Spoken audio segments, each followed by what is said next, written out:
Morning. You guys hear me okay? I'm prepared. Nicely. I can always count on you, Leah. I appreciate it. Well, good morning, everybody. Appreciate everybody joining us today. I'd like to welcome everyone to the Western Governors Association 3rd Annual Western Prosperity Roundtable Forum. Thank you all for joining us in beautiful Bozeman. And special thanks to Governor Gianforte for being our gracious host this week. My name is Jack Waldorf. I'm the new Executive Director here at WGA. And if this is your first Western Prosperity Roundtable Forum, it's okay, it's mine too. So welcome. We'll do this together. So I've been on the job for about 4 months now. I'm I'm proud to be part of such a strong and fiercely bipartisan association that is advocating for policy issues with such a broad scope and substantive depth. With all the critical issues that the Western governors are engaged in, I've clearly had no choice but to hit the ground running. Like my predecessor, Jim Oxbury, I'm also a proud product of the West. Born and raised in Colorado, I attended the University of Colorado before embarking upon my professional career in our nation's capital as a congressional staff. After a number of years on the Hill, I came to my senses and returned to the West, where I was fortunate enough to take over the federal relations role from my alma mater, where I spent nearly a decade before joining WGA earlier this year. And as I mentioned, it's been a busy few months here at WGA, and I just want to take a moment to thank the entire community, yourselves included, for welcoming me to the fold. I'm beyond grateful for the governor's confidence in me to help build upon the proud WGA legacy. It's truly an honor to serve both the governors as well as the West. And I don't know where I'd be without the fantastic support of the WGA team, some of whom are here today and have just done a masterful job getting this forum set up. So I'd like to recognize the team. I know a couple of them are outside. I want to recognize Sarah, Janu, Lauren, and Spina. You guys are all pros and certainly glad to be part of your team.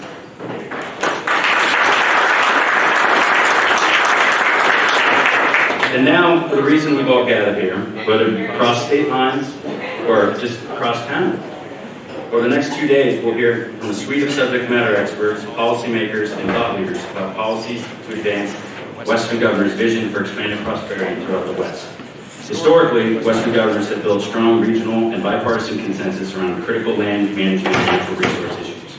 Their continued success in this space has led them to a new undertaking, to seek bipartisan solutions aimed at improving lives and Western residents through socioeconomic lens. And as they do, the governors work closely together to identify common needs from across the region, from tackling behavioral health care to increasing access to broadband connectivity and beyond. As a result, the Western Prosperity Roundtable was born and now serves as WGA policy platform for examining these cross-cutting topics and systematically addressing the closely intertwined challenges they present. This year's forum will expand upon previous efforts by Western governors and conversations about community capacity, including from the 2022 forum held last year in Oklahoma City by Governor Kevin Stitt, which focused on the implementation of transformational levels of federal infrastructure funding to identify and elevate strategies that are imperative to helping communities thrive and prosper. The extraordinary growth that the West has undergone in recent years has presented us both with barriers as well as opportunities to achieving increased prosperity. As remote workers and visitors flock to resort towns and gateway communities, left unchecked, this growth can strain already scarce resources and result in haphazard development, poor planning, and a host of other associated problems. In addition, the pandemic and the rise of virtual systems such as telework, distance learning, and telehealth have transformed the ways in which people live, work, learn, and play, and have modernized how we provide vital community services. The sessions during this forum will thoughtfully explore these considerations by examining how to strengthen community resources and ensure that smart, sustainable development to effectively manage the growing West. Our distinguished panelists will discuss the interconnected and often compounding resource constraints across human, physical, and financial dimensions, and how to address them to promote more livable and desirable communities here in the West. And what better place to hold this conversation than here in beautiful Bozeman, a rapidly growing and changing city and a state that was long considered rural, where community members are grappling with the same issues that we see occurring across the Western U.S. and possibilities that exist to define their futures. So once again, thank you for your interest, for your participation, and for your contributions to these critical discussions that the governors will rely on to make a positive difference in the lives of Westerners. So with that, I'd like to invite our first panel to join us up on stage.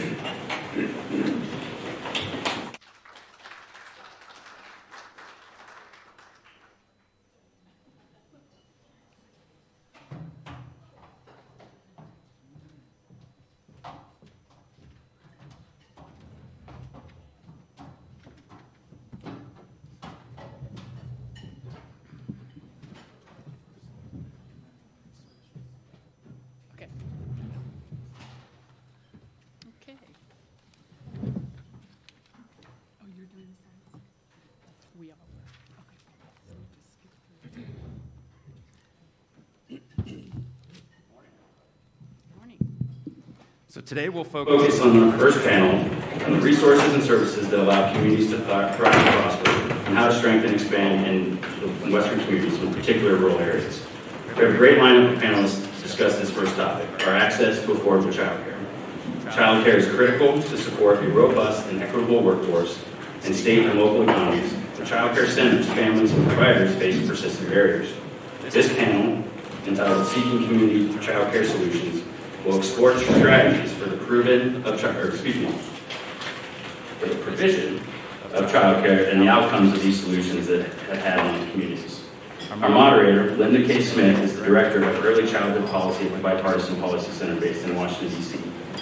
Ms. Smith is a former Deputy Assistant Secretary of Early Childhood Development at the U.S. Department of Health and Human Services, where she oversaw policy priorities for children from birth to 5 years old, including Head Start, Early Head Start, child care programs, and served as a liaison to other federal agencies.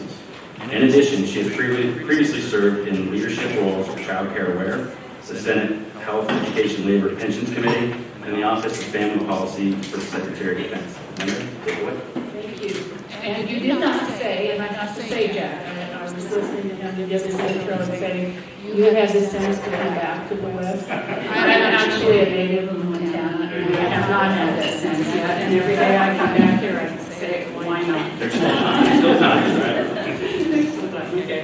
So I want to thank everyone, welcome you to this session. As I said, I'm Linda Smith. And what we're going to be talking about today is child care. I want to thank the Western Governors Association for actually putting this on the agenda because it is a very serious issue and challenge for most of our states nationwide, but especially our rural states. And so when we were asked to come and do this, I don't think there was anyone on this panel that didn't jump at the opportunity. So what we're going to do today is I'm going to do a very quick overview of what child care looks like, and then we're going to go down the panel, and they are going to each give you a little bit more of information about what child care is and why it is a challenge, and especially why it's a challenge in rural America. So I want to, see if I can make this work. This is just the broad overview of child care in this country.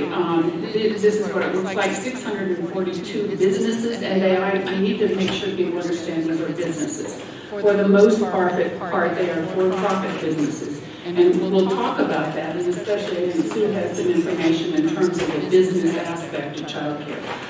The number of centers, 77,000, roughly 564 homes. And home-based care is a very important part of care in rural America, especially. Mostly women-owned small businesses. And it shows you the size of these businesses on that slide. And that's important because the number of children that actually pay for care to cover the expenses it creates what we call a razor-thin margin in child care. So their profits are extremely difficult to maintain with so few children. I myself started in a center here in Montana for 25 children, and I can tell you that making ends meet with 25 children is nigh on to impossible. We have to figure that out. So looking at this, 50% of our centers serve fewer than 50 children. Those are very small, a lot of them, but small centers. And the annual revenue nationwide in the last year we have data was $60 billion. So not a small industry, actually. Looking at the employees, we employ about 2 million workers, split evenly between our centers and family child care homes. This is the little known fact. The research coming out of the HHS right now shows that over half of our teachers have an AA degree or higher. Okay, I think most people don't understand that, and yet they make very pitiful wages. If you look, these wages are up because of COVID, and they're actually up a couple dollars from a couple of years ago, but they're on average making $13.22 an hour. Compare that to the federal poverty rate, and you see what the problem is with child care in the workforce right now. Nearly half are on some kind of assistance program, mostly food stamps, SNAP, etc. But that's a pretty sad commentary on the way we are treating the people who care for our children. And this was very prevalent, problematic, I should say, during COVID when they don't have health care. Most of them do not have health care. So the need, let's look at that. 66% of all children in this country have all available parents in the workforce. That means that is a lot of children. Only 1/3 of our parents pay for children. So what are they doing? And we've got some data on this. But what we have done, and I'm going to show the Montana data here in a second, what we know is that we lack enough spaces for about 1/3 of the children who potentially need it in the United States. So if you are feeling pressure in your states for childcare, that's the fact, is that we simply don't have enough to meet about 1/3 of the kids who need it. The fees, I'm not going to talk about that because the fees are what they are. I think everybody in this country knows that they're high and getting higher, and if we raise the wages, the fees go up. There's no other way to deal with it. So if you look at it in terms of the market, what we like to say in terms of the child care situation, it goes down to the graphics, the little italic sentence. They are businesses, and with any business, when it costs more to produce the product than the public that needs it can afford to pay, that's why the market is failing us. So it's a simple business problem that we have, and we'll talk about that in a second. We have been looking at the need for care across the country, and we have mapped, and we take states' data, and we map their data against their potential need. And these are the states. The ones with red are the red stripes are states where we are currently mapping them. But what we've ended up, and that's why I can say with absolute certainty that we lack enough spaces for 1/3 of the children. We take state data and map it against the children, and we use a distance methodology so we know if there's no child care within a certain distance of the children, then there's no child care. It's not like we have a situation where there's just no child care, but there are no children there. We know there are children, and we know there's no care for them. And then we've done the economic impact of the child care, the lack of care, just the impact of the gap, and that's that 1/3 that we don't have. You see the estimates projected on the impact on household income, on the impact on business income, and on tax revenues to the states. That's the economic impact of not having that care for 1/3 of our children. I think we've talked about this, but what I wanted to do was put Montana's data up there and show you. And if you're in a state here and we have your data, we're happy to share this with you. We can get down to a city level and tell you what your gap is within your cities.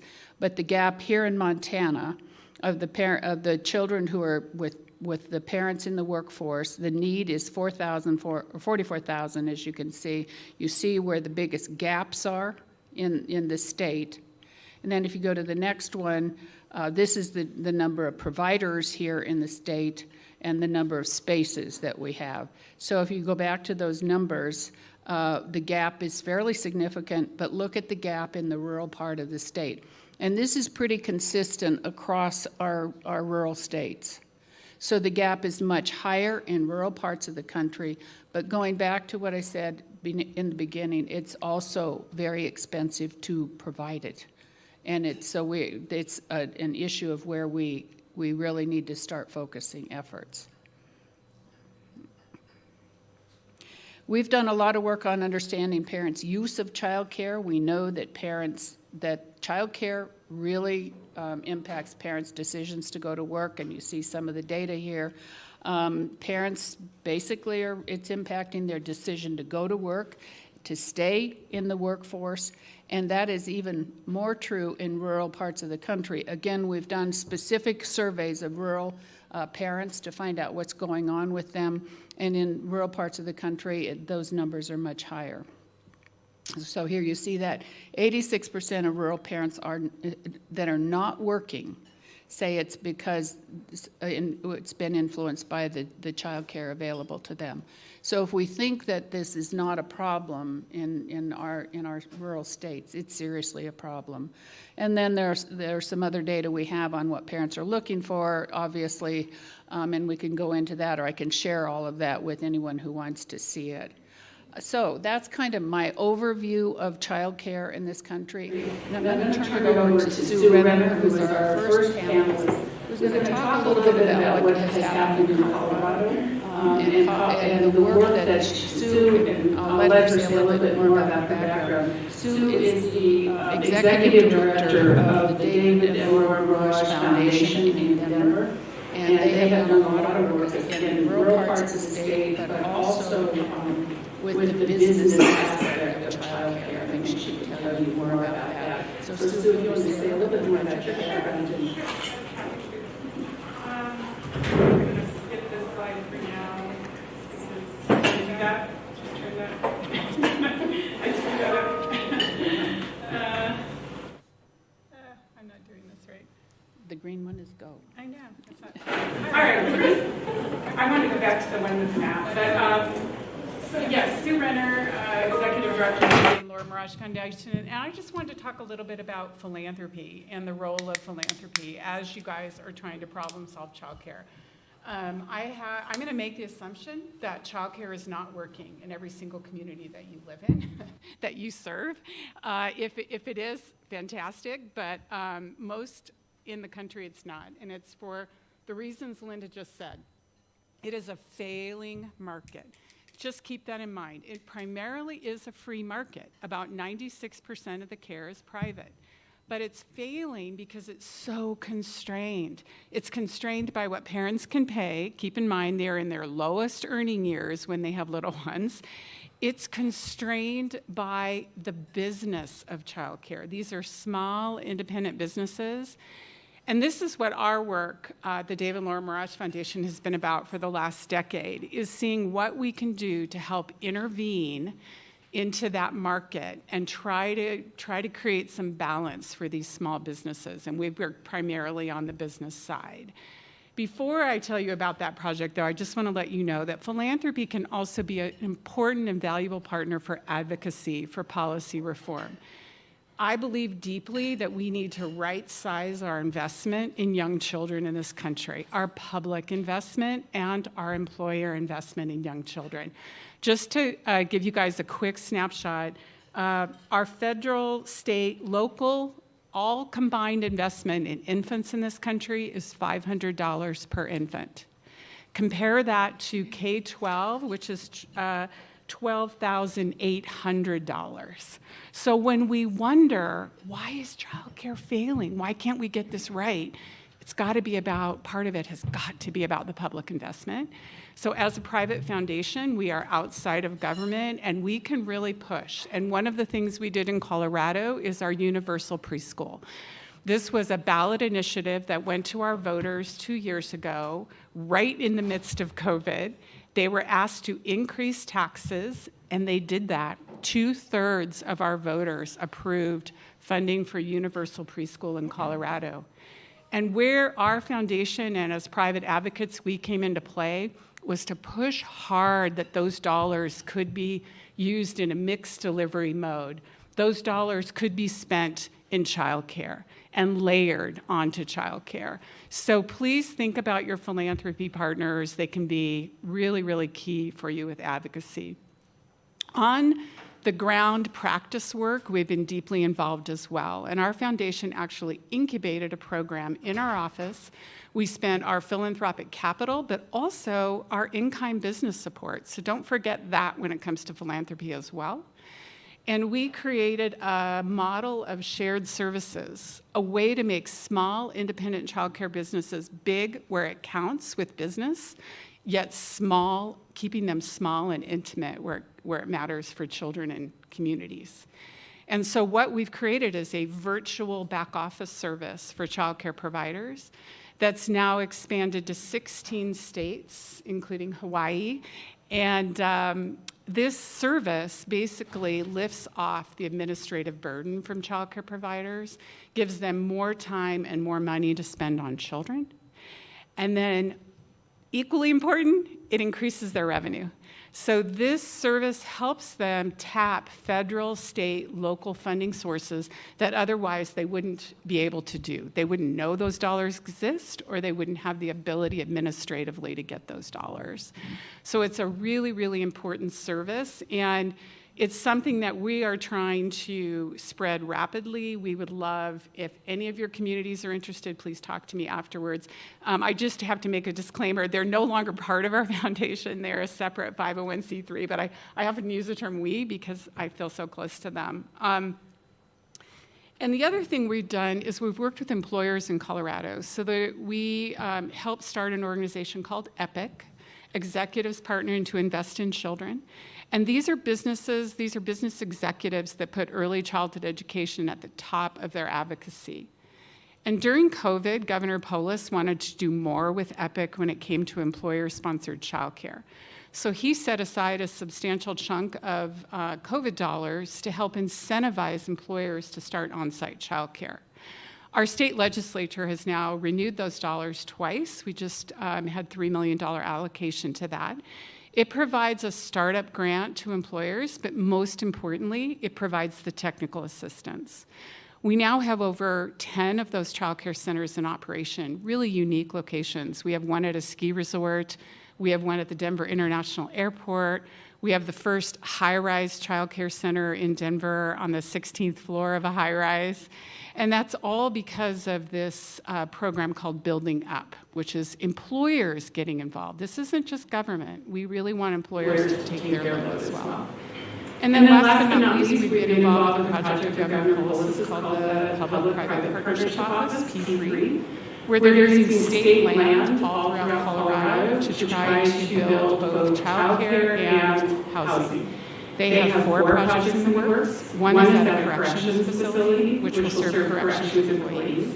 One is at, again, a rural resort area where the Department of Transportation is doing both housing and childcare. And 2 are at institutions of higher education. And again, our foundation has been very, very interested in this because all of you guys is about trying to make these childcare model work. So when an employer can either sponsor the building or the state can provide the land, it starts to make that math more balanced. And so we're looking for any way we can to make sure that these small and independent childcare businesses can thrive. Well, thank you, Sue. Okay, I just wanted to say our next speaker is Jody Becker. She's the Region 10 administrator for the Administration of Children and Families out of the Department of Health and Human Services. She actually has a 4-state region. I'll let her tell a little bit about herself and then what the work that they're doing. All right, thank you so much. Linda, and I'll try and hit the green button.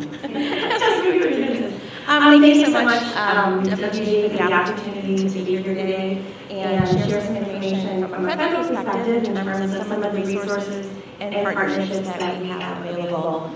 Similar to Jack, this is my first Western Prosperity Roundtable. I've been in my role for almost 12 months and definitely hit the ground running. So it's good to be here with all of you today. A little bit of background on me just quickly. I forgot to do that. I come to the regional administrator position with about 30 years of public service and nonprofit sector service. We serve Alaska, Washington, Oregon, Idaho, and the 272 federally recognized tribes that have tribal land in those 4 states. So one of the things I bring to this position is a real desire to strengthen our commitment to government relationships and really think differently about how we can meet the needs of our tribal nations as well as our states. As you can see from this slide, the mission of ACF in terms of early care and education is twofold. It both focuses on children and families as well as the early care and education workforce. As I begin to talk about some of the resources, I want to begin by just briefly talking about the American Rescue Plan Act. This is an act that was passed a few years ago, And in some states, resources are still available and to help stabilize the early care and education system. As you can see from the slide, stabilization grants have now reached over 220,000 child care providers, potentially impacting approximately 9.6 million children. We know that these grants have been a lifeline that prevented many child care providers from closing their doors during COVID. Some states are continuing to offer support through stabilization grants, while others have already distributed all of their grants. In addition, our Head Start programs also receive supplemental funds through this act. We have made it clear through our guidance for Head Start grant recipients in particular that their funds can be used for the recruitment and retention bonuses and efforts to support their staff. Last fall, ACF released guidance across several programs encouraging state and local partners to creatively use funding in the Child Care Development Fund grants, Head Start, and the Preschool Development Grant Birth to 5 areas. These guidance documents clarify and strongly encourage using these federal funds to improve compensation and develop professional development and career advancement opportunities for the workforce. We've issued several Dear Colleague letters over the past few years, encouraging bold investments in workforce compensation and highlighting promising strategies that we have seen in states and many local communities. In March, we published a Dear Colleague letter that highlights the fiscal year 23 appropriations.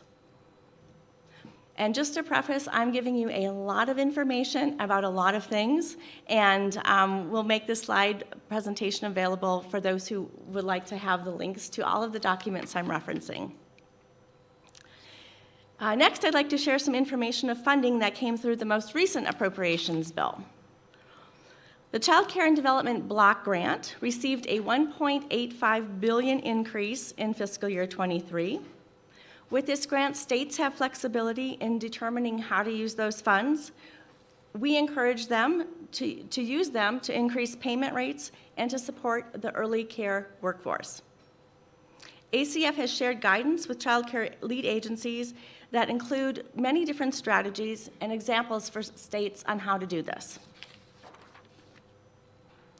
Head Start also received significant increases in the FY23 appropriations. They received a total of $960 million. $596 million is for a 5.6% cost of living, and $262 million is focused on quality improvement.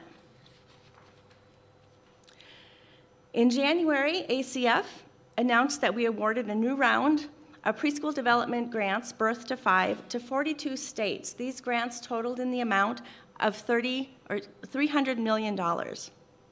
In the past, states have used these grants to enhance teachers' compensation and benefits, create more accessible and inclusive pathways to attain higher credentials and degrees, maintain or increase the diversity of the workforce, and support educators' mental health. Many states were awarded renewal grants and are continuing to invest in their workforce. For example, in Montana, they plan to offer mini grants to providers to implement innovative recruitment and retention strategies and provide funds in underserved communities to allow programs to offer free childcare services to their employees. Health and Human Services announced the launch of a new Early Care and Education Workforce Center in February. This center is a result of a $30 million investment to support research and technical assistance for states, communities, territories, and tribal nations to improve the recruitment and retention of a diverse and qualified early care and education workforce. This is an opportunity to spur research-informed solutions, strategies, and to support implementation for impacting this critical workforce. The center is currently working with a variety of partners and stakeholders to determine what their first-year activities will be. More information will be available later this summer, so stay tuned. One of the I think, greatest documents I've recently read is the ACF USDA Rural Development Joint Resource Guide. We know in rural communities in particular, in addition to workforce shortages, there is need for improved access to affordable, high quality, and early learning facilities.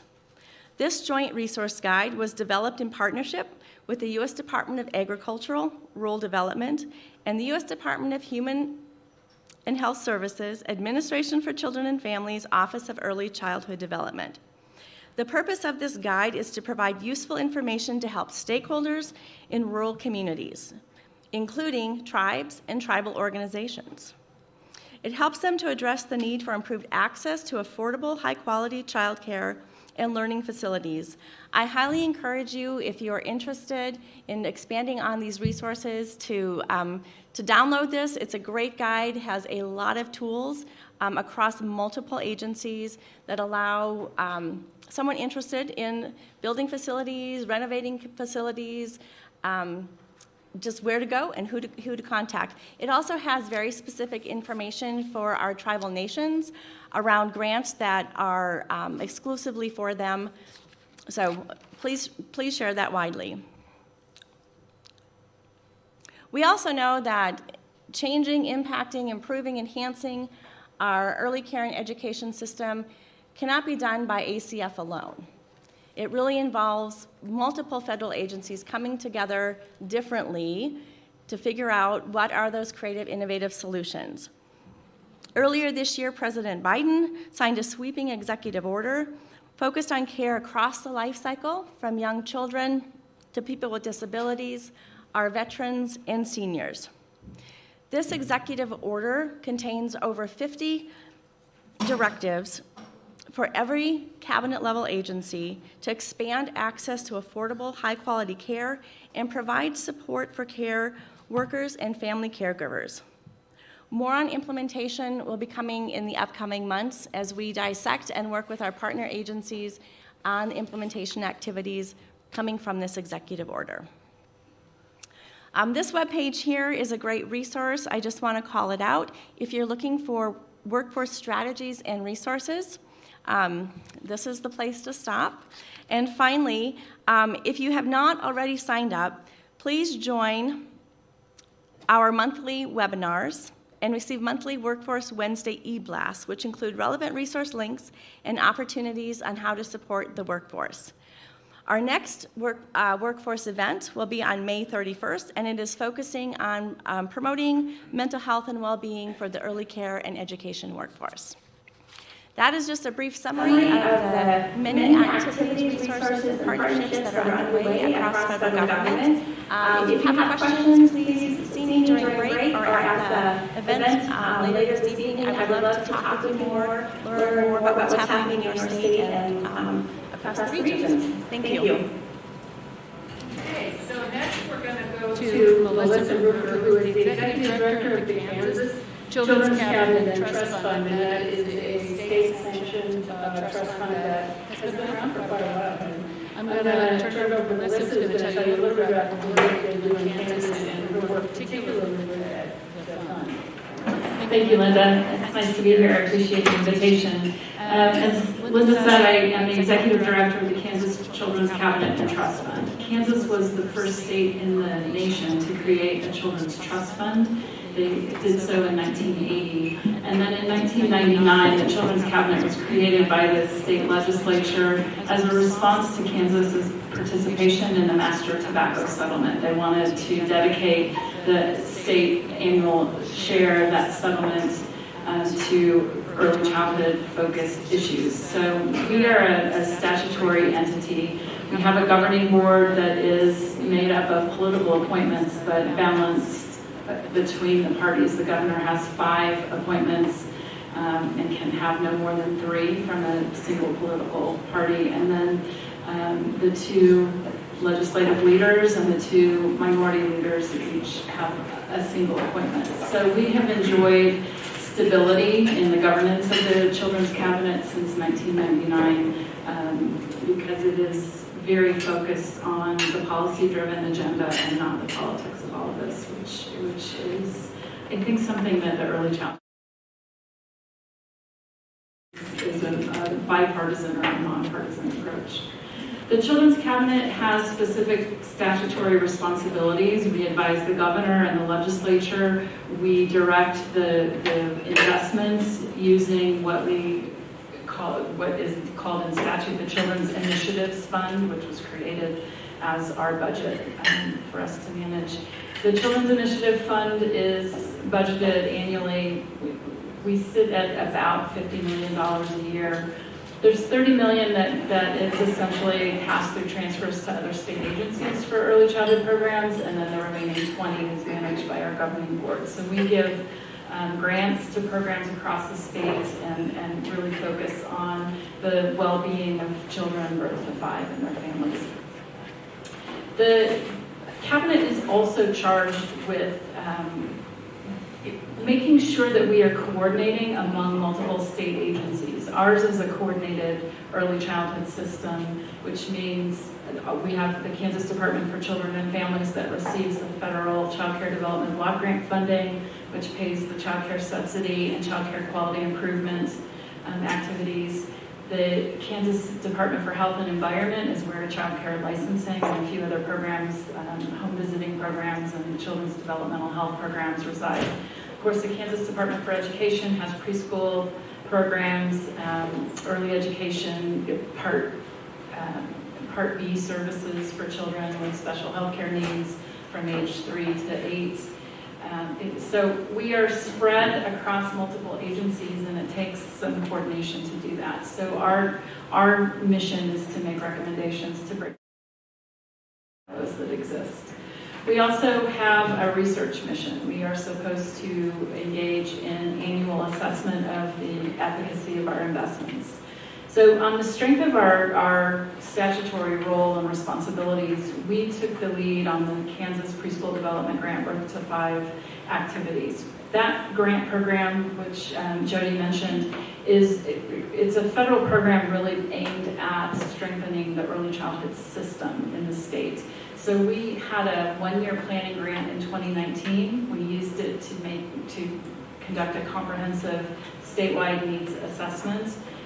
We traveled and held 53 community listening sessions. We took in more than 2,000 comments. We had comments from every county in the state. We had site visits. We gathered existing needs assessments from other programs. We conducted our own surveys and data collection. And out of that needs assessment, identified that where children live in Kansas matters, even in a given community. Their ability to access care is affected by where their parents live. We also identified that too many Kansas children are growing up in families where their basic needs are not being met. That's food, transportation, housing, health care, those basic needs. We have too many kids whose families are struggling. We identified access to care, availability of care, navigating the system, the child care workforce, child care facilities, the state agencies, the system itself, and I'm blanking on the 7th area that we identified as areas of need. And we also included bright spots because there's a lot of innovative activity happening at the community level in Kansas. We used those findings to craft a 5-year strategic plan for early childhood to address the needs in the state. And I will say, Linda, the data that you presented, we mirror a lot of those data points. 2/3 of Kansas kids have every available adult working in the workforce. The average wage for Kansas child care providers is a little bit over $10 an hour. So it is a sector that is in trouble.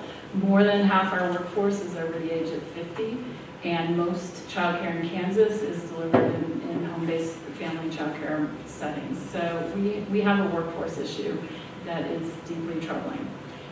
With the PDG strategic plan delivered in February of 2020, with March of 2020, a global pandemic setting in, our work was delayed but not derailed because we used our needs assessment and strategic plan to help frame our work with the pandemic relief funding that the state received. So it proved to be a really valuable resource to have done all of that pre-pandemic study and planning.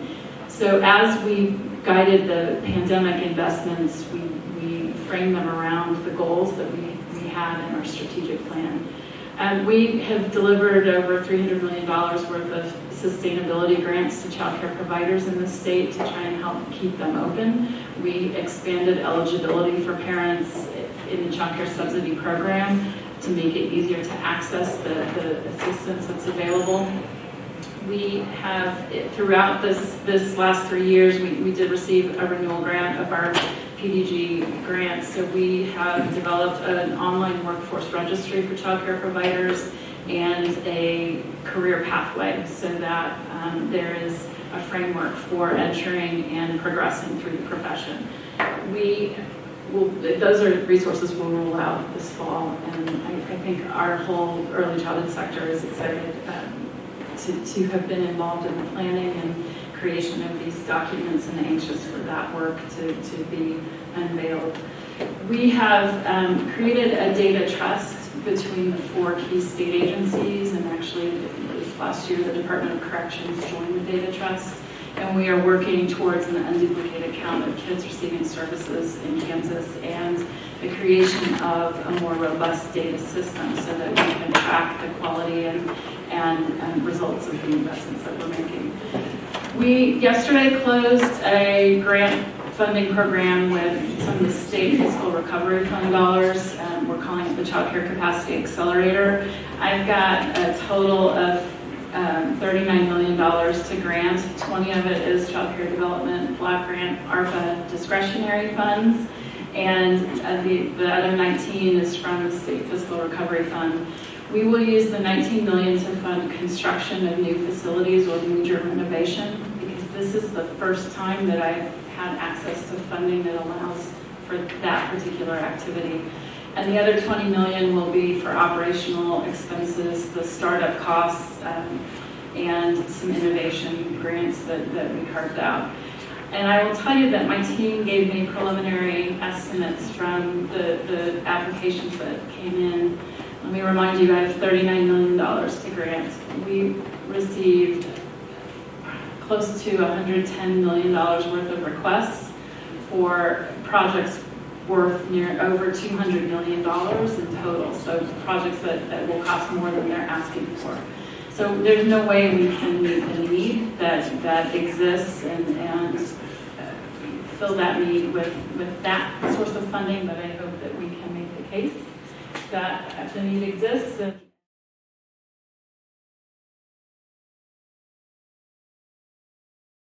are addressing those needs. The other thing that we've been really focused on is upgrading legacy data systems. Our state agencies, like so many other states, are operating with chewing gum and baling wire. It is very difficult when everything is paper-based because your systems date back to the 1980s. So we are investing in more modern systems. We've put our fingerprint and background check process online for the first time in the last year for child care providers, and we are working on improving the agency resources as well. I want to make the case for why we're all here talking about this, why quality programs matter. It's established brain science that in the first 3 years of life, there are more than 1 million neural connections being formed in a baby's brain.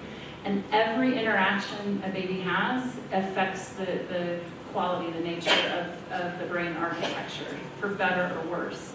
So it behooves us to ensure that our children not only have care available, but it is good, high-quality care that they are engaged in. So that is our focus in Kansas, and I look forward to answering questions.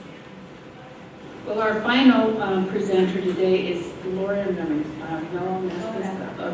Sappho, and she is from North Dakota with the Rural Development. She's Rural Development Director, the North Dakota Association of Rural Electric Cooperatives, and she has one of the nicest slides I've seen in a long time. I had something in mind that said, nope, she's got it nailed.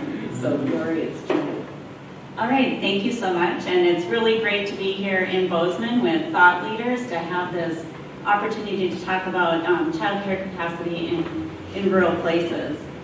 So I operate a cooperative development center in Mandan, North Dakota. We serve the entire state, and we focus on quality of life in rural places.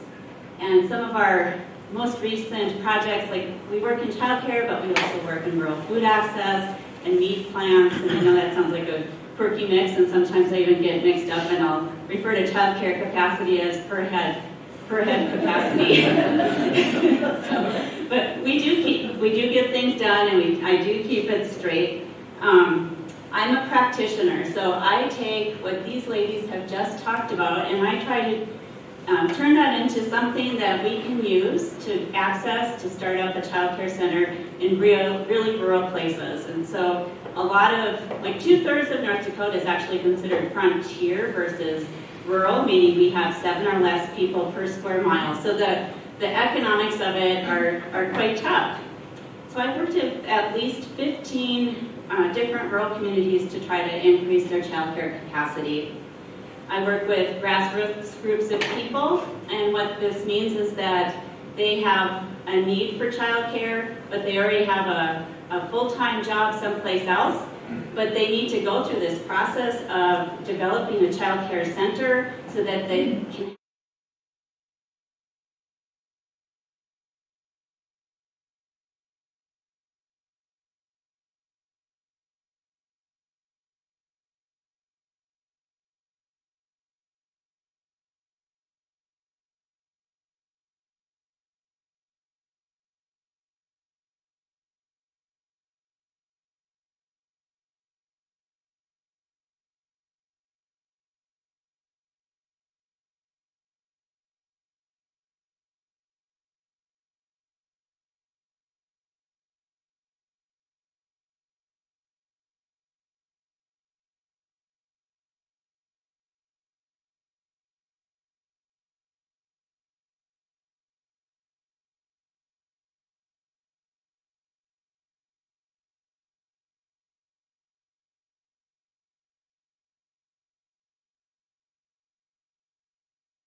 to open up that child care center with as little debt as possible.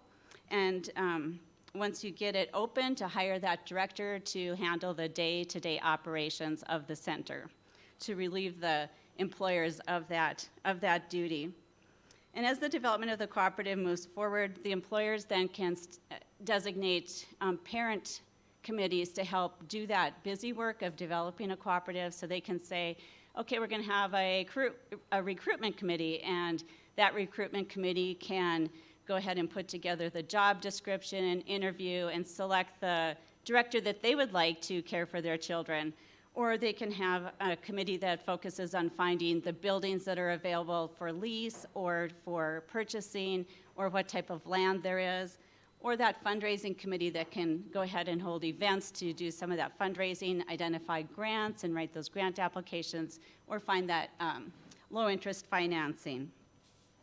So another model then that's been popular in North Dakota, probably the most popular, is community-owned or quasi-community-owned. And so in our state, a city can operate a business as long as it's not competing with an existing business in the state, and as long as it's for the health and welfare of the people who live there. They don't have to incorporate a separate entity. They can operate it through the city. It's quicker than developing a cooperative, and I think that's probably why we mostly land with that model. And it's also a way to spread that cost burden among the taxpayers. So if they were to, like on a quasi-community owned facility, if they were to purchase the building and lease it to the operator, you could do some bonding and spread that cost, the repayment of that mortgage among many people. In the fully owned, community-owned model, the city then actually appoints a committee that oversees the child care center. They then hire the director, so it would be an employee of the city, and it's operated then through the city. And so we've been lucky in North Dakota. We have an anonymous donor that's partnered up with us, and so I've learned the value of flexibility, and federal funding, as much as I appreciate it, is not quite as flexible, and neither is state funding. But this entity has basically said, go in and work with the committee, do as much as possible, and when you hit that roadblock where you just can't get over the hump to get the rest of the money that you need, let us know what it is. And it's incredible what they'll do. They will raise $100,000 in a town of 300 people just to get over that hump and to get that final grant money into that child care. And I know it's been a debate about why incentives are needed, government incentives are needed for child care. And so this does get me to the slide that is up here, and we put it together. We have a magazine that we publish, and we thought it would be educational for policymakers as they thought about why that incentive is needed, because what was popping up sometimes was, in a private child care, the care could be $20,000 per year, and you multiply that by the number of children that are needing the care. Why can't you pay more? Why aren't you having the employees there? But that's not the typical example. At least it isn't in our state. So this is a nonprofit child care. It's in a very small community. And so suppose that the working person, parent, has a salary of $40,000 per year, which is probably high for the typical service jobs that are available out there, the ones that we're not able to fill right now. And the care for the child is about $140 per week. You take that times 52 weeks, that's $7,280 per year, or 18% of your take-home pay. And so with this example, then, you also take the revenue that you can get from 14 children. That's the capacity of this child care center. That's $1,960 a week. It includes the salary, the benefits, utilities, building maintenance and supplies, no building cost. Like I said, we try to do this debt-free. We end up with really, really skinny margins, $49 per week. There's no way to give benefits or pay increases, anything like that. So with the jobs we have open and the child care situation we have right now, it's a difficult scenario. So for policymakers out there, I encourage you to think about flexibility and inclusivity. Like if you're developing a program for preschool operating costs and you put down that you need a minimum of 14 preschool children in order to qualify for that operating cost grant, 50% of North Dakota's towns can't apply for that money because we don't have that many preschool kids in our cities. Or with the federal government, the type of application forms that are required, I would say 50% of our towns no longer have an economic development professional because we don't have the tax base to pay those professionals, so we can't put those applications together and access that funding. So my final note, I guess, is if we could just make it as easy as possible, keep rural in mind, help us access those funds, it would help us do more in childcare. Okay, well, what we're going to do, we have some questions that I can ask the panel, but before we do that, I want to see if there's any questions from the audience or thoughts. I think what we're really interested in is hearing your challenges and trying to figure out, do we have places or people we can refer or help with this? So anybody with questions, just hop in at any time. The one question that I want to ask a couple of these panelists, because this came up, and I think particularly with the rural situation, we really don't, you saw the margin on that slide of $49. That really is reality. We don't have funding for facilities. There's no margin there for anything beyond just barely making it. And I thought what you were saying was really interesting. I'd like the rest of the panel to talk a little bit about how do we actually grow childcare? I mean, we can fix what we have, but we're still a third short. And how do we get capacity beyond what we have if we have no profit in these programs? Sue. Yeah, I would just go back to this idea of staff networks. I touched on it a little bit, but we need to figure out a way to make these businesses bigger when it comes to things like purchasing, benefits, things like that.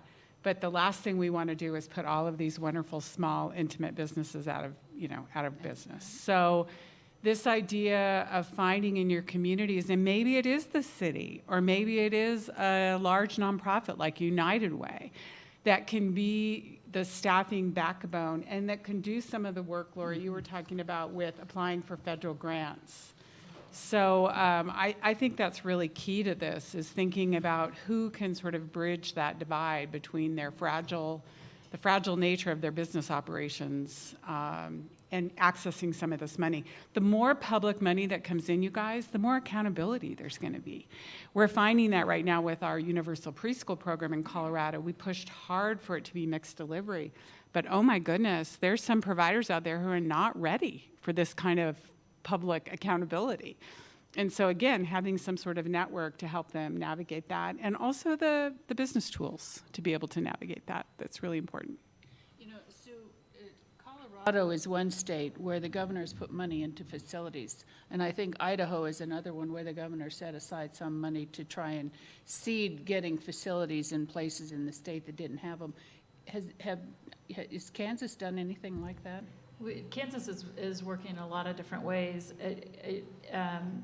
So I mentioned the grant funding that we're now using, but we also have been working to seed innovation at the community level. So we have a Communities in Action program, also pandemic relief funded, but we have been helping bring communities together around the table to map out solutions to their local childcare problems, because I think it was mentioned that every community is different. So when you have top-down state-driven plans, it doesn't map out and work locally in every community. So we make sure we have local government officials, if there's an economic development authority or a local chamber of commerce, we get them at the table. Education, so K through 12 and higher ed, so wherever we can pull in our community colleges and universities, along with our school districts, area providers, parents,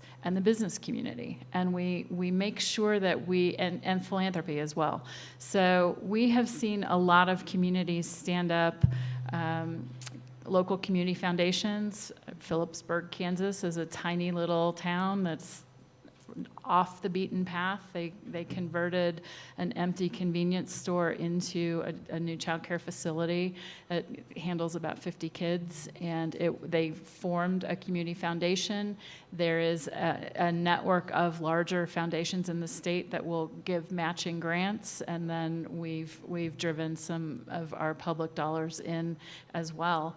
We are really working to figure out the public-private partnership aspect. We've got major meat processing plants, National Beef, Tyson, Cargill, that are matching community effort and putting money into programs that expand access to childcare. In Southwest Kansas, the Economic Development Authority put together a game plan with housing developers.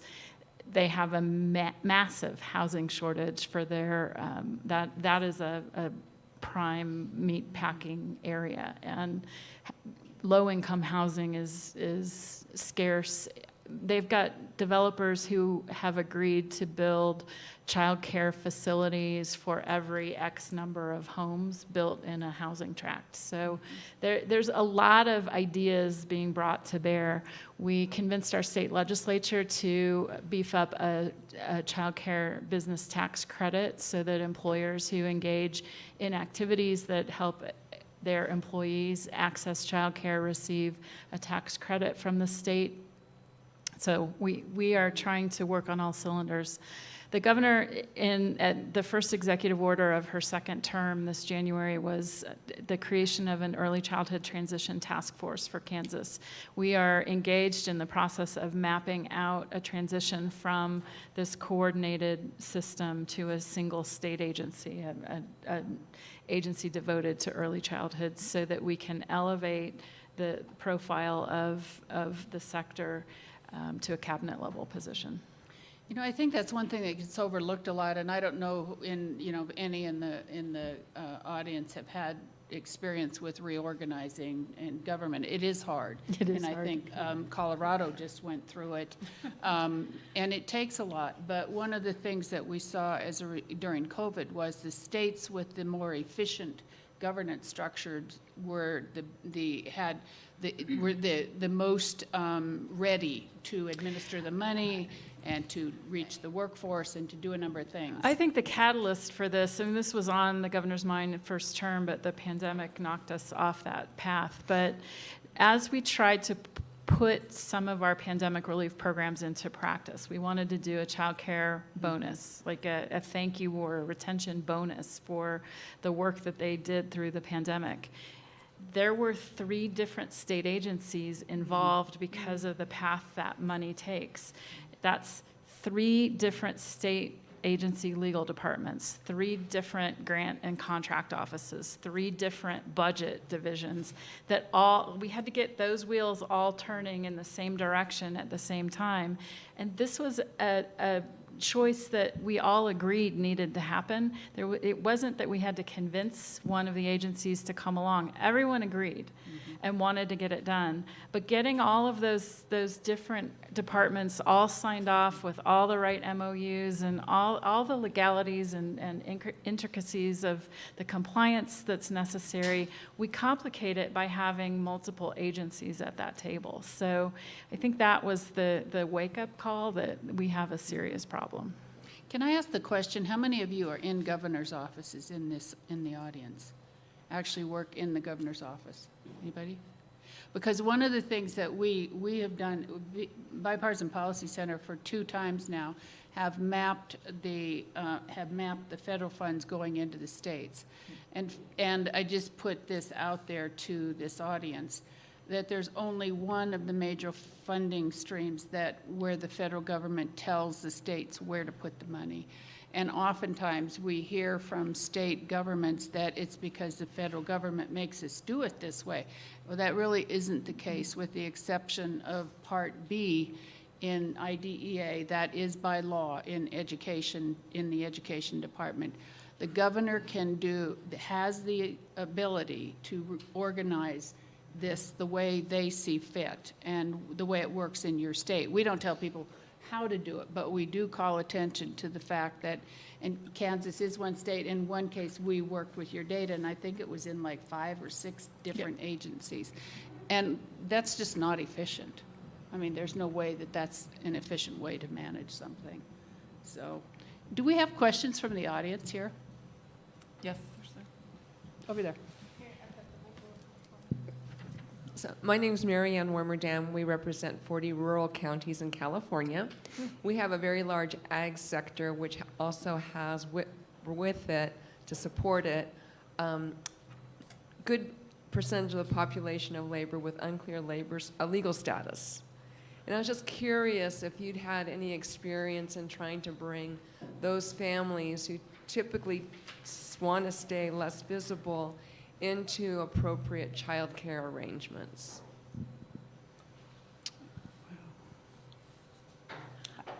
Do you want to? Yeah, I mean, we've had really good luck with that in Colorado by building up the provider pool within that, within those communities. So we were able to change some of our licensing rules and regulations. So now, if you're an undocumented adult, you can operate a child care program, which you used to not be able to do that. So to be able to have those small businesses, and going back to the staff network idea, there is a network that provides those primarily women with some support.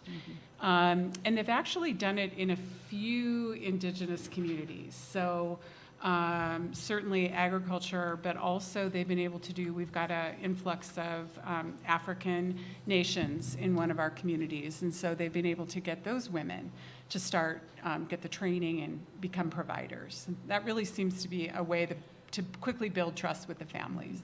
Do you provide the assistance in their indigenous languages? Yes. So the intermediaries are all in their native languages.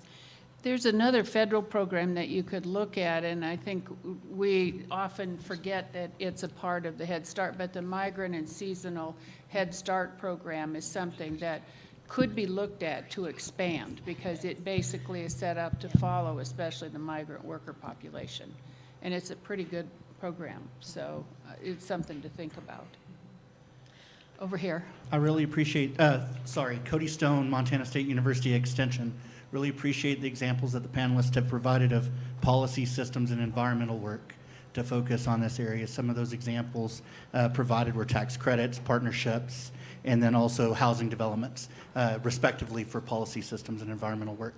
Specific to rural and tribal communities, what would be suggestions from the panelists of policy, systems, and environmental works that would be of most import for those communities to start working on to address child care issues and concerns within those rural and tribal communities? I'd like to start that one because I came here from visiting the Northern Cheyenne and the Crow reservations. And we actually, for some of you who haven't seen it, we did a documentary on the Flathead Reservation last fall. And the need is way much greater in tribal country than it is, in the rest of the population. So I think the start point is, and we were talking about this because it's really, and I think sometimes it's hard for state, officials to know how to reach out to tribes. But I think we have got to, especially in Montana, reach out and get the tribes into the conversation. The Northern Cheyenne closed their child care center down. They literally don't have one now. They're working on getting one, but, and then the other thing we found, for example, the food program, the Child and Adult Care Food Program, is state administered. Neither tribe child care programs get that. Now, we have a really poor population of people, and getting food to children ought to be a priority. So how do we start communicating with tribes to make sure that they're involved and part of the state plan? And I know it gets a little dicey when it gets to sovereignty issues, but so much of this is just about really getting organized and talking to people. I'd love to talk to you more about that, because in this state, it's very all over the place. Just say that. Could I add to that a little bit? Yeah, so I would also add there are specific resources for tribal nations through our administration for Native Americans that really help focus on some of the economic development as well as language revitalization programs that are so critical in many of the tribal early care and education programs we see. I would also encourage tribes who are running some programs. There's a number of tribal adaptations that are being researched currently in the early childhood space that really, I think, hold promising practices for taking well-known programs, adapting them to the specific cultural needs of that tribe. And then I think most importantly, I would say get to know your tribes. When you've worked with one tribe, you've worked with one tribe. They are all linguistically, culturally, historically, politically, very, very different. So take the time to reach out, to make visits to tribal lands, get to know people, get to know what the council priorities are and how to best connect to resources. And I think just capitalizing a little bit on what Lori said, I think there are many challenges in our rural, frontier, and tribal communities around the capacity just to apply for different funding sources. So not only do you have the capacity to apply, but then you have all of the compliance and monitoring that goes with it. And so I think together we need to think differently about how those applications are sent out, what those expectations are, and if there's ways that we can streamline them within and across governments. We're working on that precise problem in Kansas. We've developed what we call the Common App. It is an online grant application portal. Once you create your profile with your basic information, any additional grant funding opportunity offered through, you have your account set up, so to speak. And it's a way that we can better blend and braid funding and do it with less of an administrative burden on both the grant writers and the state agency. To be honest, it makes the review of applications a little easier to manage and communications throughout the process. So we've been really mindful of the difference in needs in different types of communities, and we made sure that we moved a third of our preschool development grant funding out as grants to communities, and we specifically had 5 different strands to really focus in on the hard to access types of care. So infant care, non-traditional hours, rural, children with special health care needs, and then we just had a general innovation category. So we have tried to empower rural communities to bring us solutions that they would like to try rather than us telling them what they should be doing. And likewise, we have 4 sovereign nations in Kansas that are recognized, and we've tried to strengthen the relationships, just get to know what they're doing, what they are, share what we're doing, give them opportunity to apply for funds, and again, to craft their own solutions so that we are not going in and telling them this is the way we think you should do things. The cabinet is the statewide lead for the Dolly Parton Imagination Library, and that has been a really nice calling card, just to a happy. It's a program with no strings attached, right? And it's just here, let us gift you books for your children, and that has been a nice way to without any stress on anyone involved, introduce ourselves and say, would you like to join us in this effort? So that's been a fun project. Another thing that I think has been really effective around the country has been, there's several states, and they're western states, actually, New Mexico, Oregon, trying to think of Minnesota. There are several states that have added a person into the state government as a liaison to the tribal population, and I think that has been pretty effective in the states where they've done it. And it opens up doors and communications automatically. So there's something to be said for thinking about doing that. We also have an Office of Rural Prosperity housed within the Kansas Department of Commerce that has existed since Governor Kelly's first term. Other questions? Over here. So I have a question specific to the Farm Bill. So I'm familiar with the forestry title and some of the other titles, but I'm really interested in the rural development title and where you could direct me in terms of a resource, maybe an organization that has a set of recommendations for the 2023 Farm Bill related to childcare and expanding the services in rural communities.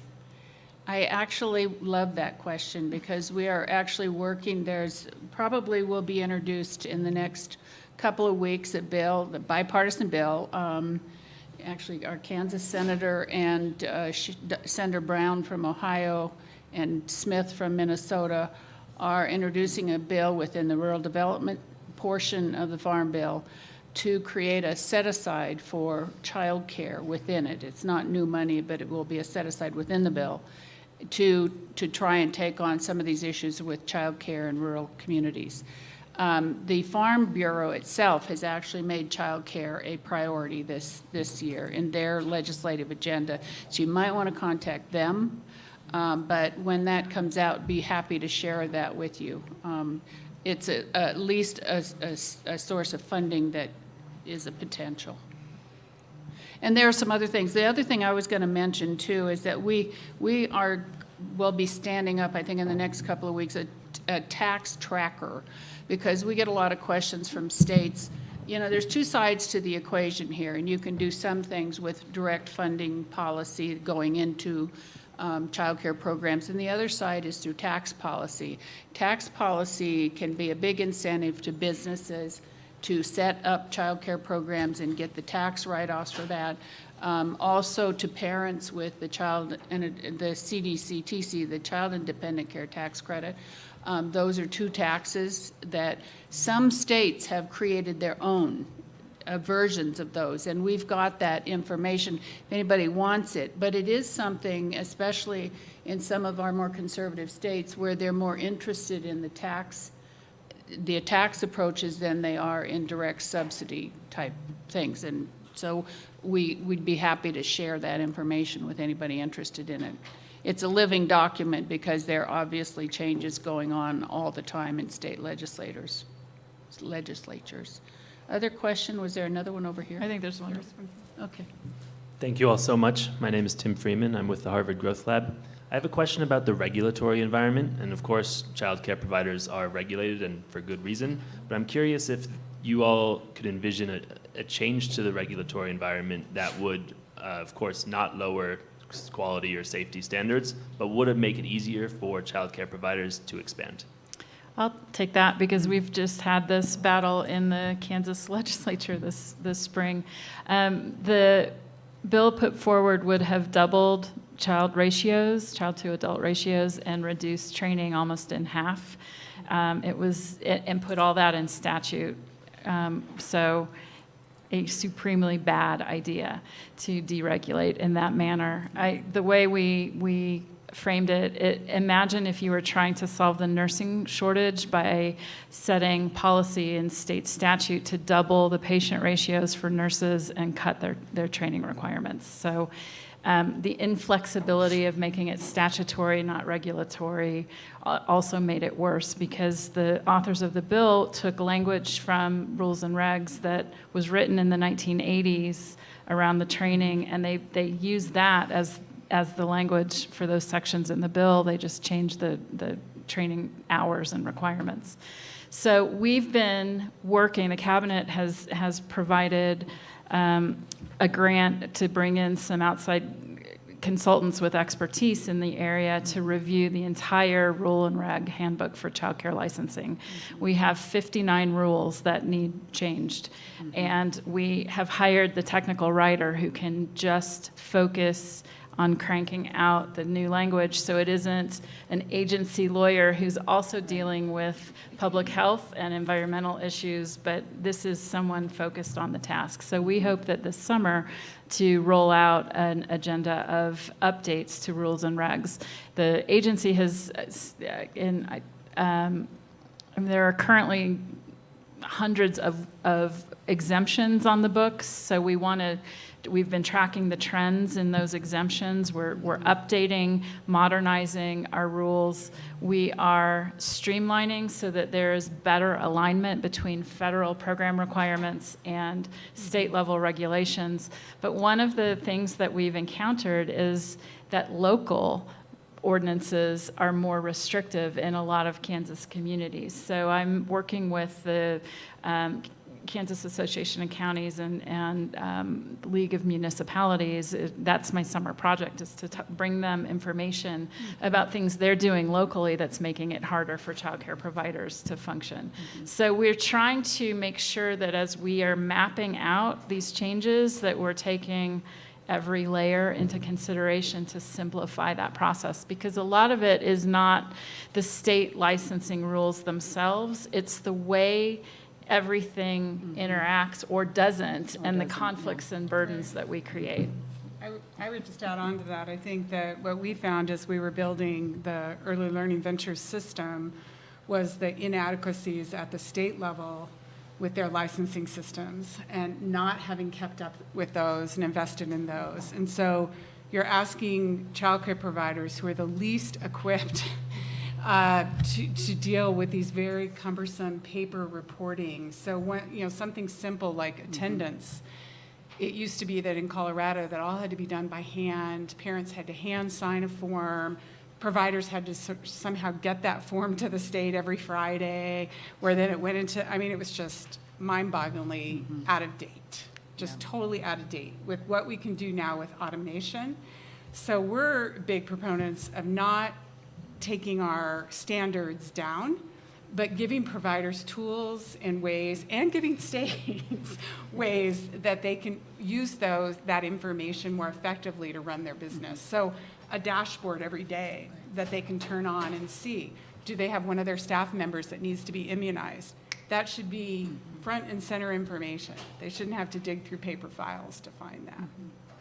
I think that one of the things that we're hearing this across the country, and one of the things that we keep saying, I think most of these guys would agree with me, what's happened over time is regs layered on regs layered on regs.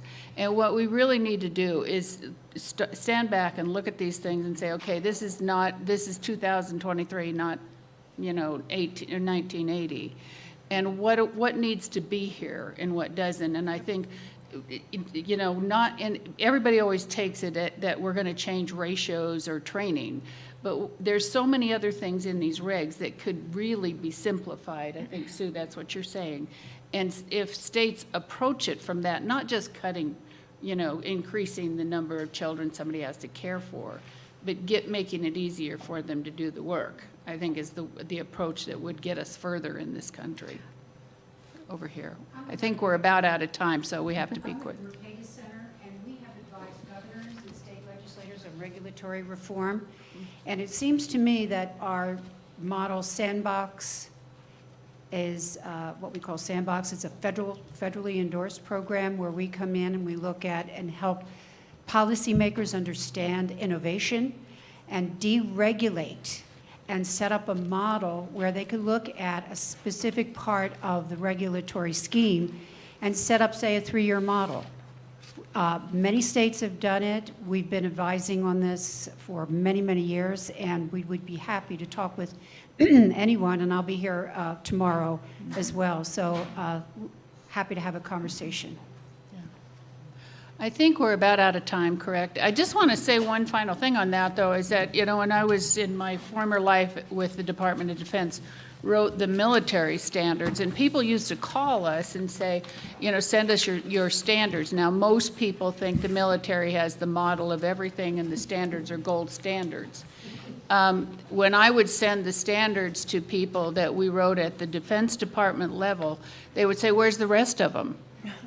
Well, that's it. They were maybe 13 or 14 pages.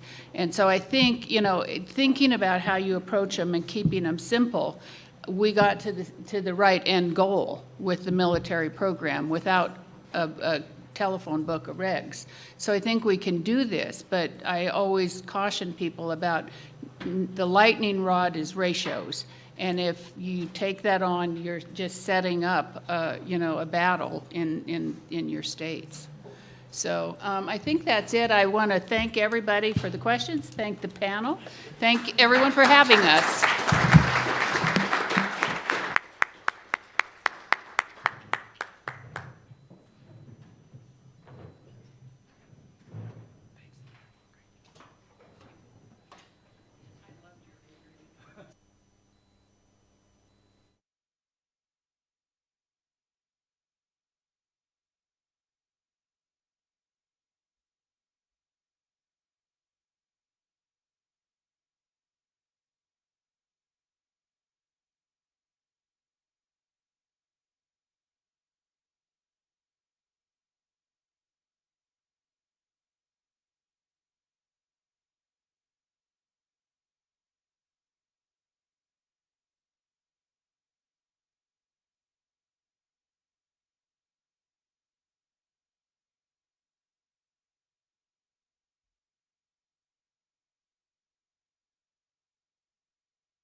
Let's keep the trains running on time.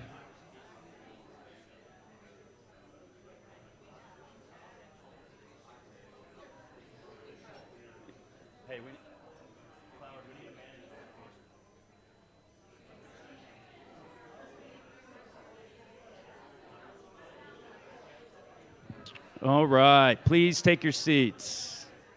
Yeah, we'll just get going, right? Yeah.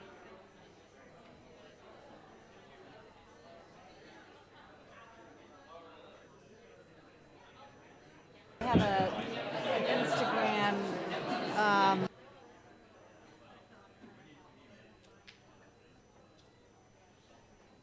All right, thank you. And yeah, we realize we'll try to weave in a few extra minutes between panels. We know that for folks to get up, get drink, get coffee. So our next panel here. So in addition to childcare, rural communities often lack access to healthcare services. The rise of telehealth, especially during COVID-19 pandemic, has established this care as a model and as a key tool in providing access to a wide range of healthcare services throughout the West. Western governors are working to expand the use of telehealth to ensure that all residents have access to health care beyond the end of the public health emergency. Today, we will hear from a panel of experts and passionate telehealth advocates will speak to these efforts, including how to increase telehealth usage and adoption and ways in which telehealth is transforming the healthcare system. It is my pleasure to introduce our moderator, Dr. Lisa Finkelstein. Dr. Finkelstein is a semi-retired urologist from Jackson, Wyoming, and the medical director of telehealth at St. John's Health. Dr. Finkelstein currently serves on the board of the Wyoming Telehealth Network and the Northwest Regional Telehealth Resource Center, as well as the American Urological Association Telehealth Task Force. She is passionate about teaching medical students about telehealth and has presented many times and been featured in several articles about the topic. She's a true champion of telemedicine and believes that this is the new way of practicing medicine is here to stay. Dr. Finkelstein? Thank you, and thanks for inviting me. This is really exciting. It's kind of a new venue for me as a physician. As Jack said, I am Lisa Finkelstein. I'm a urologist, and I am originally from Philly, trained in Michigan, stayed there for 15 years, and then jumped off a cliff and moved to Wyoming, which I didn't even know where Wyoming was on the map. And so when I told my mom I was moving to Wyoming, she's like, "You're what? Wyoming?" And a lot of people say, "Are you moving to Miami?" Somehow Miami and Wyoming sound the same. I don't know. Let me start by saying I love telemedicine. And I'm going to tell you why, and our panelists are going to give their examples of why they are telemedicine champions. So when I moved to Wyoming and jumped off the treadmill of 5 offices and 6 hospitals and running around, not knowing who was living, who was dying, who was leaving, who was coming, and jumped into rural medicine and practicing urology, it was very eye-opening. And in order to grow my practice, I was a solo urologist for over 20 years. I flew on a twin-engine plane to Rock Springs twice a month. I drove to Pinedale twice a month, 75 miles each way, through Hoback Canyon, Snowmageddon, avalanches. If I couldn't get to my patients, it could be a month. If my patients couldn't get to me, it was really, really hard. In 2010, about 2010, we he just retired, a wonderful Medicaid director in Wyoming, Dr. Bush, who's internal medicine, who had a vision. And the vision was telemedicine. And he had the forethought to form the Wyoming Telehealth Network, so I became active in that, and also bought 500 HIPAA-compliant Zoom licenses for any physician that wanted to dip their toes into telemedicine. In 2010, it was not ready. Technology wasn't ready. You get on a camera and the fax machine would run, and then the camera would go down and the computer would go down. In 2018, there was a few of us that took advantage of the HIPAA-compliant Zoom licenses, me being one of them. And the CEO said, Lisa, if you can make it work, go for it. So I'll just give you the example of my first patient. She's in her 50s. She has multiple sclerosis. She can't walk, she can't drive, and she can't pee. So I had to work her up physically in Jackson. She had to drive over Togety Pass to get to me. I did cystoscopy, urodynamics, worked her up. And then I had to teach her how to perform intermittent catheterization to empty her bladder. And I asked her if she would be willing to try this telemedicine thing in Du Bois, which is where she lived. And that was it. That was the game changer. So that was pre-pandemic. So one of the barriers that we're going to talk about is physician buy-in. And because the patient, you know, if you said to them, you don't have to drive through Hoback Canyon, it was, you know, a no-brainer. But the physicians, I could not get them to understand what telemedicine was. So I say this not to offend anybody, but thank God for the pandemic. So even though it was a horrible, horrible thing that happened, as they say, don't let a crisis go to waste. And telemedicine was one of those things that was a shining star of this horrible event. So what it did was it triggered this innovation of telemedicine, and literally in 2 days, those physicians that had said, you know, no way, Lisa, were calling to say, how do you do this?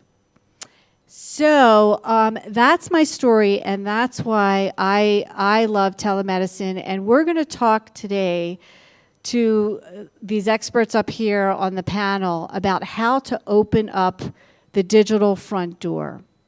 And the digital front door is really a strategy of, I think an analogy that I like to say is, if you walk through a door and you've got hallways to choose from, and you're going to go right or you're going to go left, the digital front door is not actually a physical door, it's a virtual door. But now the innovation is, it's not about me as the doctor. As Dr. Rohn can attest, physicians are spoiled.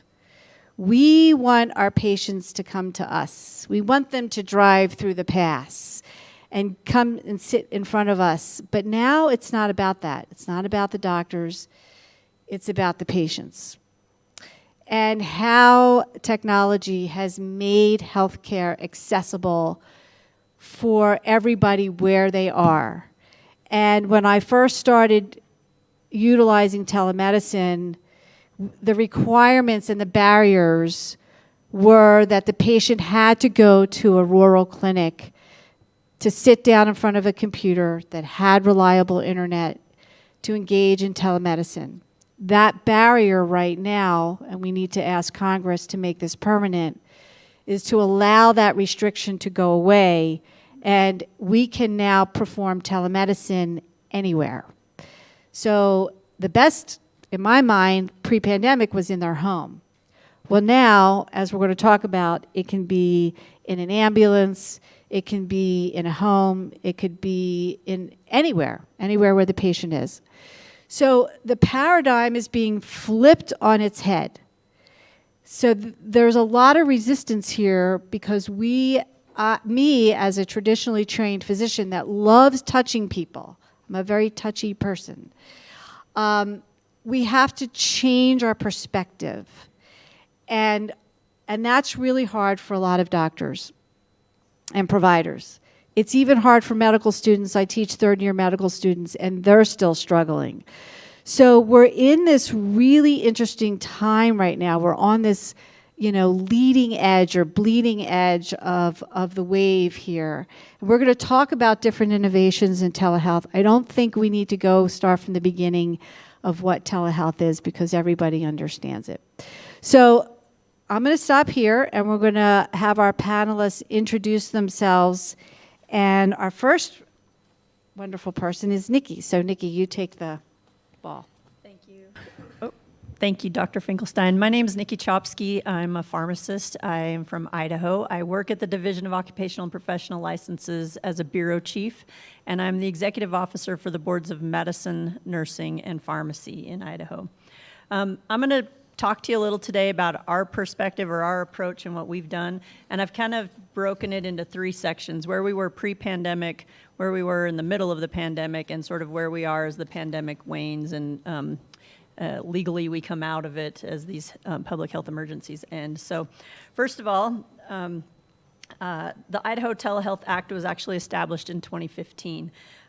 As we got closer to the pandemic, we were actually well positioned headed into the pandemic, and that was because our lieutenant governor, who happens to now be our governor, had already had an initiative on licensure freedom and red tape reduction and looking at what we could do to remove barriers. So our boards were already thinking in that direction, and we had already worked on ratios and supervision and some of the big topics, remote work and those kinds of things that a lot of states had to juggle or struggle with as the pandemic hit. In 2019, there was a Healthcare Transformation Council of Idaho formed through the Department of Health and Welfare. This telehealth task force completed their charge in 2020 with a strong list of recommendations. Some of that tried to translate into legislation that did not pass. There were a number of bills, in fact, that were brought before the legislature in the years that followed, most of which failed, mostly because they only took into account one perspective, either the perspective of the industry or the perspective of the regulatory boards and their associated professional associations, which have a strong viewpoint on these things. So shortly after the pandemic hit in April of 2020, our governor waived a number of licensure requirements to increase the capacity of healthcare professionals, and some of that was at the grave concern of a few of our licensing boards. Some of our licensing boards did ask for voluntary notification or registration. If you were going to practice into Idaho without a license, but you have a license in another state, would you at least tell us you're here? And we kept track of those numbers, and there was quite a bit, in the thousands, which is a lot. You might know or might not know that Idaho ranks 50th in physicians per capita. We are at the very bottom of we need a lot more doctors where we are. We're probably number one. Okay. 3 months later, or 2 months later in June, Governor Little asked for the boards to consider any restrictions that had been relaxed or removed to be made permanent, and that boards take action to do that. And some of the boards struggled with that, but ultimately we are an executive branch agency, all of our boards are, and so we did work through that. In 2021, the legislature removed some of the authority of the governor to waive statute. And so while we had made progress in the rules, it did take us a couple years to get the statutes where they are. I know one of the things that I was asked to provide, and I did not bring a slide, but just for scope, in late January of 2021, our Director of Health and Welfare was on record as saying telehealth behavioral health visits between March and July of 2020 increased 32,059%. And that's comparing March through July of 2019 to March of July of 2020. Medical visits overall were up at Medicaid 12,681%. So Medicaid is only one payer. We have lots of private payers. I don't have the stats on all the private payers, but I assure you that in all the meetings I've been in, they had similar type crazy exponential in the 1,000% increase percentage of usage. So. In the interim, what happened, DOPL issued on September 9th, 2021, a COVID guidance. And basically, the governor was, obviously the legislature had spoken. The governor was not going to be allowed to waive statute. We'd done what we could with the rules, but some of this stuff was in statute. So we ended up providing a guidance document that said we were going to use enforcement discretion because we were still under the federal declaration of emergency, and there was still a state declaration of emergency too.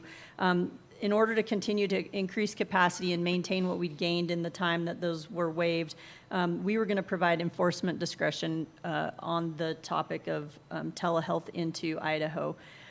We continued to update that guidance. We updated it in March of 22, August of 22, January, and then again in April. And there were some considerations that were in there. You had to be licensed and registered in another state or jurisdiction. You had to be in good standing with no pending discipline action. You had to act in good faith and exercise reasonable care. You obviously had to follow any federal applicable laws. You had to possess the necessary education, training, and experience for the services you were going to provide. And you had to use sufficient technology to establish that patient-provider relationship. Eventually, in this past legislative session, we were able to get a bill through. I'm going to talk more about House Bill 162, now called the Virtual Care Access Act. But what that allowed us to do, and what we did at the end of January, was we updated our guidance to allow for early implementation. Actually, it was in April, to allow for early implementation of the new interim, or the new Virtual Care Act.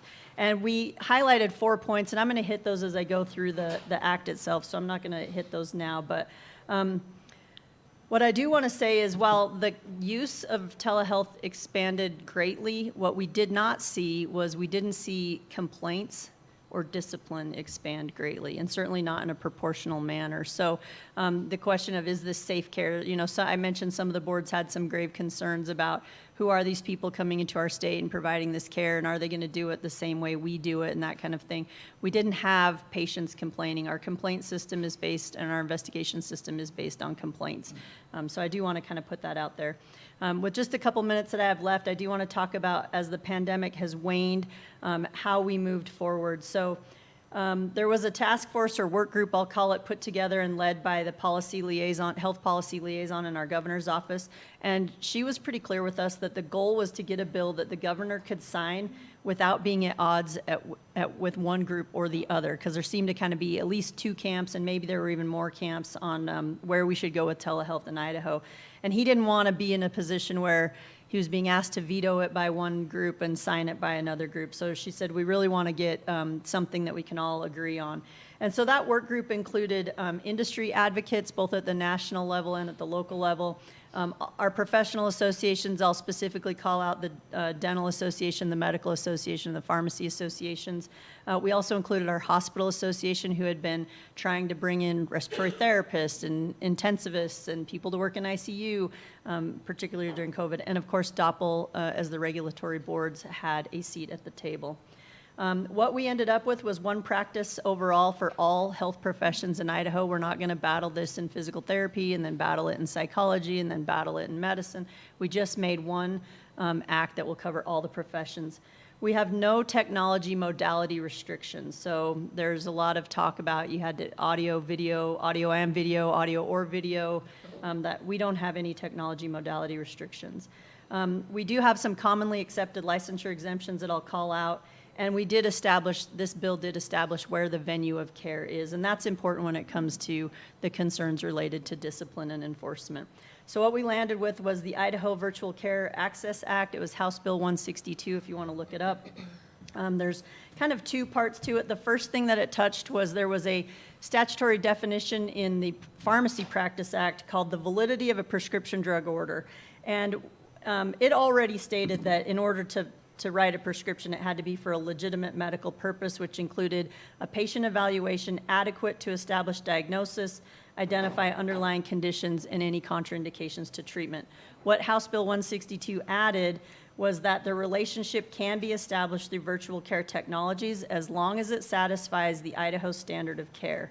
And then there were already in that section 9 instances where a valid patient-prescriber relationship does not need to exist, and that's like when you're covering on call for your colleague.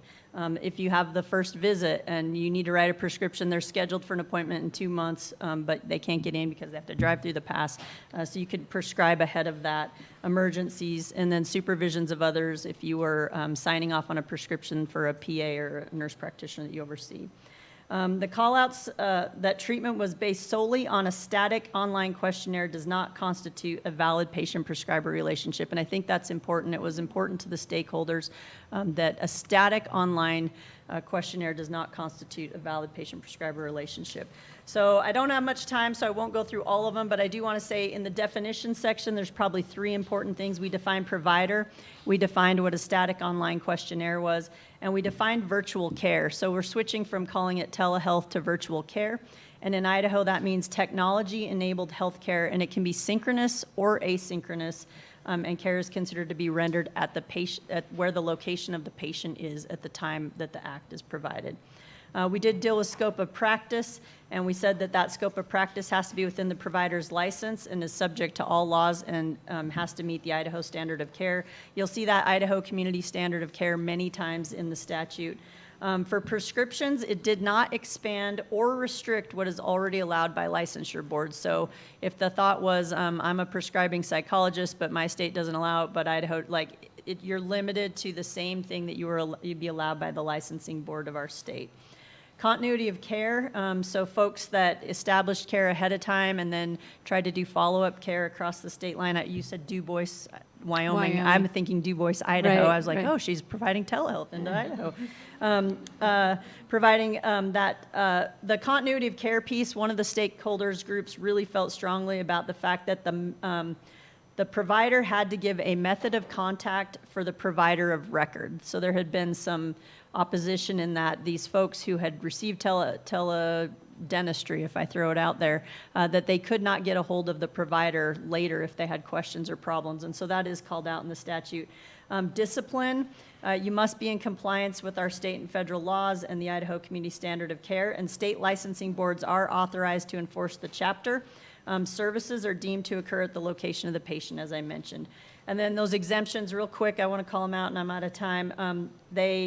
The exemptions are that you must be licensed by our board except if you have an established patient-provider relationship with a patient that is in Idaho temporarily for work, business, vacation, or education. So you're a Montana physician, your patient comes to Idaho to go skiing, gets a cold or whatever and calls you, you don't have to have a license to practice into Idaho for that. Your patient's in Idaho, but they're leaving to go back home to wherever they live in a temporary manner. You've established a patient-provider relationship for temporary or short-term follow-up. We have a lot of folks that go to Utah for cancer care, and then they come back to Idaho and get follow-up care. That Utah physician would not have to register in Idaho for that. Is employed or contracted by an Idaho facility to provide services that are in a facility that privileges or credentials. So this is kind of a new one, or was newer, I would say, of the exceptions. But if the facility, so this is locum tenens, this is like bringing folks in an emergency. If you provide credentialing and privileging in your facility, they don't have to hold an Idaho license. They just have to hold a license in their own facility. Rendering healthcare in time of disaster and providing follow-up care, and then providing healthcare ahead of a scheduled visit, which I kind of mentioned. Consults with an Idaho provider, if you're referring somebody into our state, does not require licensure either. And folks that don't require licensure are exempt by one of those exemptions.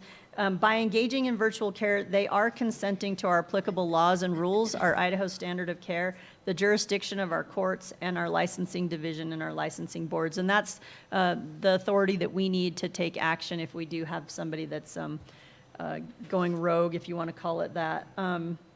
What's not mentioned in our bill, and I think is important to say, is that it also removed rulemaking authority from our boards, which is in part why we had broad stakeholdering. Prior to this bill, individual boards could make additional telehealth regulation on top of this act, or on top of what we had on record from 2015. And this bill removes those boards' authority to do that, and so this bill really had to have stakeholdering from a lot of professions, because we're only going to have one act, and boards aren't going to be able to add rule to this. So with that, I'm 3 minutes over, and I should stop. Wow, you know what? I am so impressed because that's an example. I really did not know all of this, and this is great information to know. What I often say is telemedicine is medicine, and so it's not that we have to change everything to make it different for telemedicine. So teleneurology and teleaneology is the same in Wyoming, should be as the same in Nevada, but we struggle with licensing. And so what Nikki just went and said for Idaho is fantastic, but is that true in California? You know, and so if we have a patient that that is from Wyoming and then winters in California, then it's on the physician to find out what the latest bill is in California that they've revised in January to look at the exemptions of, is it okay to see my patient in California if they're there for 2 days or 2 weeks? And so that's something that we can talk about. And Dr. Kelly Roan is she's an ER physician and holds 20 licenses. And so it's a great example of the hurdles of multi-state licensing for physicians and the burden. But Kelly, introduce yourself and tell us your perspective from Eval eCare. Thank you. First of all, thank you so much for having telemedicine on this agenda and allowing us to come and speak. It's really an honor. I'm Dr. Kelly Roan. I am South Dakota born and raised. I still live in South Dakota. And got my start as a volunteer rural EMT in Clay County, South Dakota, as I started going to school. So that's where I kind of got my love for rural health and my love for emergency medicine. So did my training in the Twin Cities, Minneapolis, St. Paul. And then I spent almost a decade in the tropics of Nebraska. Because I was there, you have to become a Huskers fan and, you know, all that comes with that and the pain and all of it. But then I was really called home to South Dakota. And one was, you know, because, you know, the grandparents were all there. But really they were starting this really cool program in teleemergency, helping rural hospitals. And it was an opportunity that I still got to work in a trauma center and do all the really cool, fun things that emergency physicians get to do. But I also got to spend part of my time really helping rural health take care of emergency patients across multiple states. So I went to work for a health system called Avera Health, and now that telehealth company is now called Eval eCare, and we went private in 2021 after we grew well outside of the health system's margin, and they decided that we were basically big enough to go off onto college and be on our own. We went from being there, being owned by Avera to having them be one of our biggest customers.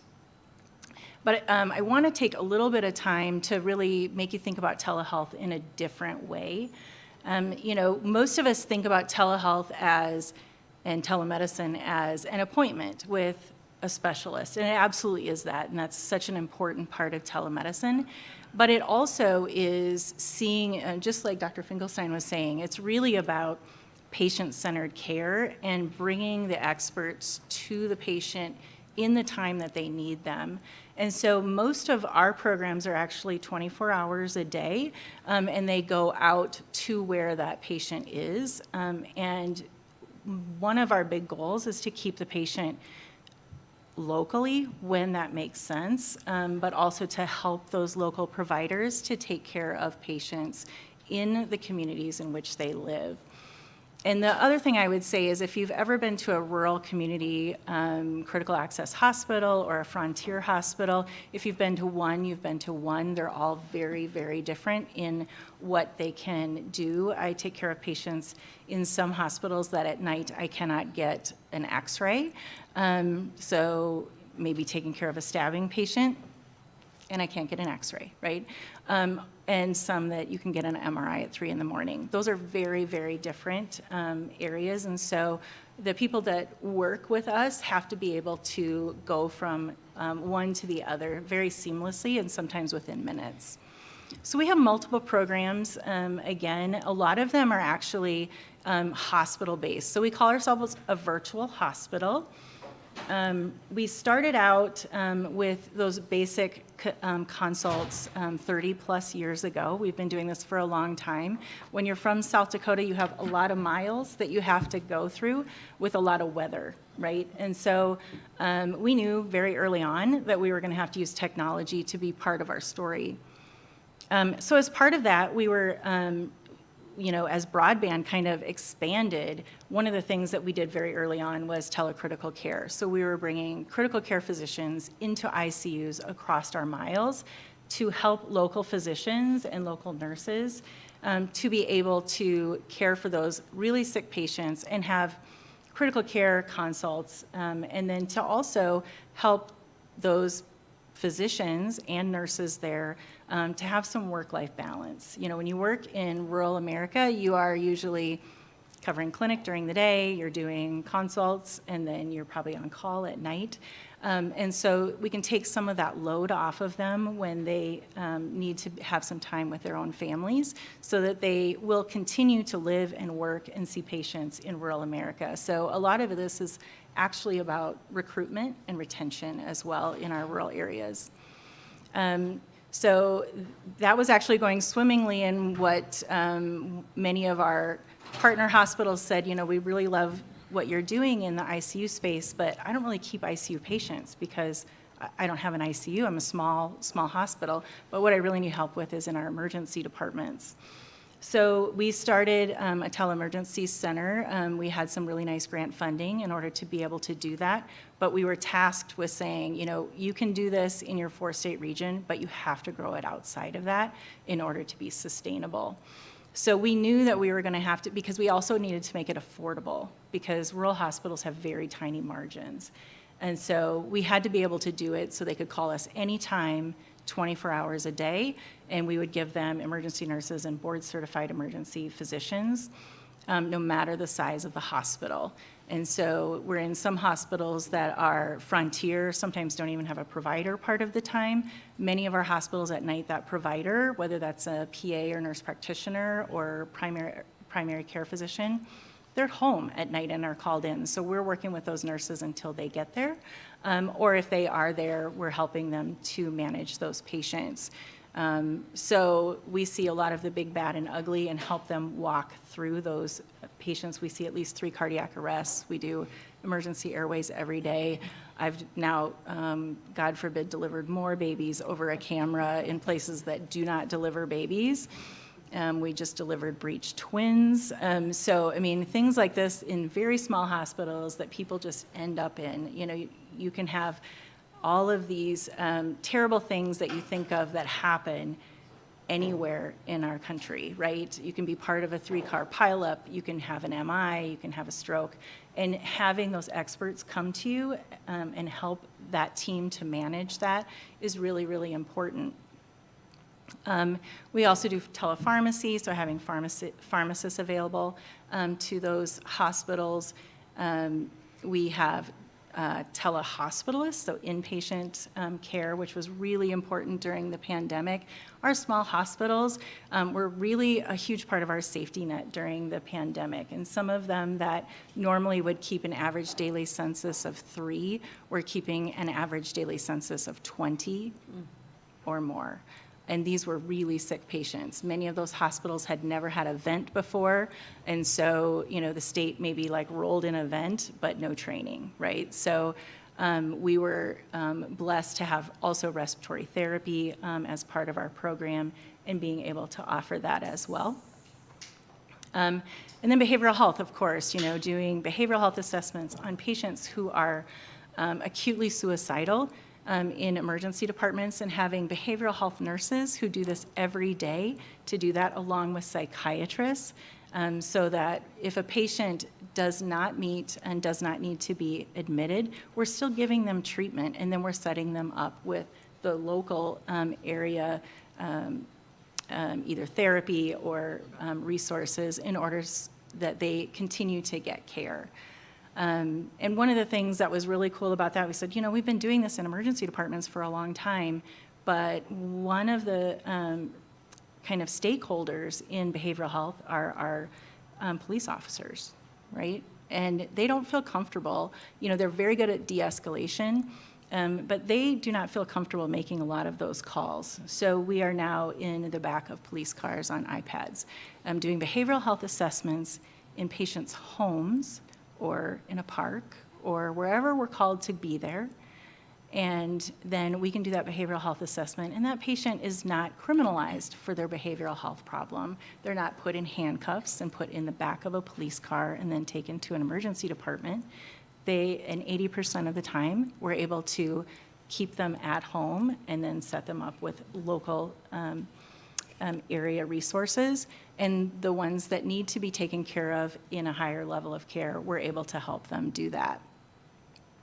We also do school-based care, which is amazing. School nurses, I just have such a love in my heart for them. And then work in nursing homes and assisted living centers as well, who have had such a staffing problem. It's been just before the pandemic, but since the pandemic, really difficult for them to find staffing. And then I would also like to just say that telemedicine is not just provider medicine. It really involves the whole spectrum of care. The last 6 to 9 months, you've probably, and if you haven't, you will have heard a lot of stuff about virtual nursing, right? Virtual nursing, that's something that we have done for since the beginning of time. Very early on, we thought this was all going to be physician-based, and what we realized that, I guess we thought we were really important, and what we realize is that nurses are really important. And the other thing that's really amazing about nurses is they are really good team workers. And so they actually adopt telehealth probably better than physicians. And then they're the ones that are saying, if you turn this off, I'm out of here, right? I'm not going to stay in rural America. So they're the ones that actually bring the physicians on and help to get us that buy-in. That we'll probably talk a little bit more about buy-in, but it is really helpful to be able to go out there and help nurses to do their work and take the load off of them. So again, we want people to stay and live and work in rural America. So I'll stop there. I'm sure we're going to talk a lot more about different things that happen, but just to kind of give you a piece that is maybe a little bit different than telemedicine that you have typically thought about. Wow, that was pretty unbelievable. It's a great example of a system that offers so many different services. A lot of people aren't aware, again, the digital front door of what is available. Our next speaker is Jody, and Jody and I sit on the board together of the NRTRC, and Jody's the director of telehealth and the Eastern Montana Telehealth Network in Billings, Montana. So take it away. Great, thank you, and thanks again for allowing us to be here and share the telehealth buzz. I think you all have probably heard of it since the pandemic and when that started, that it just kind of exploded, or as my husband says, as I've been doing this for 15 years, careful for what you wish for, right? But it's great, it's exciting, and it's awesome to talk about it to a wider audience of what the impacts that we can have and the outcomes, especially in that clinical care spectrum for patients everywhere, right? And so traditionally, prior to the PHE, we've learned with telehealth, there was really some tight guidelines in which the ways we could deliver care. And you do that for a while, and then you see the pandemic happen, and boom, it explodes, and there's this big opportunity. So now the question mark is, should it continue, and what does it look like? And so here for that conversation all day long. As Lisa mentioned, I am originally, I guess you didn't mention that, sorry, we changed tracks. I'll mention a little bit about myself before I get started. I'm a 5th generation Montanan, born about 3.5 hours east of here on a cattle ranch. My mom was a rural provider and would go see her patients, out in the rural settings, sometimes make house calls. And if you remember back in the late 80s, early 90s, there was Senator Conrad Burns, was from Billings as well. I actually knew him as a cattle trader and a really good auctioneer when I was very young. But he also started the Northern Egg Network, and my mom would say, you got to come with me. You got to come with me and go to see these patients. You got to see all these nooks and crannies of where we're going and what we're doing. And so he would. He'd go along, and then he'd go back to DC, and he was the best proponent for telecommunications for back here in Montana. He funneled a ton of money back here to set up rural broadband. And you got to give it to him for being a huge advocate from day one for rural health care and allowing telemedicine within the state of Montana. So with that, I obviously work at Billings Clinic in charge of our virtual care, telehealth, digital health. that's an ongoing conversation. I noted that down just because the definitions, we're all speaking the same language, but we call it different things, right? So we did it to ourselves, but again, the opportunity is boundless and in front of us. So across our enterprise, all sorts of digital care, the front door, how that works for patient access, but also the Eastern Montana Telehealth Network, which has been around for 30 years. So 1993 is when that got started. We have a big to do later this year to celebrate the 30 years young. Currently, we beam out over 40 specialties to 43 locations across Montana, North Dakota, and Wyoming. I'm truly passionate about rural and frontier. Thank you, Dr. Rowan, for mentioning the F word, frontier. Less than 6 people per square mile. We count, we matter. So thank you. I'm really excited about the work we get to do. We really started off from an educational perspective, but about 20 years ago, quickly saw the need for more clinical. And so we've really shifted gears to get more of the telemedicine out to each of those sites. Now we're at a whole new launch pad, right? So post-PHE, where we're going to go from here, there's been a huge need for acute services, emergent services, and how do we talk together, right? Because we still have those disparate EHRs and the talkability or the stackability of the tech, the services, the providers, the components, the legalese, the services, the billing, the coding, all of that mumbo jumbo has to come together. And so we're really looking forward to our development of what we are working on within our infrastructure across the state. We were funded recently pretty heavily to put in some new infrastructure across those sites. We also have the USAC program that is federal that also supports a lot of our sites as well from a broadband capacity. That's been really a good thing for us as we've grown over the years. The models of care in rural and frontier are so interesting. I love, you see one, that's truly what you've seen is one critical access hospital. Everyone works so different. So the customization that telemedicine can provide and all the trickle effects of that, including staff retention, staff retainment, are so huge. And so we really take pride in customizing the services that we provide for each of those locations based on the services that that community wants and where they want us to be. So we're not a one-size-fits-all, here's the program, here's the service. It's what works for your community, let's tailor it, and then let's make it work, right? The outcomes. And starting with the patient care are first. With the PHE just across our system, holy cow, buckle up, right? Everything literally changed so fast. And we saw a huge growth for those emergent needs that were locally based and locally sourced. Article after research paper will tell you patients want that relationship to continue with their PCP. That's who they trust the most. Not through, sorry if there's any providers in the room, but they don't trust that as much as their normal PCP relationship. And so we saw the need to get directly to our patients without having to outsource any of that. So as you can imagine with the direct-to-patient telehealth, it exploded, all of our numbers went crazy. We still average about 8 to 10% of all of our system visits via telehealth, and that excludes our network pieces. So that's directly, that's just direct-to-patient telehealth is that number there. So that's pretty impressive. We continue to grow within the consultative mode, which is pretty exciting. Again, what patients want, where they need them. Is it, PICU, NICU? Are we having babies in little areas? And they just need some support. Tele-ICU is another great one where the nurses just love it because they can stay there and they can see those patients that they typically don't see, right? So it's pretty exciting to see that and support those rural markets because a lot of times these critical access hospitals are the largest employer in their town. I think lastly, I would end with some work that I do. I do quite a bit of volunteer work.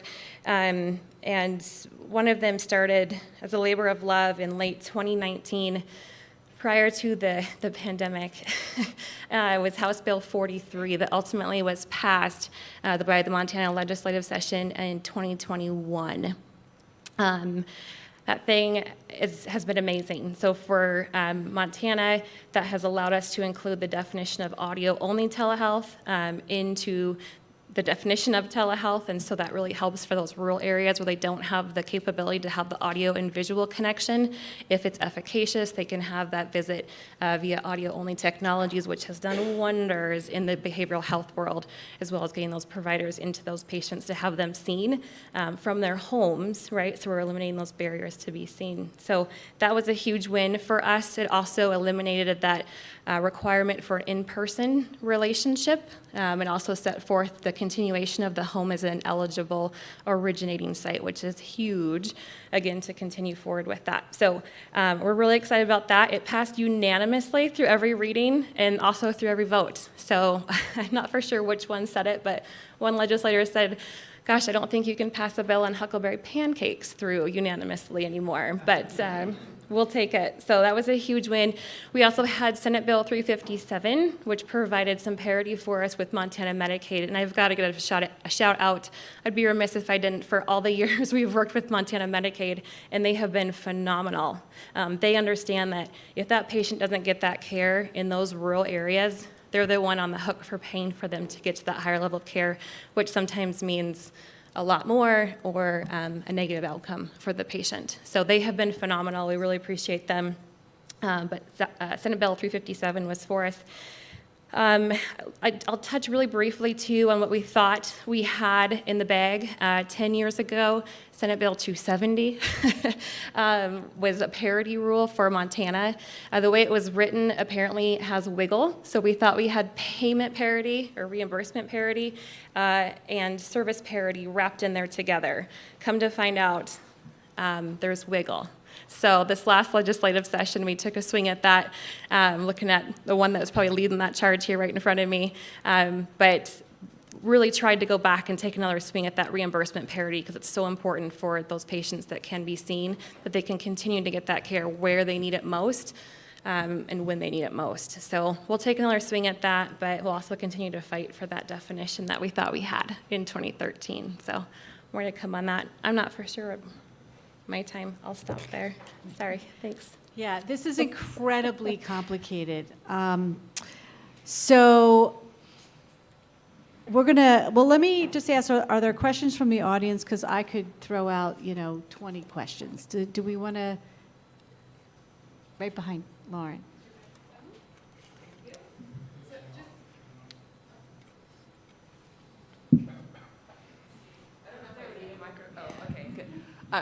You had touched on parity and cost. In California, many of our rural hospitals are suffering because Medicaid isn't keeping up, plus a number of other factors. How cost effective has the introduction of virtual, whatever health we're talking about, how has that played out for the hospital facilities in these small communities? I can take a first stab at that. So with the federal PHE, we just got to go through the big unravel project, as we called it in our health system, with May 11th, right, last Thursday. So with that, that provided some provisions for facility and non-facility based payment rates that was on par as if the patient would have been seen in person. Now we've reverted back, and so we're actually seeing a lower rate than what we would have as if the patient was in person. And so that reimbursement parity piece is super important when we talk about that, because we're being paid at that non-facility based rate, which therefore is lower, and it depends on your state, depending on what that percentage is, than what you would be if that person was in person, or if that patient was seen in person. So that's reverted back now. So all of those things are now in place again. So we'll need some more action federally to look at that. But also the Q code, the traditional, the legacy telehealth, right? That started off, oh gosh, fun fact. Maybe trivia question. I'm blanking on the year exactly, but it started off at $20 even. And every year it went through the incremental raise, right? I think we're at $27 now. For the facility side, so from the eligible originating site to be able to drop that code in addition to the pro fee side, right? So that should cover that side of it, but we all know in all of these rural sites, that does not cover that nurse's time to be there to telepresent and sometimes validate reads back to that provider on the other line that spends their whole time with that patient in the room, and then also has the AV equipment or whatever the modality is to connect back. So that's a big topic, but I'll try to stop there. I'm going to just summarize a little bit what Jody just said. So I was in Washington a couple of months ago talking to our senator and some of our legislators. We were there with the AUA, and we had 5 things that we asked from our federal government to try to help us make permanent.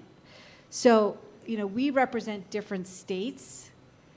And that's why this is so confusing, because, state by state by state has their own set of rules and regulations, but we really need Congress to make these things permanent and not keep kicking the can down the road, so to speak. So, payment parity, where we need to be able to be paid the same amount that we would get paid if the patient was seen in person. Not this fluctuating amount. And the adage of a physician sitting in a closet wearing a t-shirt, holding a cell phone, giving advice is not realistic, because we now know that telemedicine requires so much more really even than inpatient, because we now need technology and platforms. We may need an IT support person. We need broadband. We need staff to onboard patients that don't understand how to use the technology, that don't have digital literacy. That takes time. We need our EHRs and our computer screens to get up the information, the images, the labs.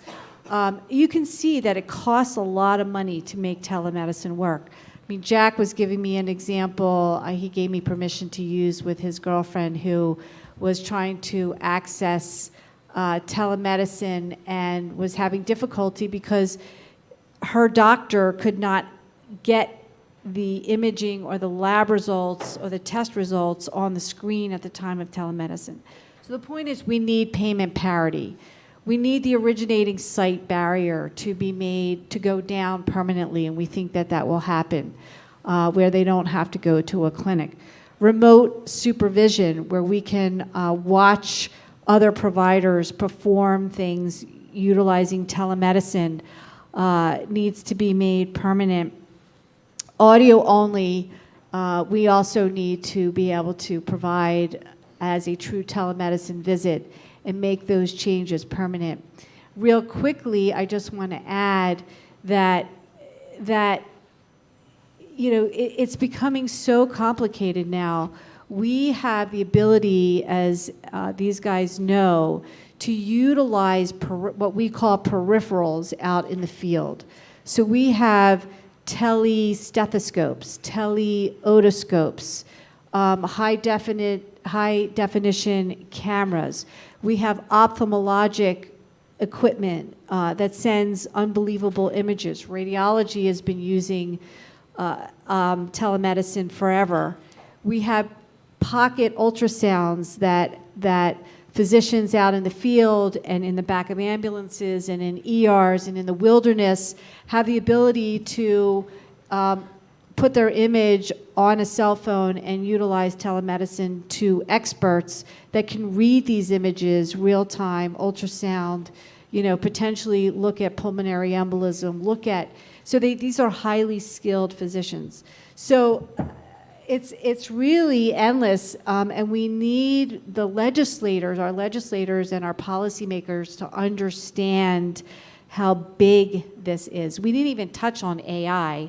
I wanted to ask, we have 15 minutes, these guys, if AI is on their radar. Can we talk about that real quick? Sure. I could try that. What I will say about our act is that it allows for technology-enabled healthcare, and it's worded that way because we're not going to be able to keep up with all the new devices and things and types and ways to do it. And so I would say that ours would allow that. Now there's, AI is a big thing, and there's going to be probably some other factors or external limitations, I think, that will come as we learn more about how to use AI properly. But I think the best I've heard is it's just another tool. It's just another tool in your toolbox. It's not turning over all of the knowledge and skills and training that healthcare professionals have. It's just using another tool to enhance our ability to take care of patients. And so we don't have anything called out that will prohibit it. It's technology enabled, so I think it's permitted in Idaho. But I do think that as the market continues to develop, there will be external factors that do put some guardrails around that. Full transparency, I use Chat GPT to ask what are some good questions to ask our panel. And it did a great job. Kelly. I think, Lisa, that's exactly what we need to look at, is just making sure that we're not being too prescriptive about what can and can't be done in the future, because then legislatively we need to go back and change it, and it just takes so much time. And, it really quashes innovation. And one of the great things about the pandemic is so many things that we had been asking for years, we all of a sudden got yeses across the board. Do it, because that we need, develop it, make it happen. I think, in 1950, medical knowledge was changing or doubling every 50 years, and right now it's every 73 days. So I don't know how you're going to, or I was just talking to 70 med students last week, how are they going to keep up without technology-enabled devices? And so, if you think about, and I didn't make up this analogy, but if you think about many cars right now, and if you go over the line, right, it buzzes at you if you go over the line, but you can still drive your car into the ditch if you want to, right? And so that's what I think about with AI. It's going to give us data and help us to think about what direction, if I have a 40-year-old female with a certain kind of cancer who also has hypertension and lives in Western Texas, what the best thing that data will tell you to do. It will give you that, but you will also be able to use your medical knowledge in order to do things. So I think telehealth has a lot of opportunities. And then I just want to take a minute to talk about, new innovations. And, our governor had really the I think, forethought of looking at EMS in the state of South Dakota, which is almost entirely volunteer-based. So most of these people are working at the hardware store or at the bank or maybe at the hospital, and the call comes in and they go. And we have not enough volunteers, and so she put together multiple different pieces that would help to support EMS in our state, and one of them was to put telehealth and real-time physicians and nurses in the back of ambulances in the middle of nowhere in South Dakota. And I was just talking to one of our patients from Kimball, South Dakota, who gave me permission to talk about this. He got gored by one of his buffalo. He's a buffalo rancher, so buffalo are not just roaming in South Dakota, but he was actually, caring for his animals, got gored, got thrown, was, 16 broken ribs, lungs full of blood, broken arm, broken pelvis, basically stab wound through his abdomen. And he said, the first time that I thought that I was going to make it was when I was talking to that physician in the back of the ambulance, and they told me that they had already called a helicopter, they already called the critical access hospital and let them know what they were going to need when I got there, and they already let the trauma center know where I was going to have to be. So we followed them, had cameras in the ambulance, in the critical access hospital, where we helped them to put a chest tube in that patient and resuscitate the patient, and then also in our trauma center in Sioux Falls, South Dakota. So that is continuity of care, and that's taking care of patients. And I told him I was coming here, and he said, please take me with you. So that's change. That's a good story. Jody. That's good. Yeah, I'd say the area with AI, we actually just have started. So I think the ink might be dry. I was on a call on my way here this morning about it, is within our diabetic population. So that's just a great place to start with anything innovative. We've done a lot of RPM, so alphabet soup, I realized that, but remote patient monitoring, that's been great for us, a good pilot to continually track and monitor patient glucose levels in tandem with not only their diabetic specialist, but also their whole care team. So they can continue to monitor them from at home, see if there's a spike, they can beam in, say, hey, did you have an extra piece of cake today after lunch? I can see your spike, are you doing okay? And follow the patient that way. So again, kind of more to the device side of telehealth, if and how the patients want it. I think that comes back down to a reimbursement perspective as well. But within AI, they are actually, the new company we're looking to partner with is out of India, and our CISO, so another acronym, sorry, Chief Information Security Officer was on the call. So that was fun. That was really fun. That was about the first half of the call, was them figuring out how this is going to get to work with our with our electronic health record and the PHI and all that information. But it passed all the tests, so all is well. So I don't have anything to report out right now, but it is on the roadmap. It's on the radar. It's forthcoming. And I would just say that it's being in this space for quite a while now, it's pretty interesting to see the change. I think before it was like, try this. I think it might work. And then now it's like they're knocking the door down. Let me try this. Can we do that? How about this? And now it's more of a, we can for sure, but should we?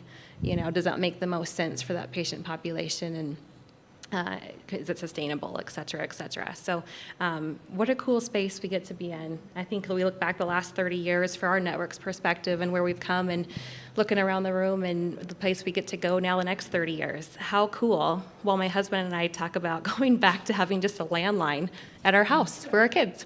So it's interesting the balance with the technology. Yeah, I think it's going to get pretty weird out there. We won't even talk about the metaverse. So let's ask questions. Go ahead.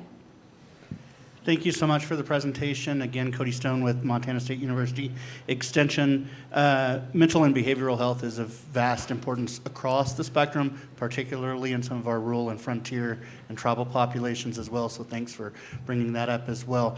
We've partnered with granting organizations with the Montana Department of Agriculture and have received some support through some grants for basically tokens for free psychological care over, virtual within that. Can you talk about any other examples that you've seen of success from either public-private partnerships in helping with that, or granting organizations that have helped perhaps bridge that gap between those that lack that type of service based on their location, and how we can maybe bridge that? Yeah, I think, besides the fact that we've, partnered with, we started with the Helmsley Charitable Trust, gave us some dollars to start our project with mental health in the back of police cars, and that has now been taken over by the state and appropriations. But also we've been working with our tribal lands and IHS in the states of North and South Dakota, Nebraska, Wyoming, and Montana to do some behavioral health psychiatry, but also to do therapy. And one of the interesting things that we've been talking about audio only is, there's a very high no-show rate on tribal lands, and a lot of it is lack of transportation, lack of being able to get off work to go to your appointment, things of that nature. But once we took away the fact that they had to come to the clinic and they could do audio only, our no-show rate on our behavioral health programs cut in half. And so that was a really positive thing that the pandemic brought, but also now patients who are being seen for behavioral health are being seen regularly. And the other thing you have to think about in rural areas is they may have one or two behavioral health people, and in small areas you probably know them, right? You may not want to talk about everything to someone that and you're going to see in the grocery store, or your kids are friends with their kids. And so sometimes that little bit of anonymity of having someone far away is helpful. And I think one of the things that we really need to look at is the DEA is actually looking at, for those of us who prescribe controlled substances, which is really common in behavioral health, that they want to make you be able to see your patient in person at least once a year. So if you are in the state of Wyoming or the state of South Dakota or the state of Texas and you don't have enough, but someone lives in Boston and has extra time, right? They are never going to be able to see that patient. And so if they're seeing patients for substance abuse help and things like that, where they're using controlled substances, that is something that we really need to make sure that that doesn't come. And, you know, there are always going to be bad actors, but most of us, we saw that. We're not seeing a lot of abuse. And the DEA actually gave us 2 months for people to write in about the change that was supposed to happen last week, and they got 84,000 letters about why that shouldn't happen, and they put a pause on it. So we don't know what's going to happen there, but for behavioral health particularly, but everything else as well, making sure that access to care is not taken away because of that. So I'm not sure if that totally answered your question, but I think, you know, those are things that have had a positive aspect in our behavioral health particularly. Can I add real quick? Yeah, go ahead. Dr. Finkelstein? Yeah, go ahead. Real quick, I would just say school-based care has also been a great place for behavioral health. And I know Aval does that as well, but with our tribal areas, it has been incredible to see the outcomes in those areas just because of the dynamics you talk about. The other thing I would just say really quickly too on a federal front is the residency component piece that was slated to go one way prior to the end of the PHE ending last Thursday, end of the day. So last Friday was the start of all the revert backs. And this was one of them that over the weekend was changed and now has been allowed to continue through this calendar year. So for us, that impacted a lot of our behavioral health providers as we have some residents as well. So they are overseen by our providers and then they can still provide those services to those patients. So we actually had to work other ways to get those patients in. So at the end of the day, what it all starts with is the patients, right? So now here we were this weekend calling patients, getting back on the schedule because that change had happened literally sometime over the weekend. So these policies at a federal level trickle down to patient access and satisfaction at the very, very local level. Thank you. My name is Brett Hess. I am the Executive Director for the Western Association of Ag Experiment Station Directors, which has nothing to do with this panel, but I want to say this is an excellent panel.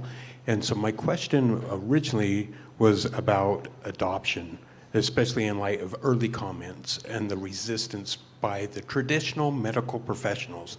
And it sounds like that's kind of the gist of this panel. You're concentrating, a lot of the discussion is on traditional.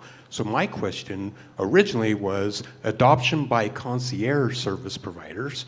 Was that faster? Was there any data to suggest, because they broke the mold? But then recent comments about access and payment made me think, how does, in a broader scale, concierge service providers fit into the whole picture?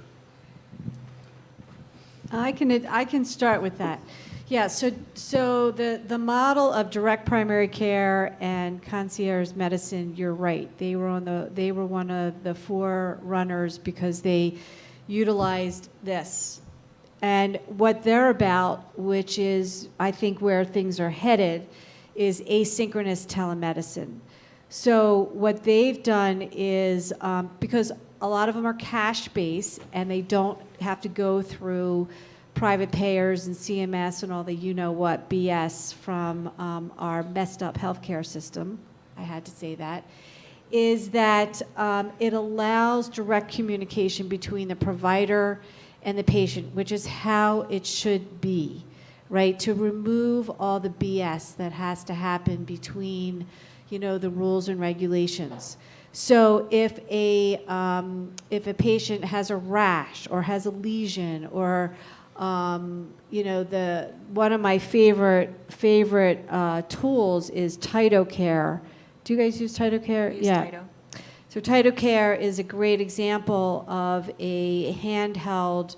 It has multiple uses. So you can, if you are a mother or a father with 3 kids at home and they have an ear infection or a throat infection, it has a tongue blade attached to a high-def camera. You can look down the throat, send the image to the direct primary care concierge physician.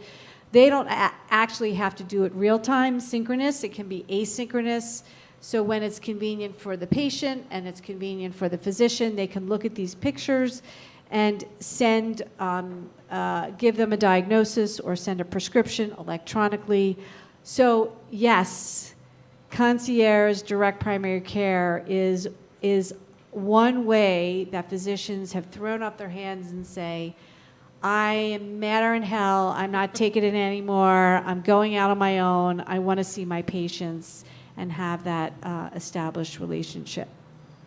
And I would say that our company is almost entirely subscription-based. So it's based on basically average daily census or average ER census. And so we have scaled to make it very affordable. So for most hospitals, it's less than a cost of a nurse. And you can call me 24 hours a day. You can call me 200 times a day. You can call me once a day, at any point. And then, especially for critical access hospitals, a lot of times they can take that off their cost reporting as well. So it has made it easy for that to be the right thing to do and to bring someone in that manner. Because billing we're in 29 states. You know, we will allow them to bill on our behalf, but it's a lot. What was the second part of your question after concierge?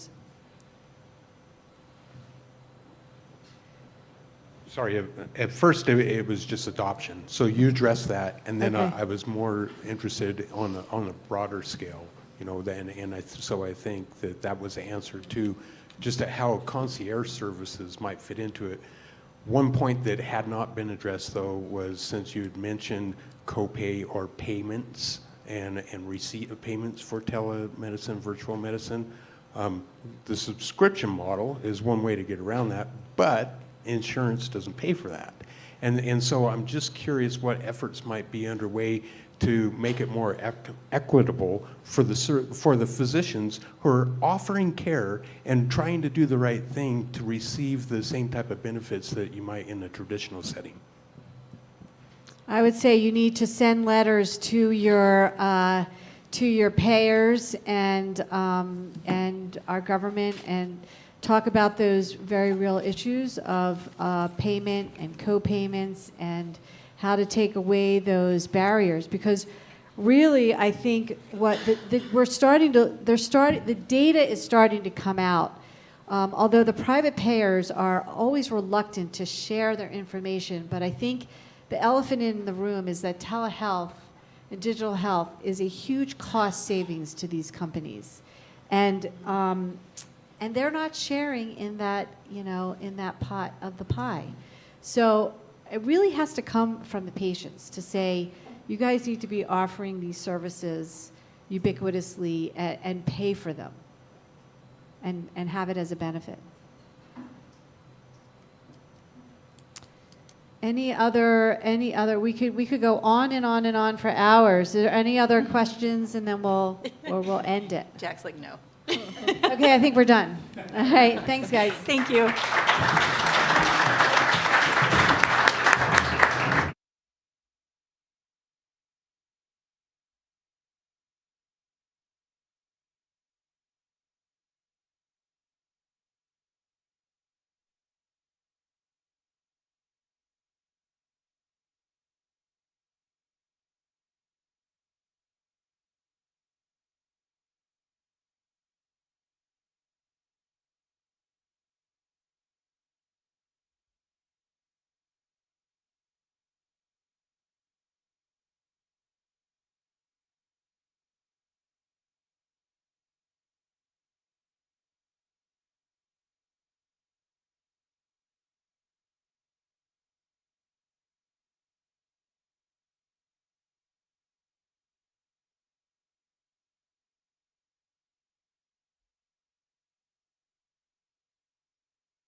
for everybody for being back and quiet. This is nice, so I appreciate it. So anyway, great couple panels. Now we're looking forward to the next two we have before we have our reception. So appreciate everybody. Hope everybody got refreshments and got the blood sugar back up. So obviously during our last two panels, we had examined strategies for providing essential services in communities, especially in rural areas. Across the West, our governors are also working to build their homegrown workforce, both to solve persistent workforce challenges and to ensure that their students can pursue great careers in their communities. This can be particularly challenging in rural areas where students may live hours away from nearest college campuses or have limited exposure to the opportunities that are available. In this panel, Launching Local Careers, we have an all-star group of Montanans who will discuss how they are working collaboratively and creatively to help all Montana students succeed. To lead this important discussion, I'd like to introduce our moderator, Deborah Silk. Deborah currently serves as Associate Executive Director and General Counsel for the Montana School Boards Association, where she's been since 2000. Deborah also advocates for Montana's public schools as an attorney and lobbyist, representing the interests of community-owned local public school boards, and is trained in strategic governance, which she uses to lead MTSBA's strategic planning services offered to association members. Thank you all for being here, and pass it on to you. Very much. Can everyone hear me okay? I think so. I just have to say this is the first conference that I've been at with this group, and I feel privileged to be sitting here. Before I introduce our amazing panel, I just want to let you know sort of some of the work that we do at the Montana School Boards Association. One of the things that we're always looking for are innovative opportunities to provide to our students, both in terms of college readiness and primarily, and I would say probably focused in the last 10 years, really on careers for students. And you guys know from the introduction, I'm an attorney by trade, and I don't want to insert too much legalese into this, but in Montana, we have a constitutional provision. Many of you probably do have similar things in your constitution, and what it provides is that the goal of the people of our state is to develop the full educational potential of each citizen. So everything that we do in our association and all of our public schools, that is the focus. It's been focused on personalized learning, providing advanced opportunities for students.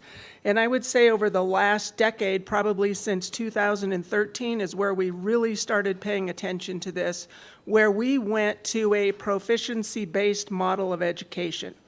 That scares a lot of people because we always think about our K through 12 public schools as kids sitting in a classroom and being there for seat time. In Montana, there is no longer a seat time requirement. And the point that I'm trying to get here is that you can have a student in high school, for example, maybe he or she has an interest in mechanics. They can be working with a local mechanic shop. They can be receiving graduation credit for that class and also getting certification in that line of work. So in terms of what we have in Montana, we also expanded in the 2021 legislative session, we expanded the definition of pupil instruction. And that includes all work-based opportunities for students. So again, we have a lot of flexibility in Montana. I would say innovation is something that everybody involved in public education and workforce development is interested in, and I know it's a priority and a high goal area for our association. And again, I just feel very honored. I don't have the hard work today. These people have the hard work. I just get to moderate and ask them questions, right? So with that, I'm going to introduce our panel. And listen, I want the individuals up here to speak for themselves.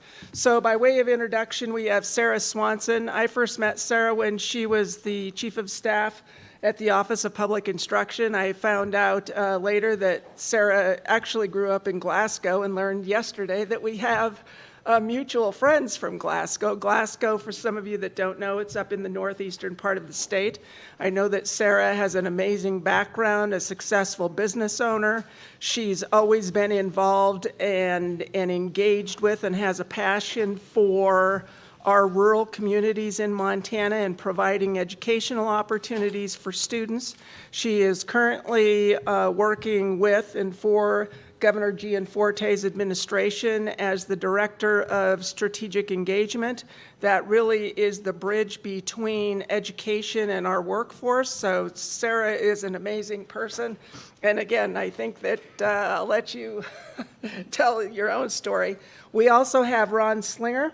Ron is the president of Miles City Community College. I was looking at Ron's bio, and it's amazing that every job that he's ever had, his commitment is to youth, education, communities, and the communities that he is serving, both in terms of building relationships. The other thing that struck me about Ron is he has been dedicated to public service his entire career. I was astonished when I saw that he was a school board member, which is near and dear to my heart, right? But he's also served as a county commissioner, mayor, and he's been on the city council. So when you're talking about somebody devoting their career to community service, Ron is that. We have Adam Gilbertson. He's the senior vice president in field technology innovation at RDO Equipment. I just met him the other day. He also is a governor appointee, and one of the things that I should mention is our policymakers in Montana are focused on what we are focused on here today, on innovation and providing advanced opportunities for our youth in this state to, quite frankly, fill the gap, and a needed gap, in our workforce development. So Adam was appointed to the Montana State Workforce Innovation Board. He currently serves as the chair of Education, Training, and Upskill Committee, and very glad to be sitting up here with him. He's also from Laurel, Montana. And then we have Don Wetzel. He's a member of the Blackfeet tribe, and I was telling Don before we started, I don't know him very well, but he is an amazing person just based upon what he is doing with our youth, particularly with our American people and tribes in Montana, and the leadership opportunities that he's providing with our youth. And I'm going to let him tell his own story. He's also with the Office of Public Instruction as their Director of Tribal Student Achievement Relations and Resiliency Unit. So again, very honored to be up here with these amazing individuals. So with that, I'm going to turn it over to Sarah. And Sarah, take it away. Thanks, Deborah. Good afternoon, everyone. I'm Sarah Swanson. Like Deborah said, I serve as the Director of Strategic Engagement for Governor Gianforte's administration. I'm housed in the Commissioner's office at the Montana Department of Labor and Industry. But state government is still relatively new for me. My background is deeply rooted in the private sector, having spent nearly 20 years as an owner and the general manager of a company called Farm Equipment Sales. We were a large regional John Deere dealer organization with 4 physical locations that covered 14 Montana counties and 2 North Dakota counties in some of the most rural and remote regions of eastern Montana. Our headquarters was in the bustling metropolis of Glasgow, population 3,180, and that was our largest community. It was even named the geographic middle of nowhere by the Washington Post a few years ago, so it gives you an idea of where we're at. Our smallest community, or our smallest location, was in the town of Circle, Montana, population 488. And it was our highest volume, highest margin location, so still very critical to the ag and infrastructure world in eastern Montana. Our sales and service territory for that company included 250 miles of the Canadian border as our boundary to the north, the Fort Belknap Indian community as our boundary to the west, the Northern Cheyenne Nation as our boundary to the south. It encompassed all of the Fort Peck Indian Reservation, and our boundary on the east was the Bakken oil play in the state of North Dakota. Our company needed over 100 highly skilled technicians and innovation experts, and about 80 silver Ford pickups to crisscross that territory every day. And our biggest challenge was finding the qualified staff and the silver pickups to cover that area every day. We had to get really creative in how we were going to cover that in the small communities of eastern Montana. And we experimented with a number of community-based grow-your-own programs. It looked different in every community we operated in because every one of those communities had different resources and different needs. We had to identify and train local youth in each community to bring them up through our organization and hopefully retain a few of them. There was no community college anywhere within the geographic boundaries of that region. We did have exemplary public schools and 3 tribal colleges that we could partner with, but we had no campus for the Montana University system. So we purchased and provided curriculums in robotics and mechanical reasoning as young as kindergarten, things like Project Lead the Way for elementary schools to start those skills. We sponsored dozens of CTSO chapters of a variety career and technical student organizations, everything from TSA to BPA to FFA, any of those organizations that we thought we could develop the workforce skills through, we sponsored those organizations. We took dozens of student trips down to the manufacturing plants for our industry across the Midwest. We worked with our partners at John Deere Company, other dealers across the state, MSU Bozeman, our land-grant college, as well as a number of other stakeholders to develop what we called the John Deere Ag Expo, a once-a-year event where we could bring thousands of Montana students to one place to really start exposing them to opportunities in innovation in our industry and our region of the state. Ultimately, we hired curriculum developers on staff at a John Deere dealership that reported to me that we loaned out to help our local school districts who couldn't afford those economies of scale, who needed help with technical writing or math curriculums to get their students prepared to deliver the skills that industry needed that you couldn't find in a traditional math textbook. And then we paid for over 40 two-year technical degrees for students. And unfortunately for us, by the time we were done running those students through, we only retained about 80% of them, but those that we did retain, we had a higher success rate for the ones that we sent out of Montana to the North Dakota State College of Science. That was our highest success rate for students. But that still wasn't enough. We still weren't meeting the need. We weren't meeting our own need or our community needs. And so we had to create an up and out methodology where we trained more students than we retained, but we trained them to leave our organization, go into other organizations, created an off-ramp for those students to join the high-wage, long-hour careers in the Bakken oil field because the money of that industry was a draw to most of our young people. And then we had to create a seamless on-ramp back in for them to return home, return to their families, and return to our organization when they were done with those hours and wanted to come back. The workforce needs and approaches of our partners in the Fort Belknap Indian community, the Fort Peck Reservation, and Northern Cheyenne were very different from our other communities and very different from one another. And so we were constantly reinvesting in those relationships and evolving new ways to engage. Every time a tribal council member changed or leadership at a tribal college changed, we had to really reinvest in those partnerships. And you'll hear some of these challenges from my colleague Donnie later today, who has so eloquently defined for me in recent years of the need to approach those communities with a workforce development approach of culture first and then the work skills. I wish I'd have known that when I was running farm equipment sales. Ultimately, investing our time and resources into youth proved to be a really successful model.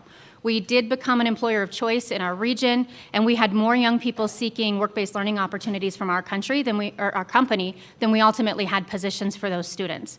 Our organization became the largest John Deere dealer group in Montana by volume without sacrificing margin or market share or the profitability markers that we needed to achieve, and we did that in large part because we built a reputation on investing in people and investing in our local schools.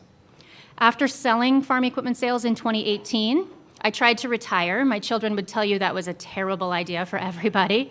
So in 2019, I went back to work and started developing partnerships for other trade associations in Montana to work directly with their local schools. Our first project was called ProStart. It's a culinary and restaurant management organization originally developed by the National Restaurant Association in partnership with dozens of restaurateurs across Montana, leading students interested in that industry directly into the kitchens and the front of the house at restaurants across Montana. And then I had the opportunity to join the Montana Contractors Association and the Montana Equipment Dealers Association and to help design and implement what we call Build Montana.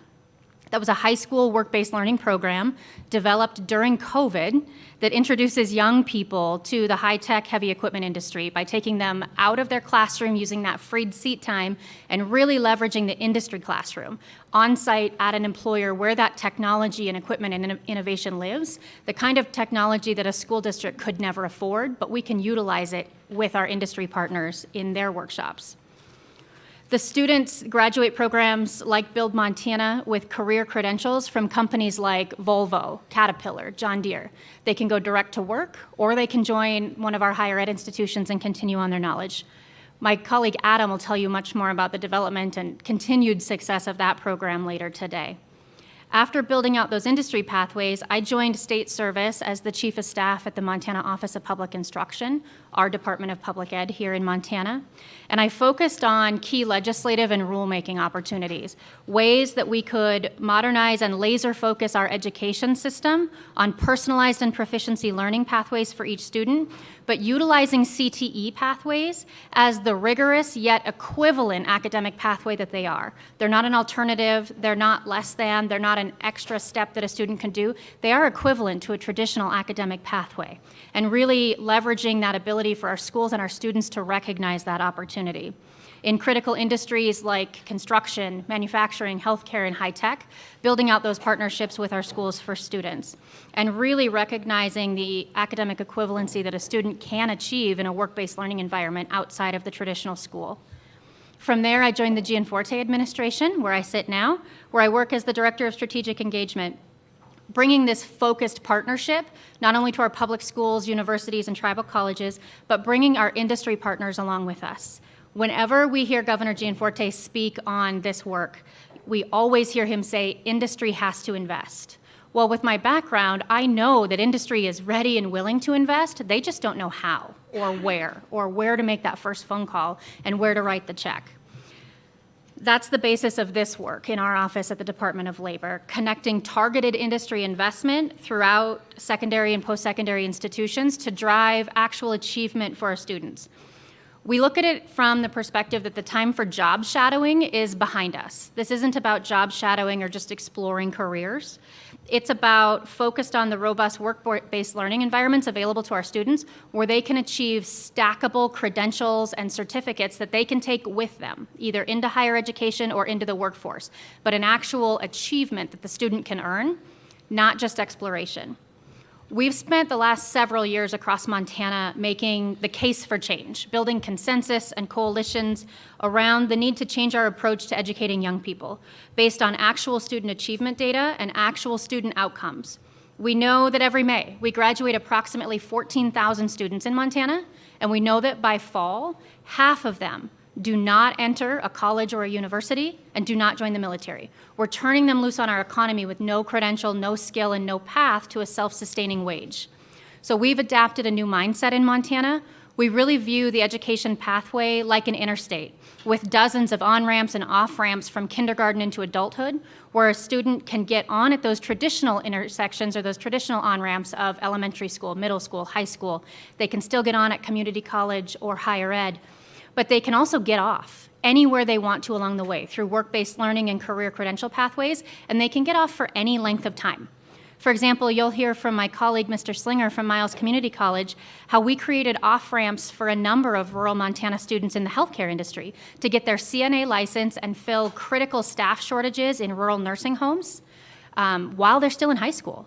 They're earning that wage, they're filling a need to keep those nursing homes open in their community, and then they have a variety of on-ramps to get back on that interstate. They can go to college to pursue their RN, to pursue a healthcare administration degree, or possibly even medical school, or they could stay where they're at. They could keep working as a CNA for a period of time, they could join a work-based learning or on-the-job apprenticeship to get their LPN at any interval they want.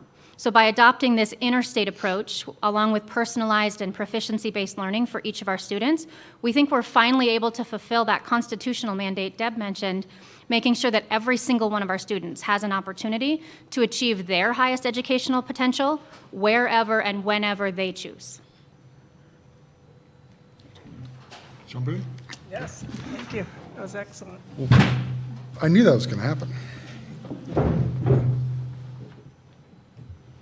And I am not as flexible as I was 20 years ago.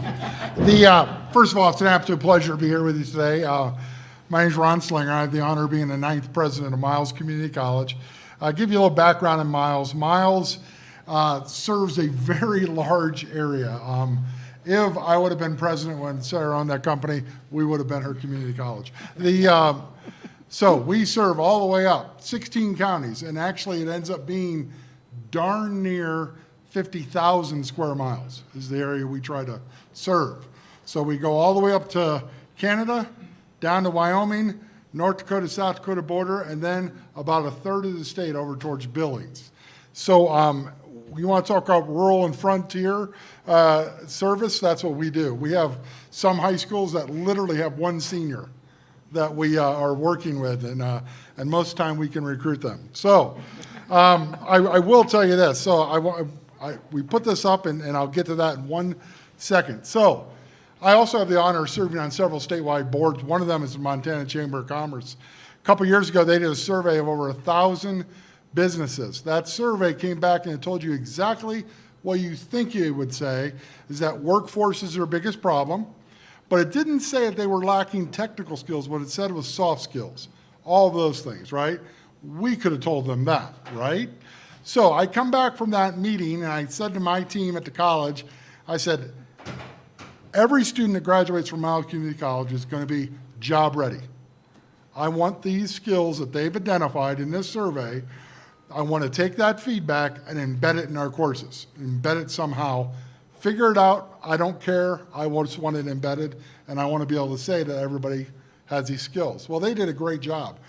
They got their heads together, they created a 1-credit course. It's called Career Development and Interpersonal Skills.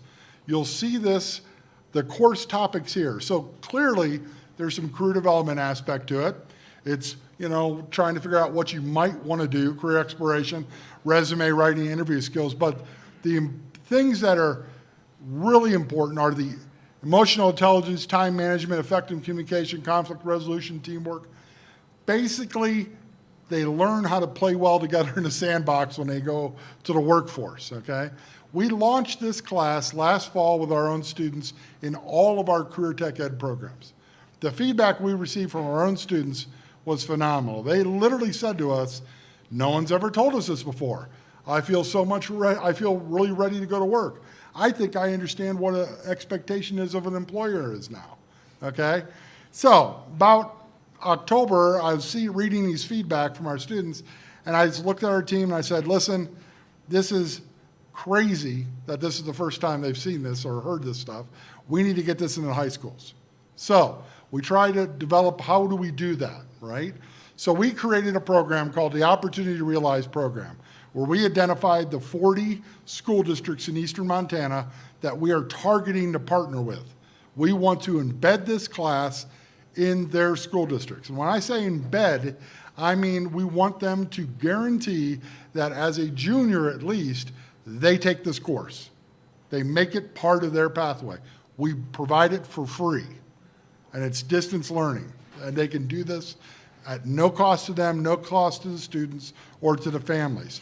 We piloted it this spring with 2 of our local high schools. They enrolled all of their seniors with us. Same exact result. Those students came back with the same things like, wow, I feel so much more confidence, and wow, I actually think I know what I might want to do, okay? All the things you're going to hear about they're working up here are great programs, need to be supported, but we need to get them focused. We need to have them understand whether they're going directly into workforce or upon graduation or whether they're going on to college. We still need them to focus and actually have a plan, okay, and be job ready. So I am happy to let you know that as of today, we now have 14 of those school districts signed up that we're launching with this fall. I have another 3 that we're working with that I think will be signed up within the next week or 2. So with all of this, as Sarah mentioned, in Montana, 50% of high school kids don't go to college. In rural Montana, it's more like 75% don't go, okay? By implementing this program, we will be able to say in 2 years, when I get all 40 of them, and I will get all 40 of them, we will be able to say 100% of Eastern Montana kids go to college. I'm not saying to get a degree or certificate, but they all will have a 1-credit, transferable credit that can go anywhere in the university system, because we have Common Core numbered system, and 100% of high school graduates will be job ready upon graduation because they have learned these skills in this class, okay? I also want to let you know, to give you an example. So one of these, he's like my poster child. He's one of these kids that was in this first pilot. So he's from a large ranching family. He doesn't need to go to college. He knows what he's going to do. He's going to run that ranch someday, okay? So he hates school. He is mad as a hornet that his school district made him take this class. So in this class, there's modules, and after every module, you have to do a discussion board post where you write a paragraph talking about what you learned and what your thoughts are. His first 3 posts were basically this: I can't believe the school district's making me take this class. This sucks. School's for fools. That's basically what he said, okay? 4th week, epiphany moment. He writes, I was talking to my dad last night. We think I should probably take the CDL program at Miles Community College next year because I can then drive our cattle to market across state lines. As a junior, I would have said to him, and I don't know what his name is, it's probably a good thing, especially that Schools for Fools comment. I would have said, listen, Johnny, you're right. You don't need to go to college, okay? But you know what? Next year you got 2 free classes you can take. You should probably take our ag business class in the fall because you know what? You need to know how to amortize a loan on equipment. You need to know how to run a budget on a farm. That will help you. It'll help your farm. It'll help the whole community. I think he would have taken it because I wasn't talking to him at that point about a year or 2 years or anything like that. I was talking about a specific thing that's laser focused on what he knows he's going to do. That's the power of this program, okay? And I'm evangelical about this. I will preach this. I believe we've stumbled upon a program that actually every rural community college in the nation should be doing because it's a complete game changer for the communities and for those students. I would like to see the entire state of Montana adopt that. So there's other people, though, when you talk about investment, I'm happy to let you know, within the last 2 months, we had a private investor donate $100,000 to this program because they believe in what we're trying to do, okay? And by the way, that was unsolicited. They asked me what we're working on. I told them. Next thing I know, they told me they wanted to invest. So I just believe that we are modeling something that all of you could copy in your states and would change the entire dynamic of the workforce need for today and for the future. And I'll stop there. Thank you. And I'll try not to drop this on the floor. Yeah, that's right. Hello, everyone. Adam Gilbertson. And just going to maybe take a couple of minutes and talk about my background. I'm a Minnesota kid by the native side of the world. I've moved to Montana now twice, and I'm pretty confident it's going to stick this time. And at least my wife has informed me I'll be going alone if I decide to leave. But for the last 20 years, I've worked for RDO Equipment Company, which is one of the largest John Deere distributors in the world. We have locations all across the western states, starting in Minnesota, North Dakota, South Dakota, Montana, Oregon, Washington, California, and Texas. And we've been very involved in partnering with workforce development, young people into trades careers. Since I started in 2003, we've had a program that helped young people pay for diesel technology programs. Today, that is a tuition incentive of $31,000 at our organization, which basically pays the entire cost of the school along with a signing bonus and puts them into about $8,000 in tools that they need to do the work in our industry. But the reality is, we also know that there's a workforce crisis in kind of the legacy industries of construction and agriculture. And the real kind of underlying reality is that there's a complete disconnect between industry and education. And if you think about what's happening in industry, major corporations like John Deere, Caterpillar, Volvo have created their own university systems. John Deere's university system currently sits at about 26,000 classes that they deliver globally across the world to bring education to the workforce that needs to do the work every day in a really rapidly changing way. There are tractors in the field right now that are running autonomously. There are sprayers that are using AI and machine learning technology to reduce the use of pesticides and herbicides and improve the quality of the field, along with reducing the input costs to feed the world. And that technology is rapidly disrupting our industry, which means we've got to figure out how to train quicker, faster, more effectively. And we've got to reestablish this connection to our education system because in most of these careers, which I'd like to brand Plan A careers, because they really are. They're not, well, if you can't go to college and you can't do these things, then I suppose this opportunity in agriculture or construction is a place for you. It's not the reality anymore. The number of $100,000 jobs in these two industries is substantial. 2 years ago, our friends in the Contractors Association worked on a survey. This was pre-COVID, but the question was, if you could make $100,000 in the construction industry, would you do it?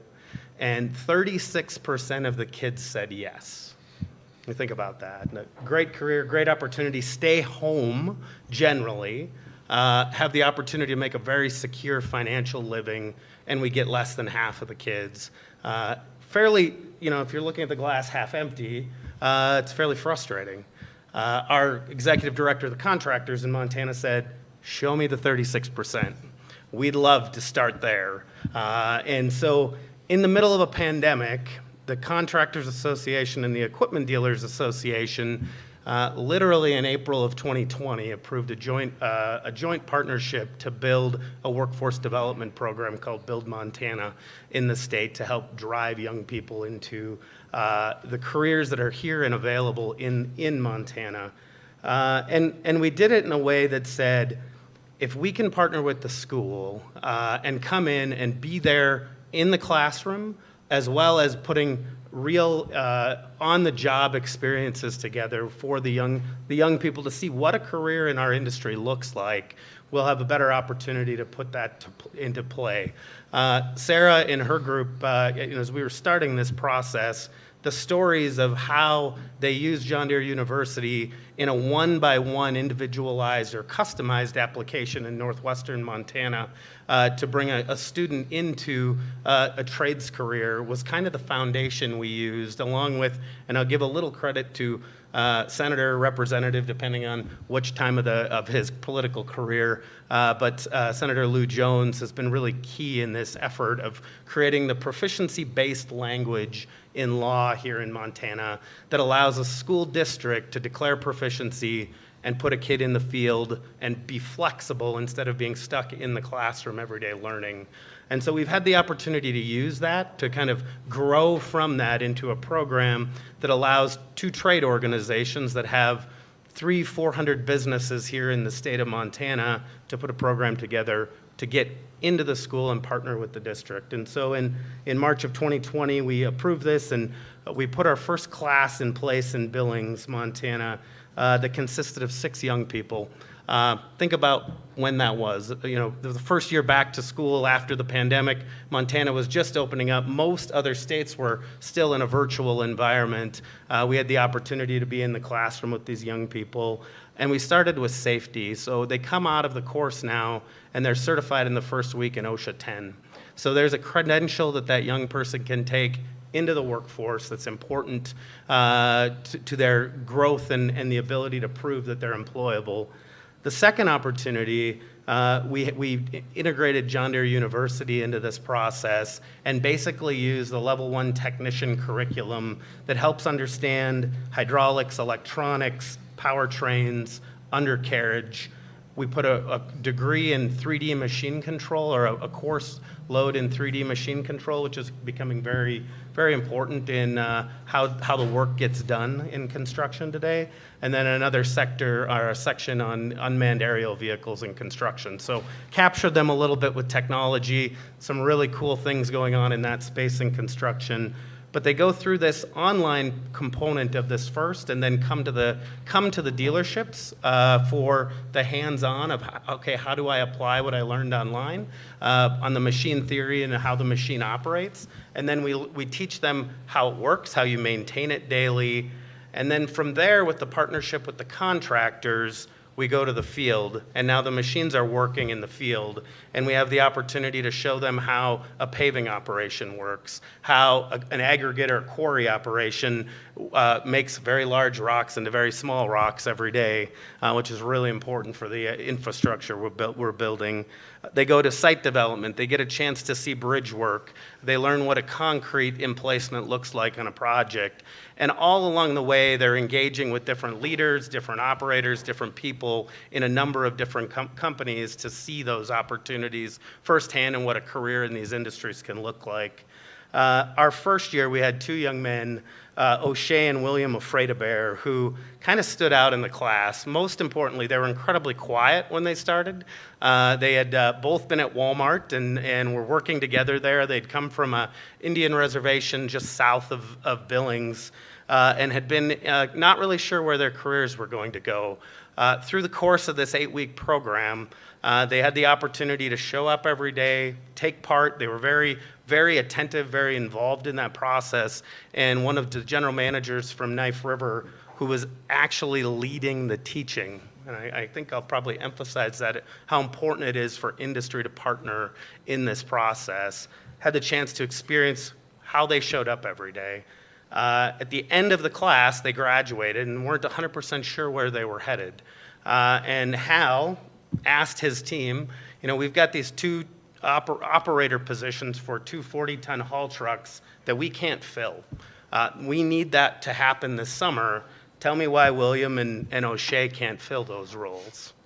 18 years old, first time through a program like this, but they had the opportunity to experience what that looked like day in and day out. They made the offer. Both of them started at $25 an hour at 18 years old and spent the entire summer working in that process. William shared with us as he came on board that this job made him the highest wage earner in his family. Completely life-changing for him. At the end of the summer, William stayed on full-time, worked through the winter and into the next construction season.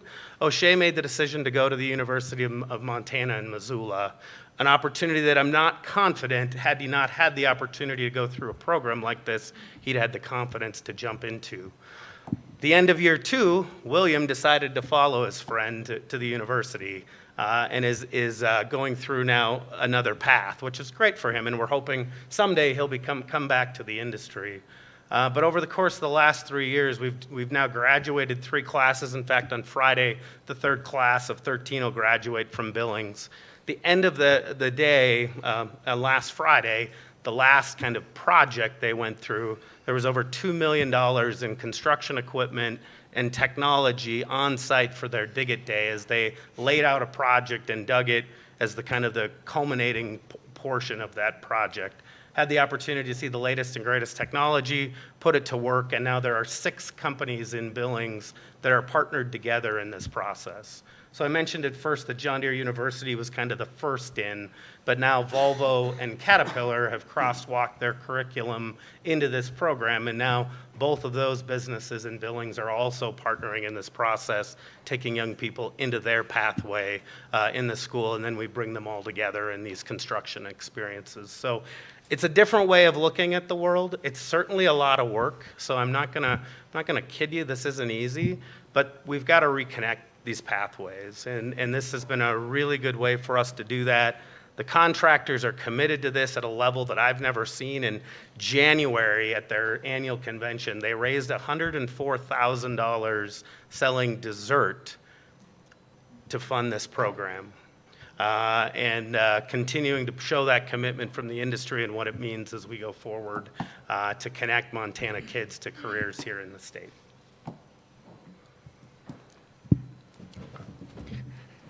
Good afternoon. My name's Donnie Wetzel Jr. I'm from the Blackfeet tribe. I'm also German and Irish. And my mother's a 7th generation Montanan out of Missoula, farm and ranching family. My father's 1,000th generation from the Blackfeet Nation up by Glacier Park.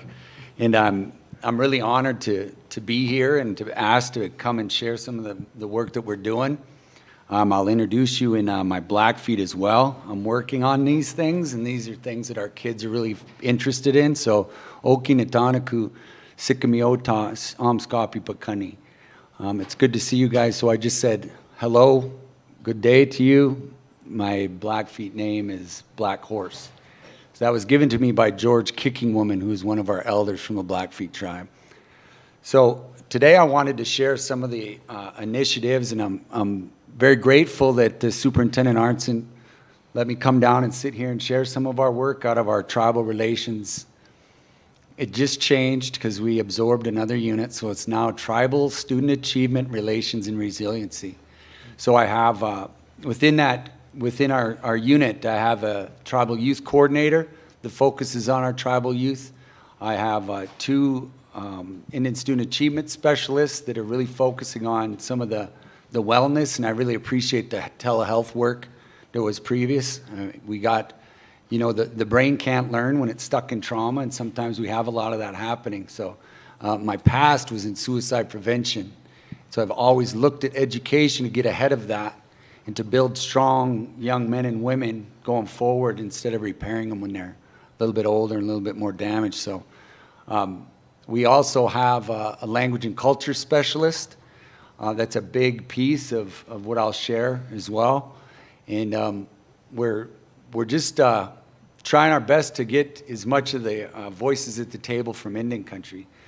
So I wanted to share, I got to work with Sarah back when she was at OPI, and some of the things that we talked about in the earlier levels, and I grew up in Browning, Montana. My grandfather was the chairman of the Blackfeet Nation, and my father was a coach and teacher and administrator up there as well.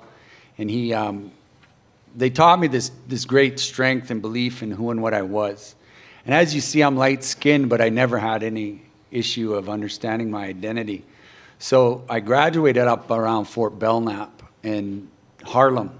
And so I'm a Highliner too. You know, Highliners got to stick together because that wind will blow us away individually. No, just kidding. But I think some of the work that I did, I started out at the Montana-Wyoming Tribal Leaders Council, which I guess is kind of the UN of the Montana-Wyoming tribes. They go out and work at the federal level with some of our IHS, BIA, some of those funding things. So while I was there, you know, our tribal nations are a nation within a nation, and speaking and working for our tribal leaders, oftentimes people don't understand that when you meet a tribal leader, it's basically like meeting the president of Germany, you know, because they have their own language and culture and dances and ways of life that are often, people don't realize that.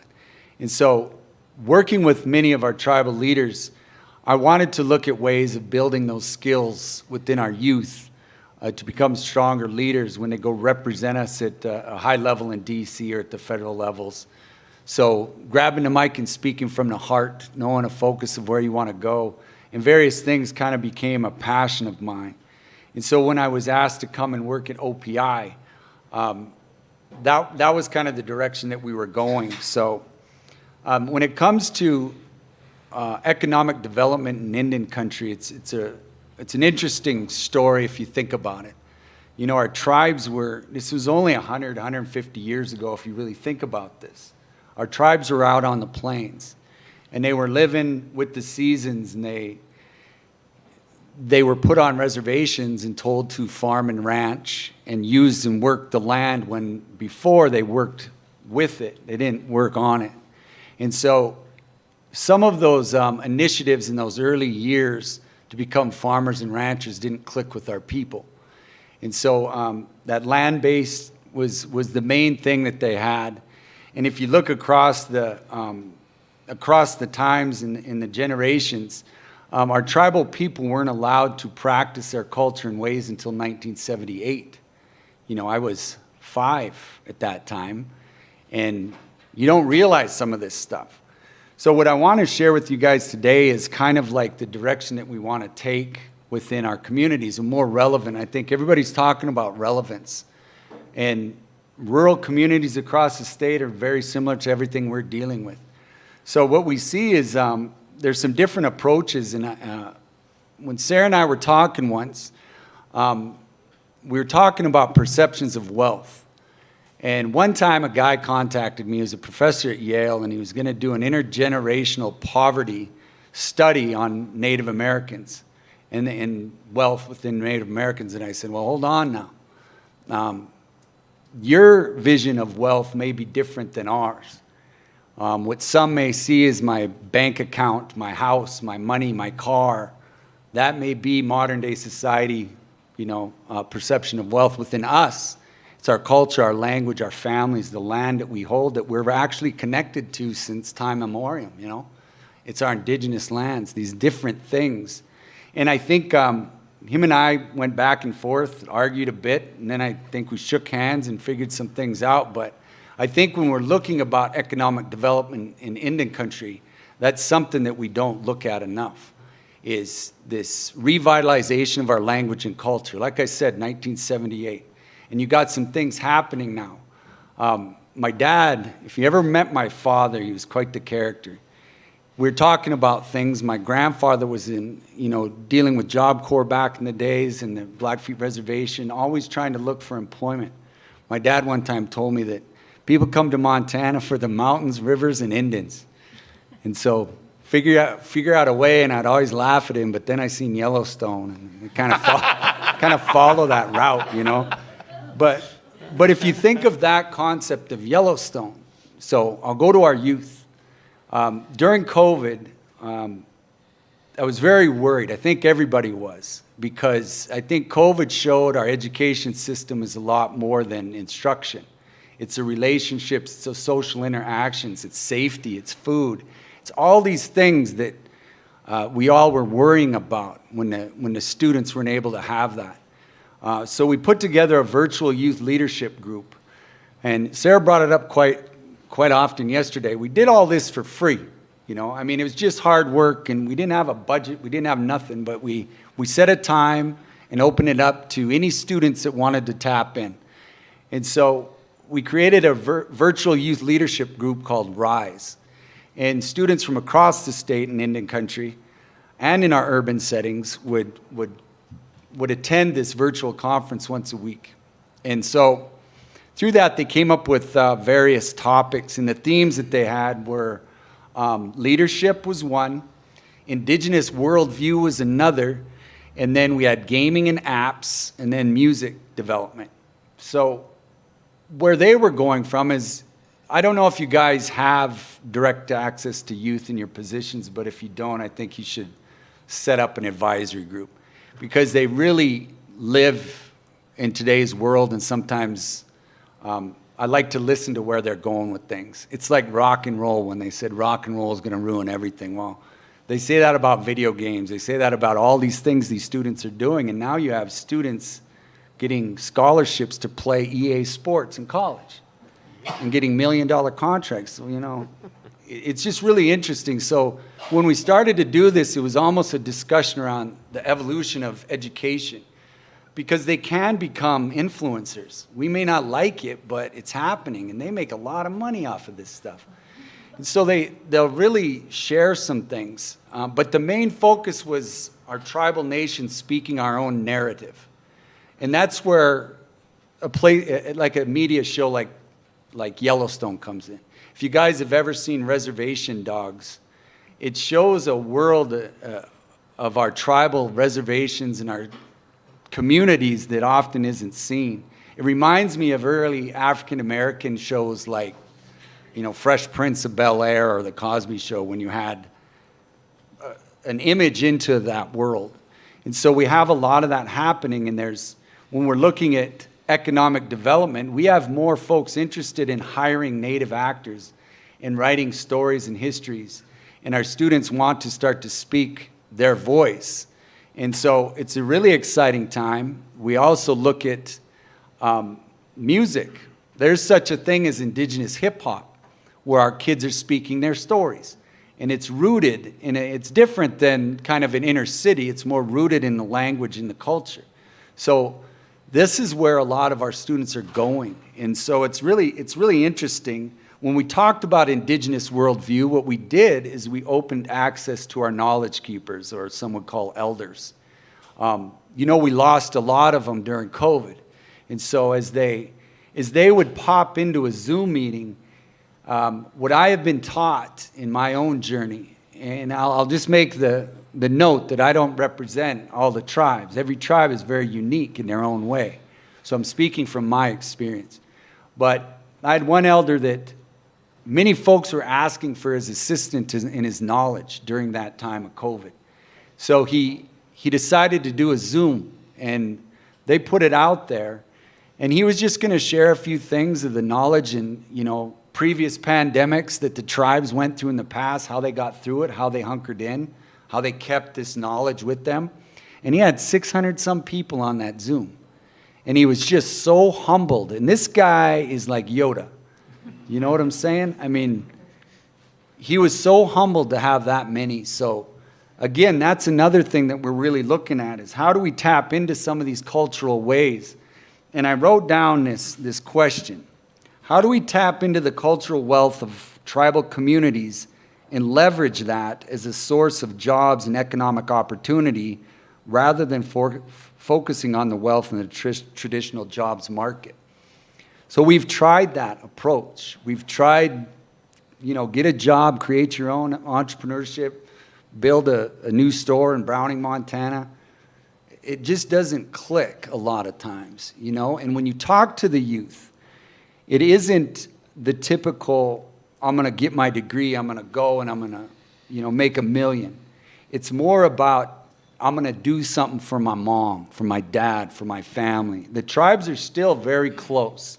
And I think the direction that we want to start to look at is creating relevant opportunities where they're at and really listening to youth and having the guidance of our knowledge keepers.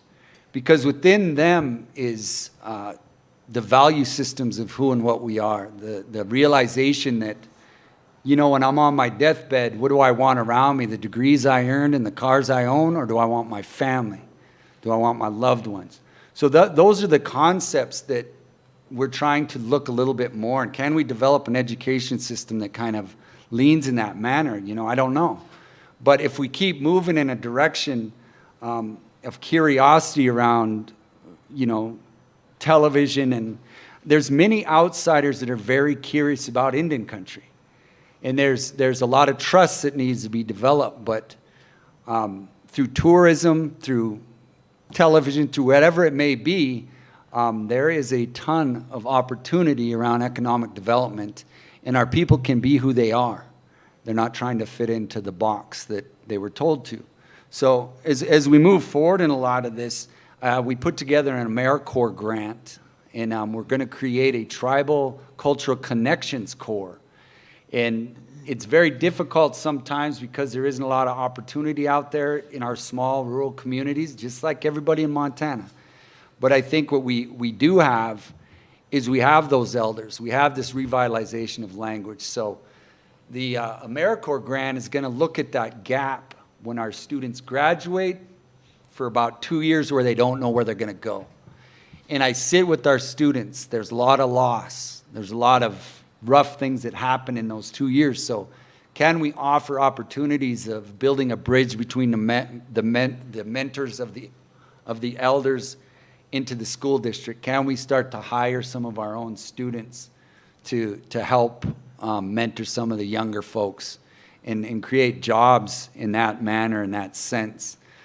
We have students that are going to drop out, and because we had a music studio and they were into this, 3 of them are now staying in school, and they're using some of the lyrics they're writing in their educational courses and classes.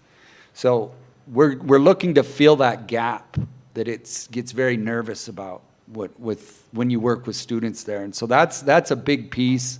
But I just love that idea, Tribal Cultural Connections Corps. It's going to be big. I think that giving that opportunity there, our students also want to fix up their communities. They want to outfit. They want to have their own land, and they want to work in that manner. But they want to stay home. Sometimes when we follow the typical path, our students go off to college. Some of them don't come back. And when they do come back, there's a disruption there because it's just how it is. There's a lot of lateral oppression amongst our people, which it never was like that before. But we're starting to knock down a lot of those walls, and really it comes from listening to our tribal people. So if anybody here works in Indian country, Go to them. Don't tell them what to do. Ask them what you can do to help. And they will guide you. And I think that's a whole untapped resources that can really shape the future of our nation, you know. I mean, I was always taught when you're seeking knowledge and growth in your own journey of life and you need guidance, you go to the elders that have been there, done that.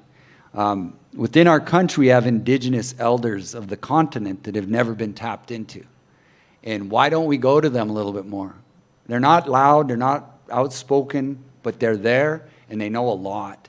And so as we keep going, you know, as Yellowstone gets a season 4 of whatever decade it's in, you're seeing a little bit more of that stuff, and it's exciting. And I think we have elders now more willing to share some of this stuff. And the youth are really also bringing that out. So those are a few of the things that we're working on, and thank you. I think I told you that this panel was amazing, right? I'm just sitting here in awe about what the 4 of you have done. I have a list of questions, but I want to make sure that we have time. If there's anybody in the audience, if you have questions of any of us, you most certainly can step up. Yeah, I think they have a microphone. Yeah, come this way. Right behind you. Oh, sorry about that. Hi, I have a question for Don. So just an observation that I've had. So, and this is in relationship to telehealth.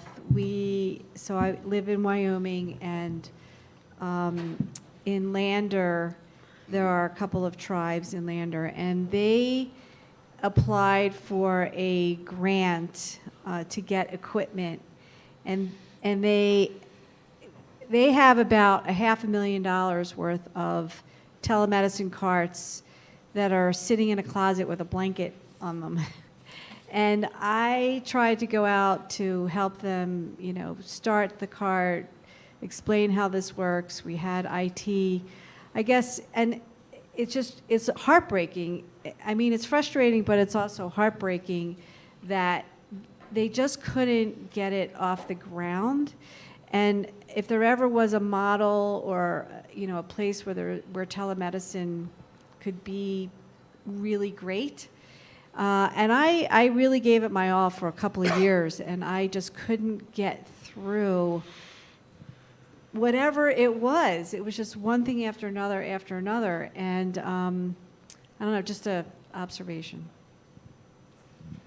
Yeah, there's a lot to that question. Yeah.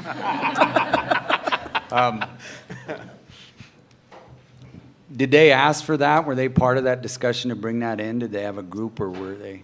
Yeah, I mean, they grant had on to it? go through a pretty heavy application for the grant to get this equipment.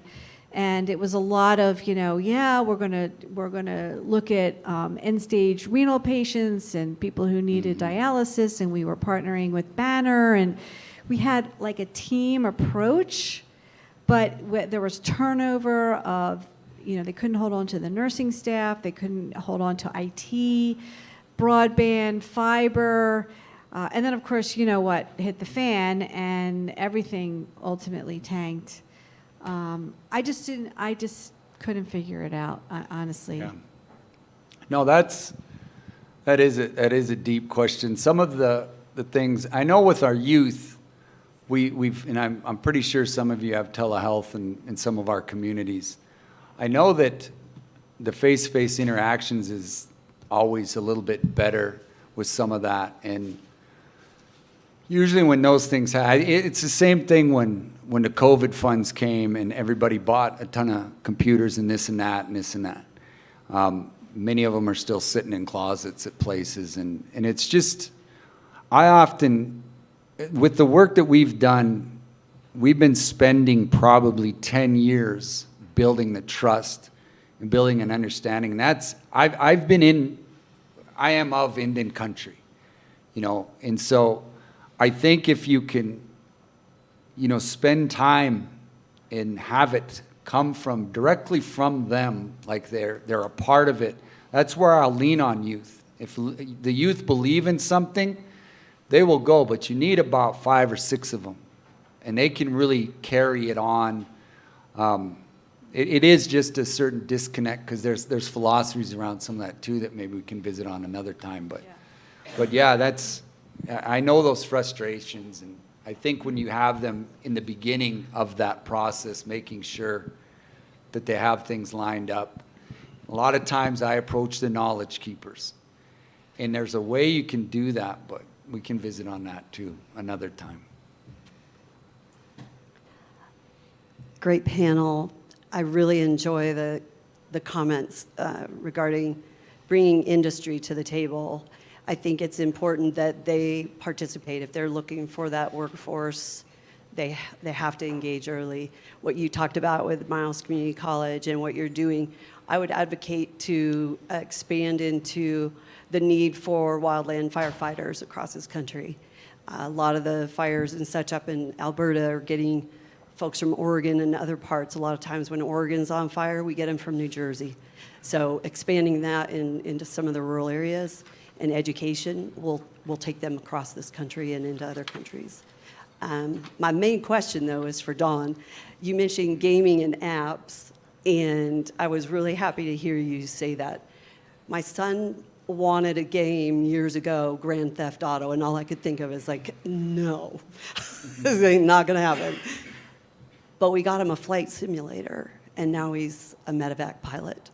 It matters what you put in front of your children, and so are you exploring the areas as far as with pilots and any of those types of games?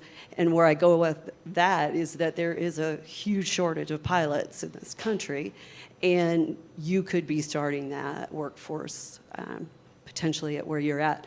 Tribes and reservations and remote areas need runways, and we need those pilots and people that cover that area for emergency response. Thanks. Yeah, I'm a gamer myself, so I'm always into that. I think that's a great idea. The thing about many of the communities that I work with at a tribal level is it's wide open. Possibilities are insane. What some of our students were leaning towards was developing video games with our language and our stories and histories involved, where you are the character. And the Inuit tribe created something like that. So again, like, how do we get some of our Native youth involved in their culture and language? It's very difficult because they say, well, why do I need that now?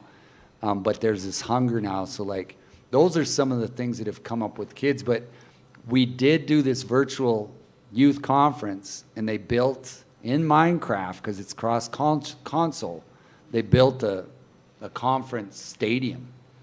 And only 4 signed in, but it was really cool. Their blockheads walking in there and stuff. But yeah, I mean, I think sky's the limit with a lot of that stuff. And in the apps, you got language apps, you got all kinds of stuff, and so there's huge interest. And I know that there's a lot of legislation that's pushing some of that as well. So that's all good, but we should visit on that. Yeah. Yeah, I might just add to that comment. Sure. We're in the process of finalizing a workforce innovation grant in Montana right now to put disabled veterans in the operation chair of an piece of heavy equipment, but not in the machine, in a gaming council off-site. And the reality of that technology extending into a number of different industries is here today. So does that mean it's my turn?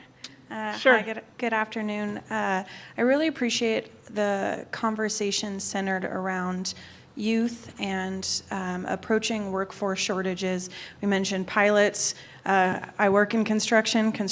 You can say the same for public sector folks, and every one of our states and local governments trying to attract engineers, and you can say the same for teachers. You can say the same for nurses.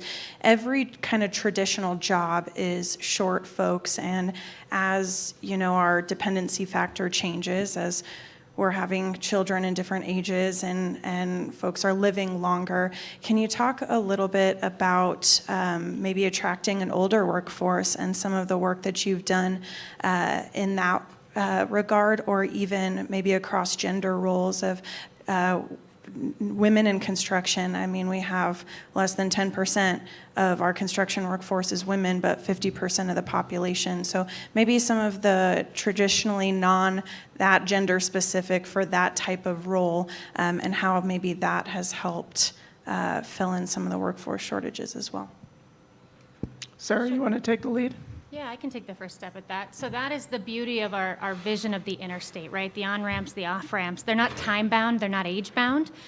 We absolutely vision the rapid retraining investments that we've made, whether they were through one-time only COVID dollars, whether they were through, governor's education relief dollars, really focusing on the whole gamut of the age range and where can we find the appropriate training to fill the needs. From our perspective at the administration and the department, we make data-driven decisions all the time, much like all of you do, driven by our labor market information.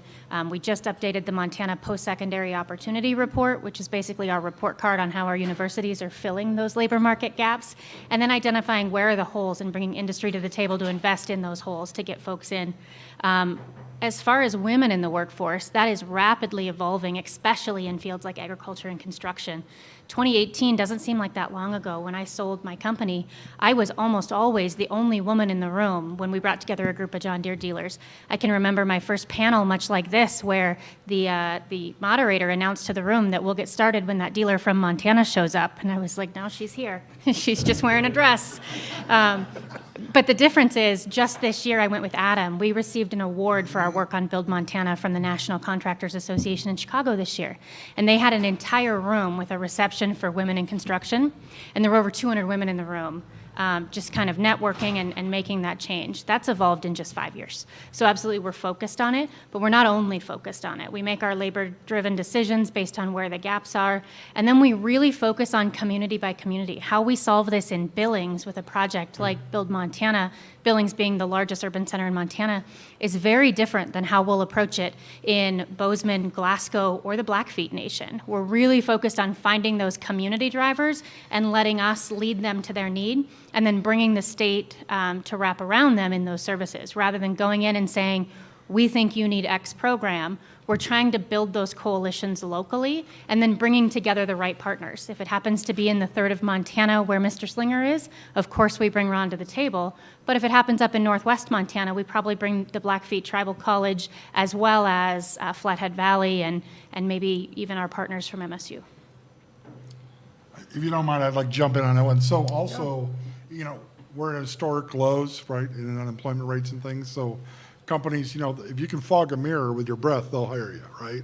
God forbid you can pass a drug test, because then you're on the CEO track at that point. But so what we did is we realized employers are talking about even their incumbent workforce needing these same skills and also needing upskilling, right? So what we developed was a program called Workforce Solutions Program, where we work directly with companies to help them create their own micro-credential. Okay? All we're doing is repackaging our existing courses in a way that's meaningful for them. So the largest independent bank in the state of Montana, Stockman Bank, is one of our partners in this. They have a Stockman certificate. It's just 4 classes. They selected them, okay? And when we were meeting with them to help them design what that would look like, they told us, you'd be shocked at what they wanted. They wanted business writing, because they said, we have people that are coming in and writing emails underneath our logo that are embarrassing, right? They wanted interpersonal communication, which goes back to all those soft skills, playing well together. Those are mandatory classes within their own certificate, okay? And then what they do is they sit down with the employee, the supervisor says, hey, Sarah, I think you're going to be a loan officer with us. We see that as a potential for you. So then they look at their list and say, great, you have to take accounting, and you also have to take a marketing class, because you're going to be involved in both those things with that thing. If we think they're going to go in IT, then they take an IT class or 2. I never award that at one of our Miles Community College graduations. That is tracked within their HR office. Their HR office awards it because it's an internal thing. We are simply the educational partner. I think we got to get out of the mindset. Now, I am not saying you don't need a bachelor's and all that. I actually joke about this all the time. In higher ed, we give away a bunch of letters, right? AS, BS, PhD, MA, and so forth. What we really want to give away is a JOB. That is what we need to be focused on. And these people already have them, but they need upskilled. So let's upskill them. And so that does not necessarily mean they need an associate's degree or certificate. They're already there working. Let's get them the skills they need. And so we also have a healthcare partner that's in that. Sydney Health Center is part of that. And actually, I thought theirs was brilliant. They actually, their first one was medical terminology course. They wanted everyone that goes into the program to take, because they said when a person walks in the hospital, they don't care who you are. You could be working in their gift shop, you could work after, and they need to get directed in the right direction. The employee needs to know at least some medical terms to get them directed in the right way.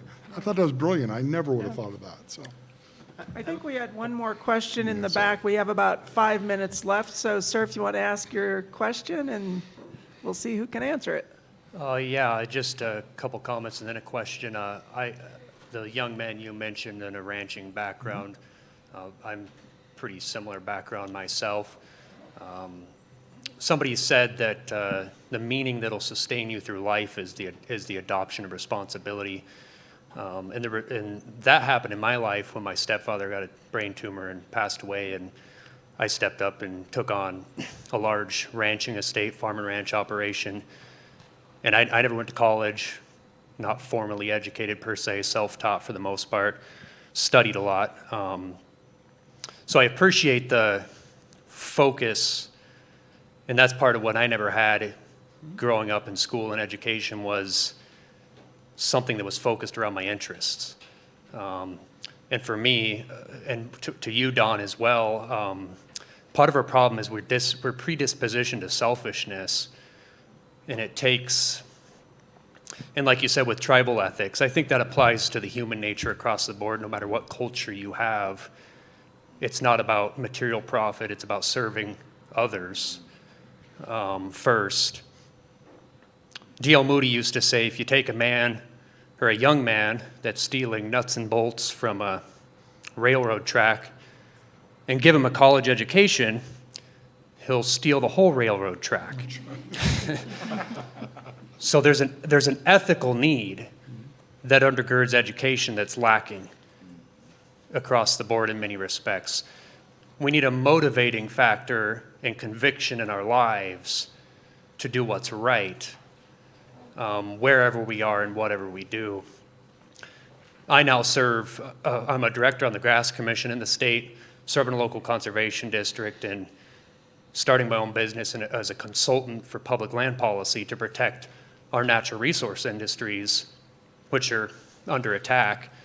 So I'm looking into developing apprenticeship opportunities to disciple young people to do that kind of work. So maybe have a follow-up conversation with you, Ron, on that. But I guess any advice on, because each of us share the load of taking on people in our lives and helping to train them up and give them purpose and a passion for whatever they want to do or whatever their convictions are. So I think the onus falls on all of us. So I guess any words for how we each individually can better accomplish that responsibility wherever we are. So. Anybody want to take that? Well, it's a very simple yes/no answer. First of all, thank you for what you're doing, right? And I think I actually believe everyone up here is modeling this. I mean, the stories you've heard, as far as, I mean, you have to listen, you have to incorporate, you have to, I mean, you're redesigning the way people can explore these different careers. You're listening and encouraging the idea of, let's listen to the elders, let's listen to what the kids say, right? And you're evangelical about us all over the state, trying to pull people into these explorations. I think you have to, you know, I have one pet peeve in my life, and that is I hate people who think they're the smartest person in the room, okay? Because I know what I know and I know what I don't know, and I'm never going to ever try and BS you, okay?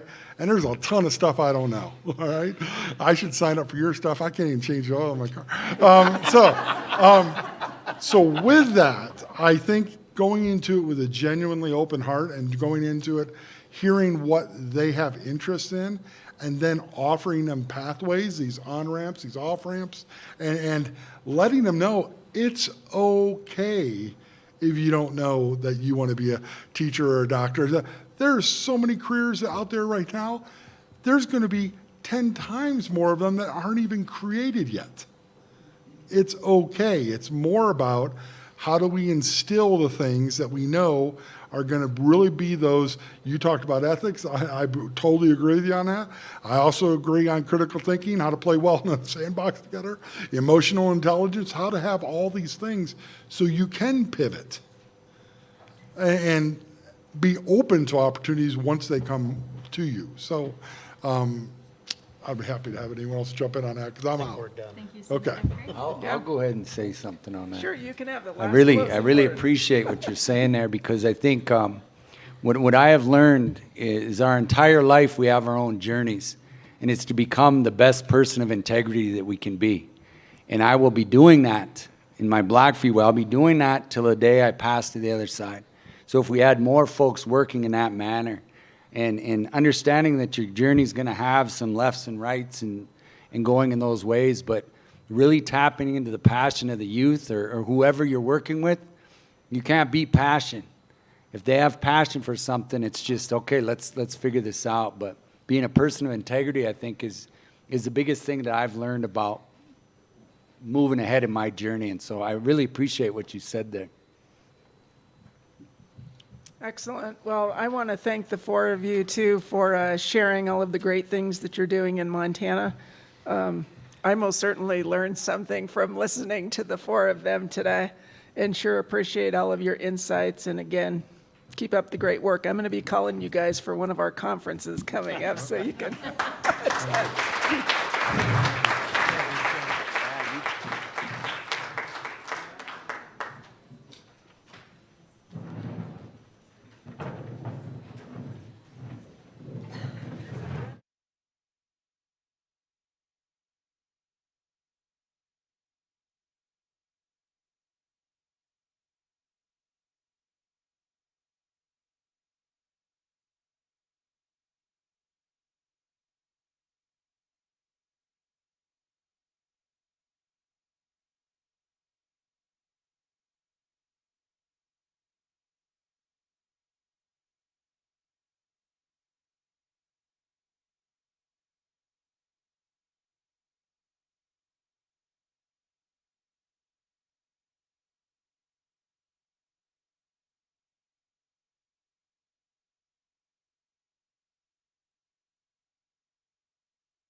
Hey, another great panel, and obviously looking forward to our fourth and final panel of the day, so appreciate everybody being here. So forest and rangeland management, which is inherently place-based, requires a localized workforce and the infrastructure to support it. This capacity is a key component of the conversation we talk about as the provision of services in rural communities. Without the people, the expertise, roads, housing, and more that is needed at the community level, this critical work cannot occur. Our last panel today, Preparing Communities for Federal Land Management Funds, will discuss efforts to build capacity for forest and rangeland management and highlight the gaps that still exist. The first of our impressive panelists is our moderator, Nils Christofferson. Nils is the Executive Director of Wallowa Resources. Nils has a diverse experience in place-based natural resource management from working around the world, including ranching in Australia, farming in Israel, fishing and forestry in Norway, and forestry and wildlife in Southern Africa. Pretty impressive. He's passionate about working in landscapes and the role of rural communities in their stewardship and holds an MS in forestry from Oxford University. He currently serves on the Oregon Board of Forestry and the World Forest Center's Board of Directors. Nils, all yours. All right, thanks, Jack. And just a little point of correction, I'm no longer on the Board of Forestry. I termed out, but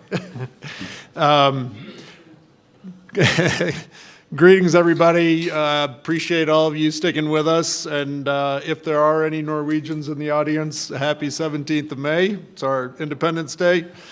I'm honored to be moderating this session today.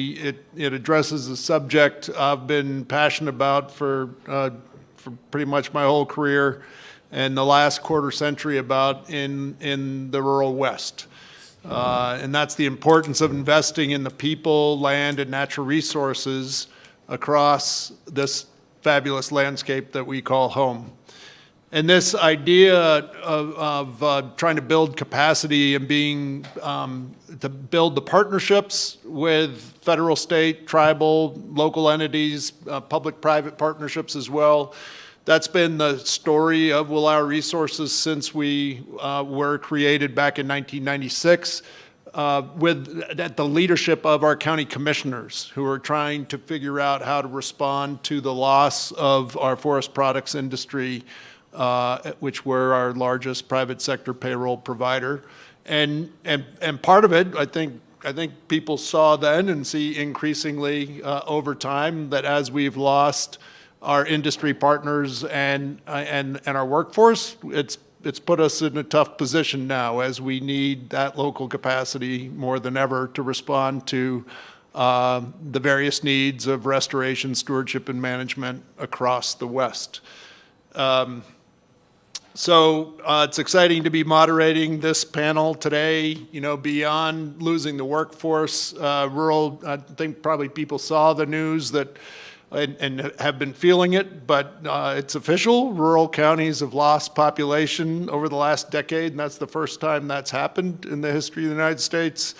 And Western rural communities bucked the trend if they were retirement communities or amenity communities.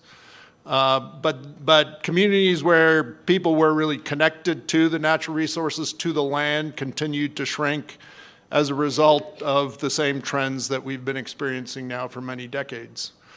And those trends pose real challenges to federal land management, to the stewardship of private lands, and all lands restoration efforts that are gearing up across the West in response to wildfire risk and a broad range of conservation and rural revitalization goals that require aligned effort across property lines by federal, state, tribal, and local government, and of course, private landowners.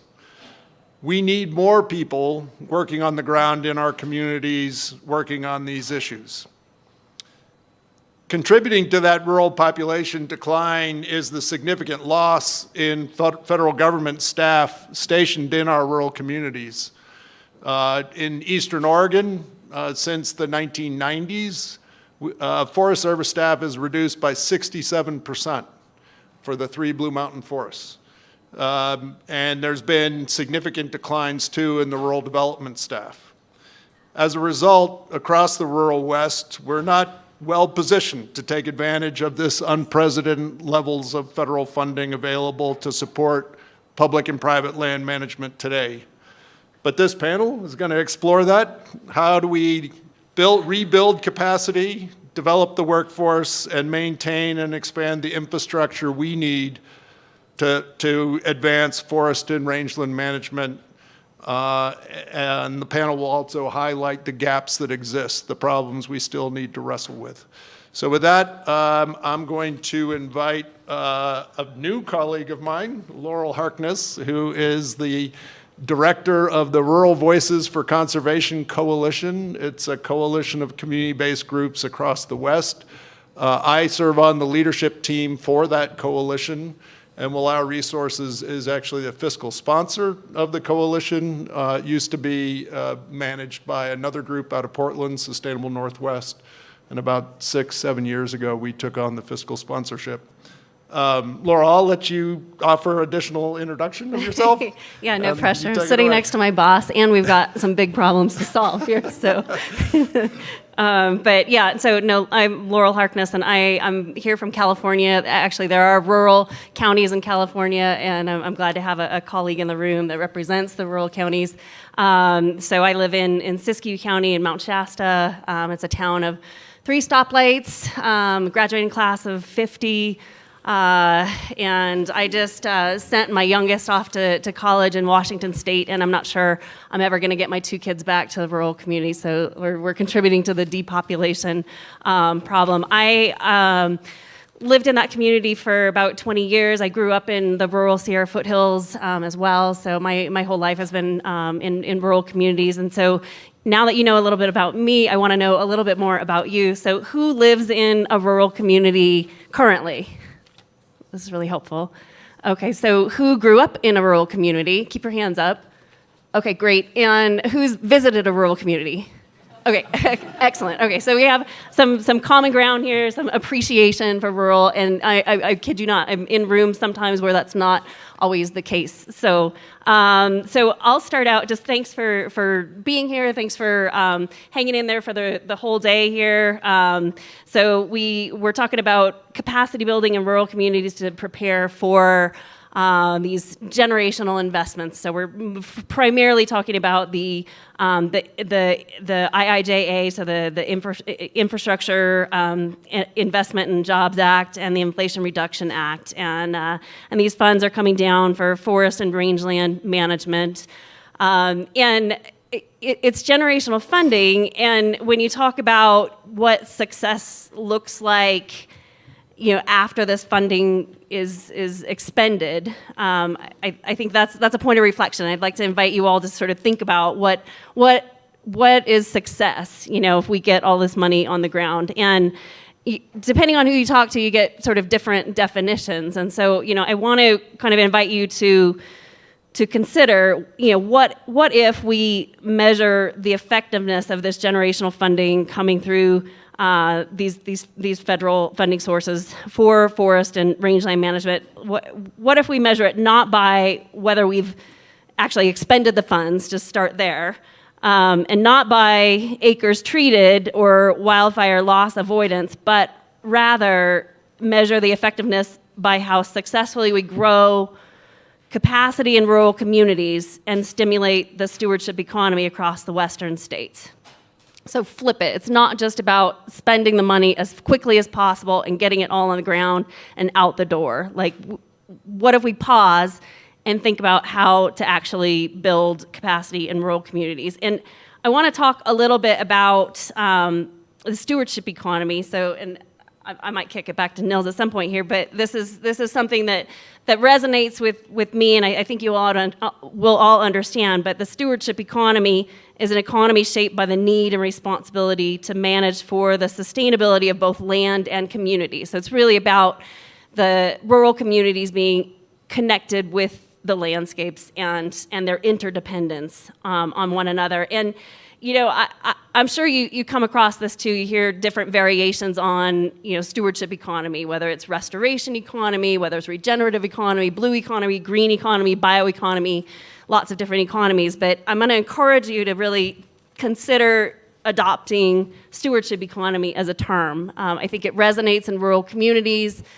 Stewardship's a verb. I think, no matter who you're talking with in rural communities, I think they can relate to being a steward of that place.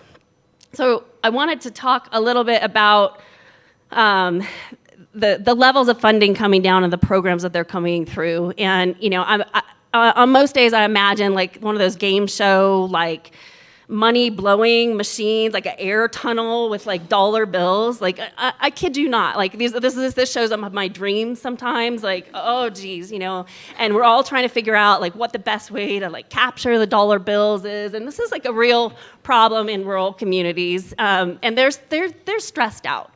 There's like a lot of FOMO. They see, oh no, another grant announcement and the grant deadline's in 4 weeks and I've got no grant writer and I've got to get a resolution in front of the county supervisors, and they only meet once a month, and there's so many barriers, and so there's some real gaps that are growing, I think, when you've got these levels of funding and you've got rural communities that don't really have capacity to even go after the grants to grow capacity. It takes capacity to get capacity. So, and I'll remind you where I'm from. I'm from Northern California, and we live in a land of frequent wildfire, and a lot of in any given year, 2 or so communities in my county burn to the ground. And so, and there's a lot of communities that are experiencing incredible amounts of loss and trauma due to wildfire. And so, and they're still years later after the fires trying to figure out how to get people back in homes and deal with CDBG-DR and all these other sort of recovery mechanisms. And so sort of add on to it these sort of opportunities to grow capacity through the IIJA and the IRA, and it's just it's hurtful. So I'll just leave it there. So we need to systematically remove some barriers to all these funding programs. So let's talk about the good stuff, though. So getting back to what success is for the funding, if we talk about rural community benefit, let's talk about equity and access to this capital. And, rural communities have some challenges in not having human capacity, organizational capacity, and so forth. And so, making sure that these programs in their endeavor to reach pace and scale sort of build in mechanisms to provide equity to access this capital. And there's a few different ways to do that. And I think, some of the ways we're seeing are in through the flexibility in re-granting and also deploying sort of sub-grantee arrangements in these funds coming down. And there's some real nuance in the program design. And, I think we all agree that there needs to be a little bit of a rural lens on some of these programs and making sure that we're not inadvertently excluding underserved communities, tribes, and rural communities as well. So designing the programs for rural community benefits would be a game changer. I want to talk a little bit about community capital, and I love how we've touched on prosperity, we've touched on wealth today. Think about like a capitals framework when we talk about community capital, and there's 7 different buckets that I see, for community capital. So we've got natural, human, social, cultural, political, financial, and built. And we can't just address one aspect of community capital. We've got to grow them all simultaneous to each other. And so there's some real art form, I think, to growing community capital in rural communities in particular, and it requires some really it's like building a Lego ship or something. So think about capital stacking and finding different sources of your capital, because I think it was touched on earlier today that a lot of the public funding sources are somewhat inflexible in what they'll fund.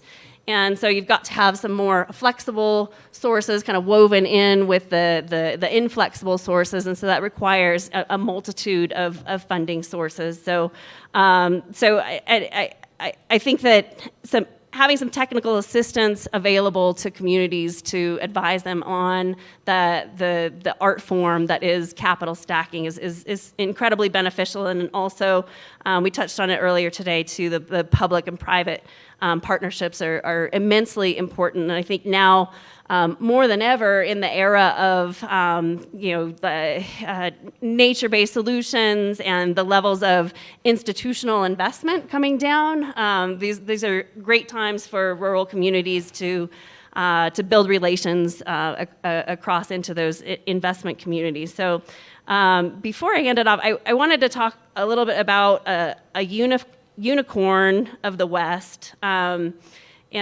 there are some of them, but this one in particular, I want to talk about community scale sawmill.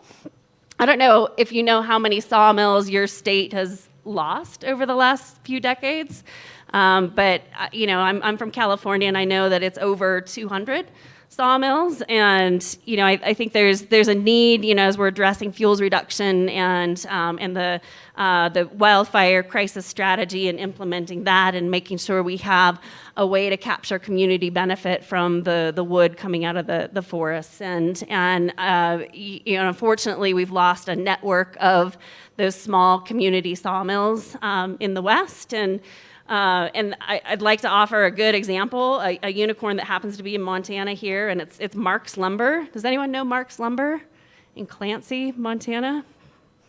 So apparently, it was awarded the Forest Products Award by the governor in 2021 because they partnered with the Montana Department of Natural Resources and Conservation and the Helena, Lewis, and Clark National Forest on a Good Neighbor Authority project. And so they conserved 30,000 acres in support of wildfire fuels reduction. But this is an 80-year-old family-owned mill.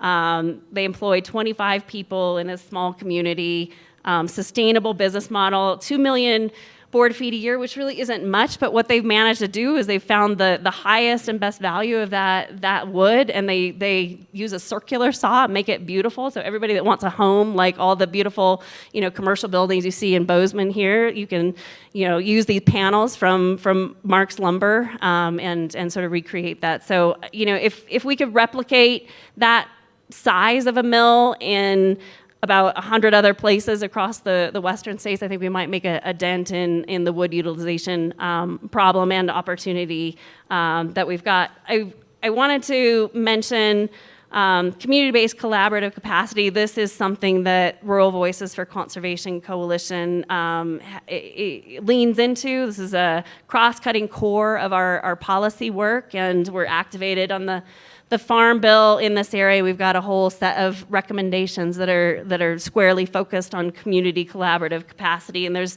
some very, very important authorities and programs that are covered in the Farm Bill that need reauthorization in order to continue to advance collaborative capacity in rural communities.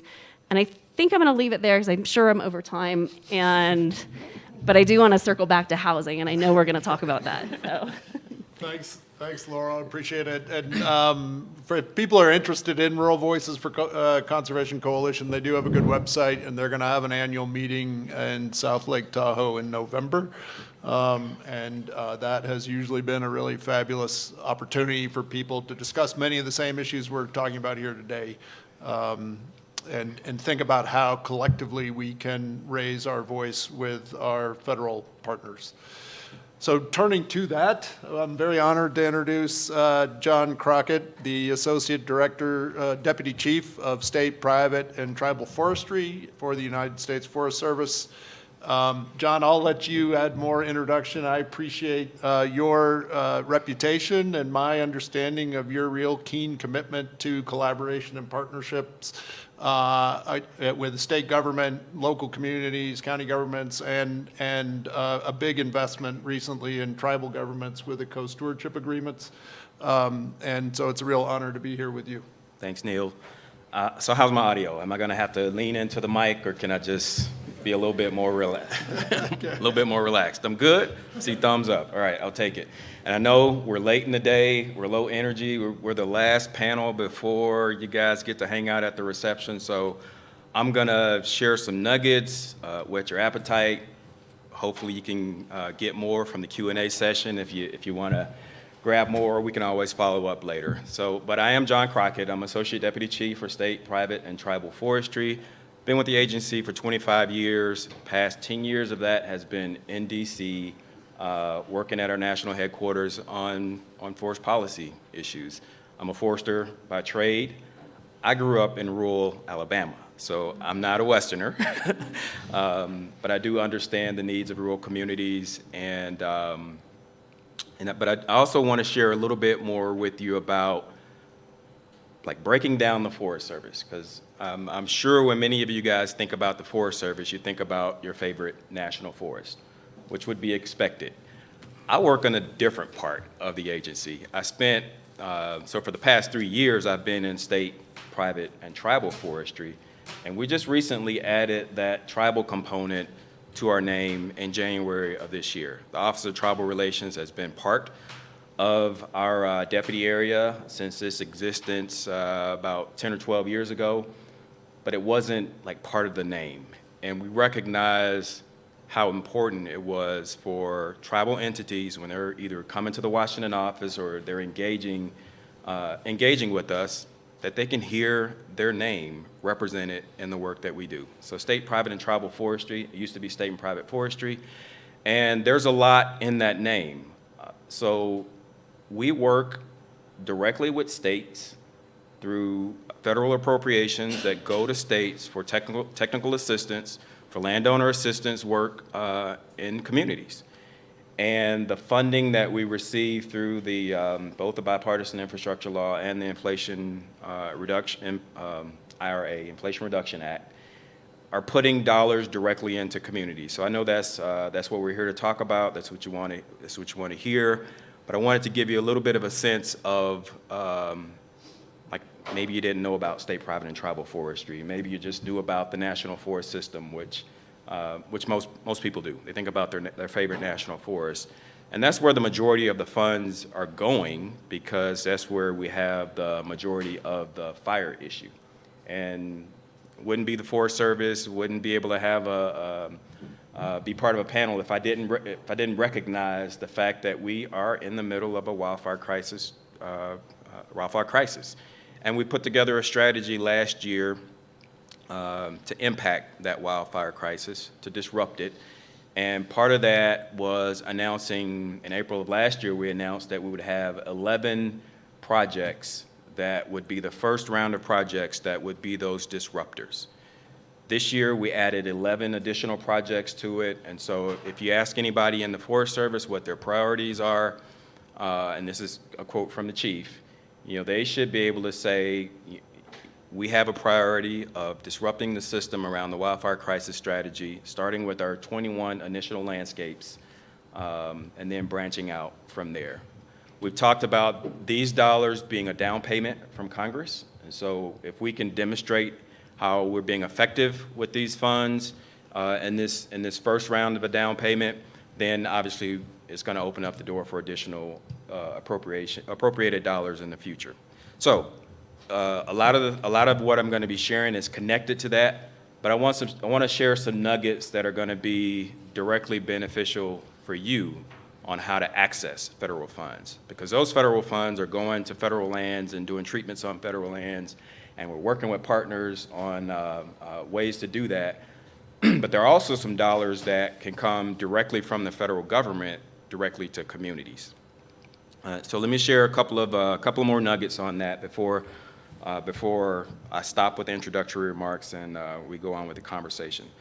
We've implemented this concept called community navigators, and we're using a portion of the funds to be able to define or put resources in communities to do exactly what Laurel described around, I don't know how to apply for a grant. I don't have the capacity to be able to even know how to chase it.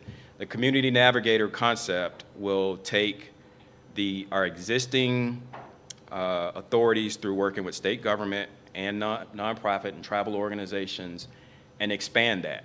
So it's a new concept. We actually just hired our program manager yesterday, and so we're building it out. The first phase, we're starting with a small group of organizations who are already ready to go with implementing this concept, and then we're going to expand into phase 2. And so phase 1 is going to be basically from now through the summer, end of the summer. Phase 2 is going to be picking up after the end of the summer, looking to expand out to more organizations who have the ability to impact the work, and then launching it out. So with this concept, we won't be able to put one in every community. So some of them might be regional based. Some of them might land in a community. We're still building it out. So if you want more information on that, definitely we can follow it up. Another area where we've put a lot of emphasis as an agency on expanding capacity is through a concept called Keystone Agreements. A lot of the funding that we've got, obviously we can't spend it all as an agency. Even if we do our pass-through funds directly to states, they might not necessarily have the capacity to be able to spend it all. And so we're partnering with organizations who have the infrastructure in place to be able to build out that capacity. So I'm going to give you the ones that we've started with. So National Forest Foundation, Mule Deer Foundation, National Wild Turkey Federation, National Fish and Wildlife Foundation, the Nature Conservancy, Trout Unlimited, and the Student Conservation Association. Those are the partners that we've, in this first round, we've said we're putting funds in your organizations for you to expand capacity that's going to help us be successful with implementing the wildfire crisis strategy on the ground. As we were going through, so that's a list of partners that you've probably heard of in one way or another. One of the things that we wanted to be really intentional around is how do we make sure and value the voice of tribal communities. So what we decided to do was set aside $100 million just for a tribal Keystone Agreement, and we're building it out as we speak. The Intertribal Timber Council is going to be a major component of that. We worked with ITC in the past to be able to do a lot of the work on the ground with the Tribal Forest Protection Act and various authorities that we have in place. And we're trying to find other tribal entities to help expand out. We don't want it to be with just one, because as Don said in the earlier panel, he didn't represent all of the voices of Indian country. ITC doesn't as well, and so we've heard that loud and clear. So anyway, love any ideas that you have on how to expand out on a tribal Keystone Agreement that's in place. And we think we've got about 70 million that we need to still figure out, what's the right organization to land it. So anyway, love some thoughts on that. I knew this was going to happen. I've got so much content to share. I'm going to hit a couple of high points, and then we'll see what we can grab in the Q&A session. Another component is our landscape scale restoration program. And so we've had the authority for a while, but it came with a different set of expectation. And this is around supporting landowners to do climate resilient work on the forest. And so we have about $450 million that's allocated to us. And I'm going to give you the breakdown of the provisions. $150 million provide direct cost share assistance for underserved landowners to implement climate change projects. Provision 2 provides, provisions 2 and 3, 150 and 100 provides assistance for underserved communities who have small acreage, 2,500 acres or less, and then giving them access to new and changing markets. And then the fourth provision is $50 million that provides a new direct challenge cost share for activities that sequester carbon on private lands. And we're working with our state forest organizations and American Forest Foundation and a couple of other partners on building out what that would look like. There will be a capacity building grant opportunity that's associated with that, because we're talking about assisting private landowners with these dollars. So more to come on that. And then the last thing that I want to share is an opportunity that's on the street now through our urban and community forestry program. And we received historic, record-breaking, once-in-a-career, once-in-a-lifetime funding opportunities related to this program. Traditionally, it went from a traditional high of $40 million to $1.5 billion, a $1.5 billion program. We put $250 million out to states already for them to do subward granting opportunities related to those dollars, with a focus on impacting underserved communities. And the current notice of funding opportunity closes on June 1st. And there's an opportunity for states can apply to that grant opportunities as well. Or if you're a community and you want to apply directly to the Forest Service to receive it and be a sub-grantor, that opportunity is there as well. So I think I'll leave it at that and save the rest for Q&A. Thanks. All right, thanks, John. Thank you very much. So our next panelist is Joshua Sloan. I've just only recently met him, but I'm very pleased to introduce Joshua. He's an assistant professor of forestry at New Mexico Highlands University and the principal investigator of New Mexico Highland University's National Science Foundation Center of Research Excellence in Science and Technology, which focuses specifically on forest restoration research, outreach, engagement, and workforce development.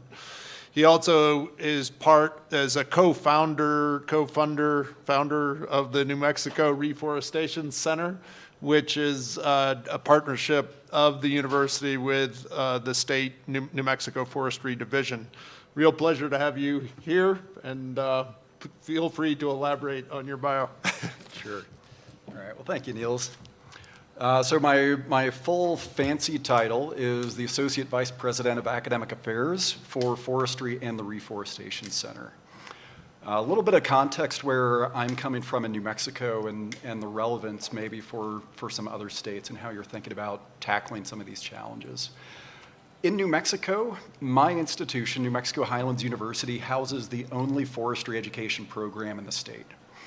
Typically, that would be at a land-grant university in most states. In New Mexico, that's not the case. Our forestry program is actually housed at a small regional comprehensive university, about 3,000 students.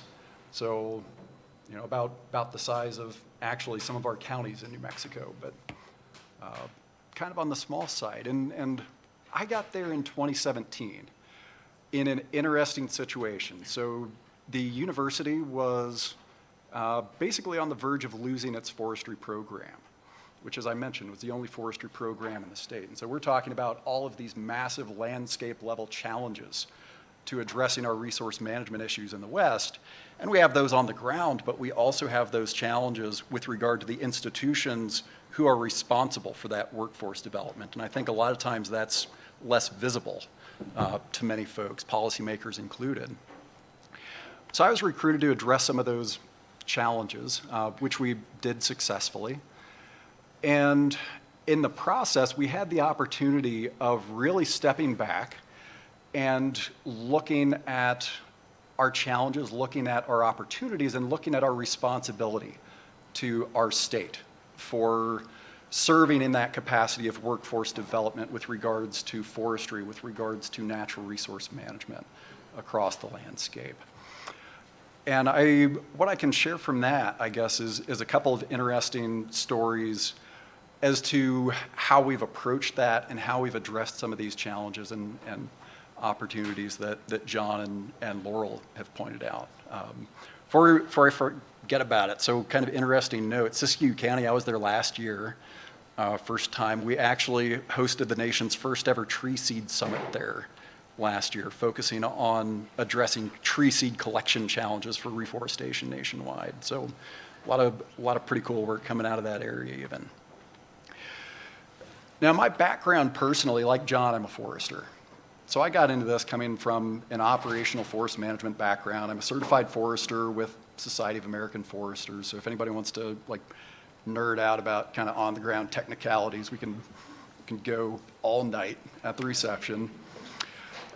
And my personal specialty is in reclamation, reforestation, basically post-disaster recovery on forested landscapes. I've been doing that for about 20 years now. I really had to shift gears coming into more of an administrative and policy role and program development role at Highlands University.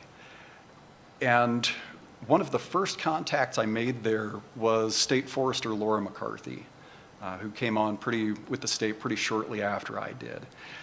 And one of the tools that I kind of want to bring to the forefront of people's thoughts as far as how states interact with federal government and how they help their communities interact with the federal government, a state's forest action plan actually provides a pretty robust and important policy tool for identifying and outlining both those challenges, opportunities at the community and state level, as well as identifying potential actors within the state that can help address those issues, and then can also facilitate interaction with our federal agencies. Because,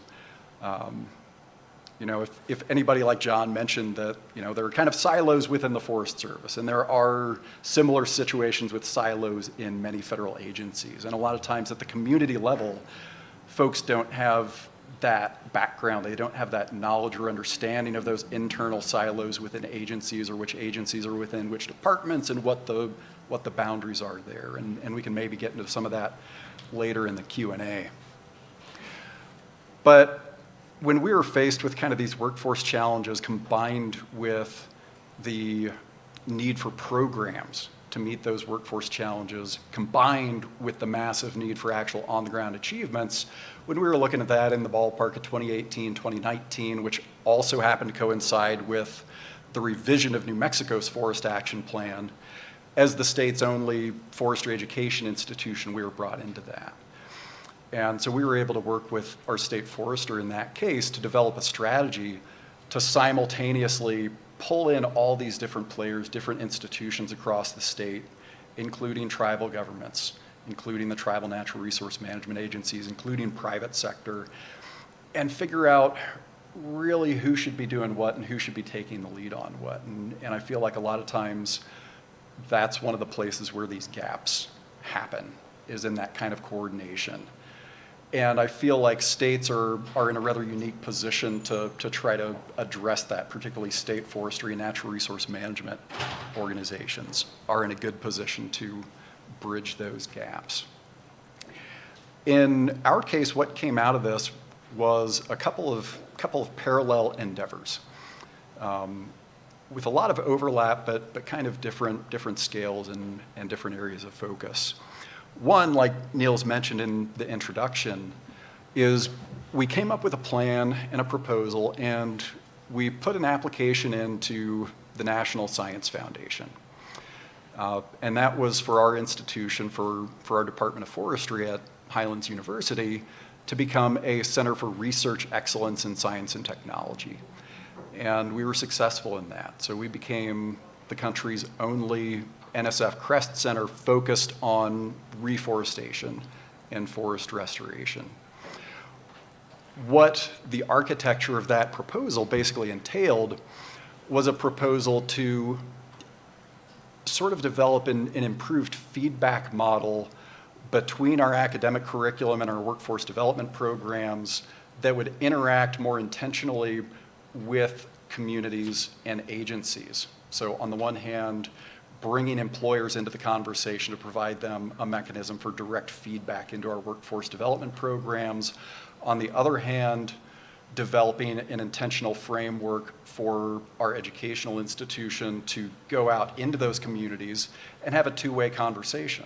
On the one hand, hear from them what they need, what problems they're trying to solve, what they need in terms of workforce and skill sets, but then the reverse, which is, again, in most states, the extension function of the land grant university in the state, but in our case, because forestry is housed at a regional comprehensive, we ended up being largely taking the lead on that forestry outreach. And so we also incorporated this intentional aspect of us going out to those communities to communicate to them translated research findings, best management practices. And so all of this kind of happening is one big ongoing conversation of hearing from them what they need in terms of workforce skills, anything else resource management related, while at the same time trying to get that information and those skills and opportunities back to them, which also relates to these grant opportunities. Because universities are in a relatively unique position, sort of like states, in that we have, I think, by nature, by design, more of an ability to interact more fluidly with more stakeholder groups, more opportunities, more entities, be they state, federal, private, NGO, tribal, across the board. And that's something, I guess, kind of a message I'd like to share that follows on from that last panel, is these conversations with universities and between sectors and universities can be really pivotal to improving outcomes on the landscape. And then final thing to mention, and I'll wrap this up and we can chat later, is the formation, also as a result of that State Forest Action Plan, of the New Mexico Reforestation Center, which is a partnership actually between 3 universities in the state and our state's forestry division. And we designed from the ground up on the basis of the goals and objectives in the state's newest Forest Action Plan. We came up with a strategy to address our state's reforestation needs in perpetuity. We designed out the infrastructure, we came up with all the programmatic design, we pulled in all of those relevant partners to serve as collaborators on it, which is how we ended up with 3 universities in the state's forestry division.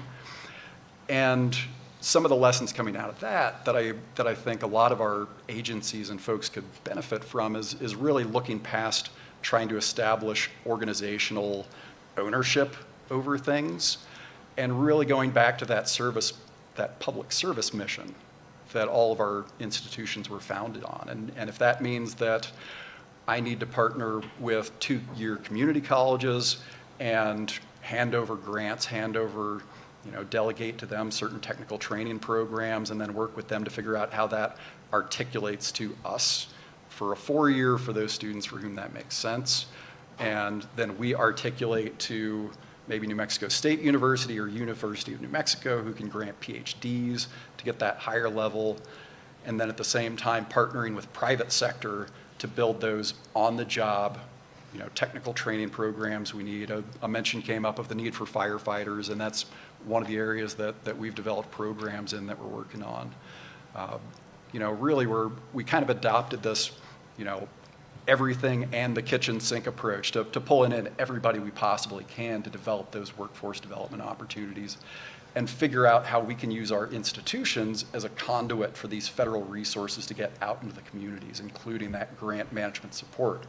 And final closing thing on that, in some cases we actually serve as a fiscal agent for counties through the university to help them receive and manage these projects. For at the community level, we can kind of provide that administrative and coordination capability. So happy to field questions on anything and everything here in a bit.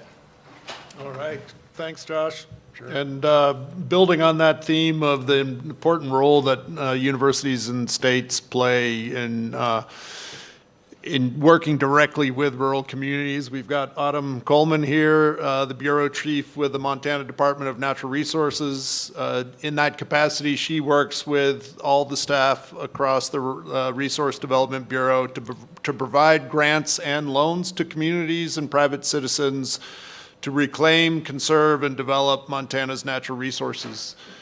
She's been doing natural resource work for almost 2 decades, a lot in mine reclamation, and recently has been extremely busy securing and delivering over $400 million in federal ARPA funds to support water and sewer infrastructure development across communities across the great state of Montana. So, Autumn.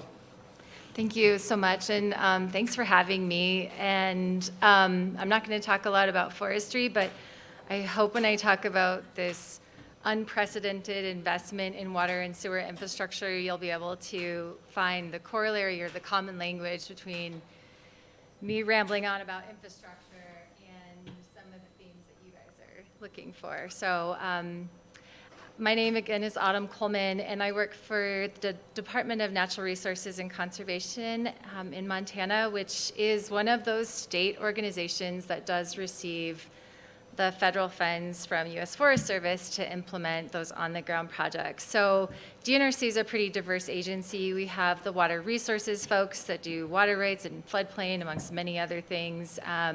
We have our fire and forestry group. We have state lands that manage all of the state-owned lands in Montana. We also have the oil and gas division that manages those oil and gas leases. I'm with the division that does provide funding for projects that deliver on our agency's mission. So I'm in charge of grants and loans, which you would think would make me incredibly popular. But I don't necessarily think that's the case. And to Laurel's point, for the last 2 years, I've been running that cash grab machine, just cramming money into a machine and yelling into a microphone. And no, for the last 2 years with DNRC, we were basically given the responsibility to dole out over I actually counted it up, it's $425 million in ARPA funds across the state of Montana to local governments. We didn't do it alone. We had a really great team with the Montana Department of Commerce, Montana Department of Environmental Quality, and our governor's office. That was to deliver necessary investments to water and sewer infrastructure, and it made up the majority of Montana's ARPA funds. So the Montana legislature wanted to take their ARPA funds that came to the state of Montana and reinvest that in their communities in water and sewer infrastructure. So we had an incredibly big spotlight on us as we rolled out this grant program. And I want to just give a little bit of background on these water and sewer grants, only just to provide context, because I do think that it's resembles and is very similar to what they're pushing out in the grant funds in the federal infrastructure bills. So basically, we had about 1 month to come up with a grant program. We had about 1 month to let people apply. And we had about 1 month to do the ranking and review and recommendations for those. So our first round of grant opportunities, we had $125 million in that grant round to give away. We received over $900 million in applications from anywhere from irrigation districts to conservation districts to school districts, cities and counties and towns and water and sewer districts. So we've been growing, and to be clear, this is federal funds coming to the state of Montana, so we're the middleman, and we are subgranting them out to smaller communities to do this work. That was 2 years ago is when we started, and 2 years later, right now we're managing over 450 grants for projects, including to Miles Community College. I guess it was Ron that was speaking in the last panel. We have a grant to Miles Community College for like $129,000 for them to replace their grease interceptor and sewer line. So anyway, he took off, but I was going to say you're welcome. But when I talk about these water and sewer projects, I apologize that it kind of goes on about infrastructure and water and sewer, but I hope that you are picking up when I'm using my industry's vernacular, that there are themes or that we can correlate the language that you guys use in more of the natural resource land management. I also just wanted to mention that my background very quickly is I actually graduated from MSU here in Bozeman twice. I'm a soil scientist. I don't know how I ended up here, but I'm a soil scientist and actually did some time with the Forest Service as a soil scientist and hydrologist on the Helena, Lewis, and Clark National Forest. So I did work on a lot of prescribed fire projects, a lot of mining projects. We were in the beetle kill time, so it wasn't hot on timber, but I did do a lot of restoration work as well. So I've lived that world, but again, I've spent so much time now in water and sewer infrastructure that my vernacular has definitely changed, so please forgive me. I think that is actually a theme here, is that a a lot of us that are dealing with federal funds and federal pass-through funds, we have a common language, and we need translators to work with us to bridge that gap between us and communities. So I had a lot to learn in managing these federal grants. I'm doing my best to try to teach local communities this language, but it really helps to have groups in between us to translate, and I'll talk a little bit more about that. One of the things about the ARPA water and sewer grants that was really novel is the legislature wanted to make sure that everybody had a chance to get these funds. So they created a competitive grant program. They also created a minimum allocation grant program.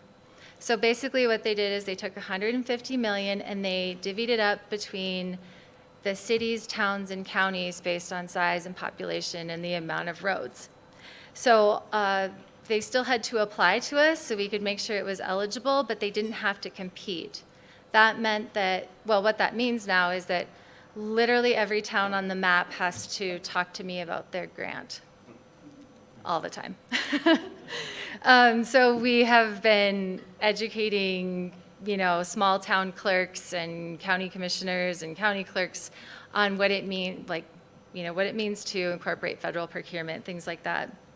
The legislature was also very clear that they wanted match for every project. And so they wanted the state's investment in water and sewer leveraged by local investment, right?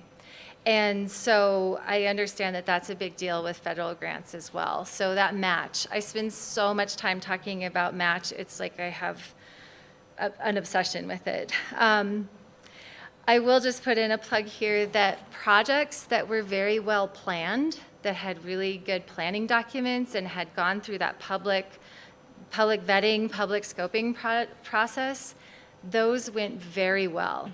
I'm not saying they were shovel ready, that's a term we use a lot, but they had those background documentations, like how long will it take, how much will it cost, who are our partners, and have we gone out and done scoping? Those projects went really well, and they are going very well. So there's my plug for federal money for planning. So, got it? Okay. Others were not so ready. So I remember a call I got from a little community called Grass Range, and they had applied to us for $5 million for their water and sewer projects. And I said, what is it that you want? And they said, everything. And I said, how did you come up with $5 million? And they said they guessed. So they didn't know. She's told me that her tank was leaking and they lose a ton of water and their well pump went out.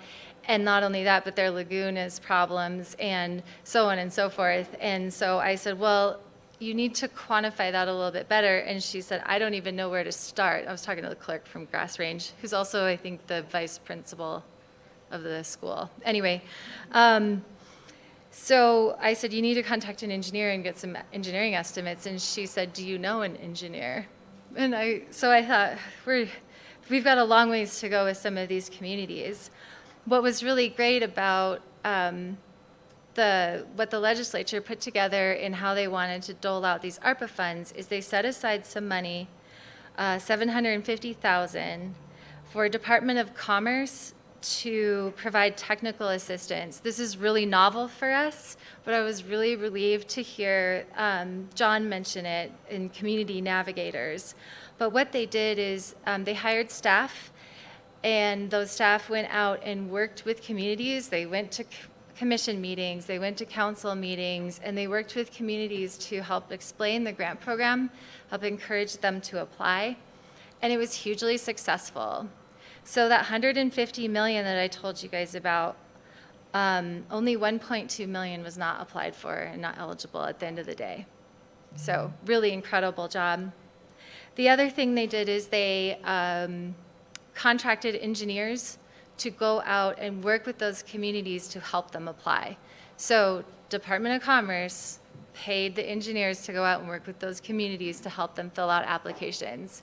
Because we ask really crazy questions like, what's your scope of work? And for a town like Grass Range, they're like, what are you talking about? So Those advocates, those people that go out and help interpret the rules and translate between the town of Grass Range and the state of Montana and the federal requirements really helped us get these grants going and get these grants out there.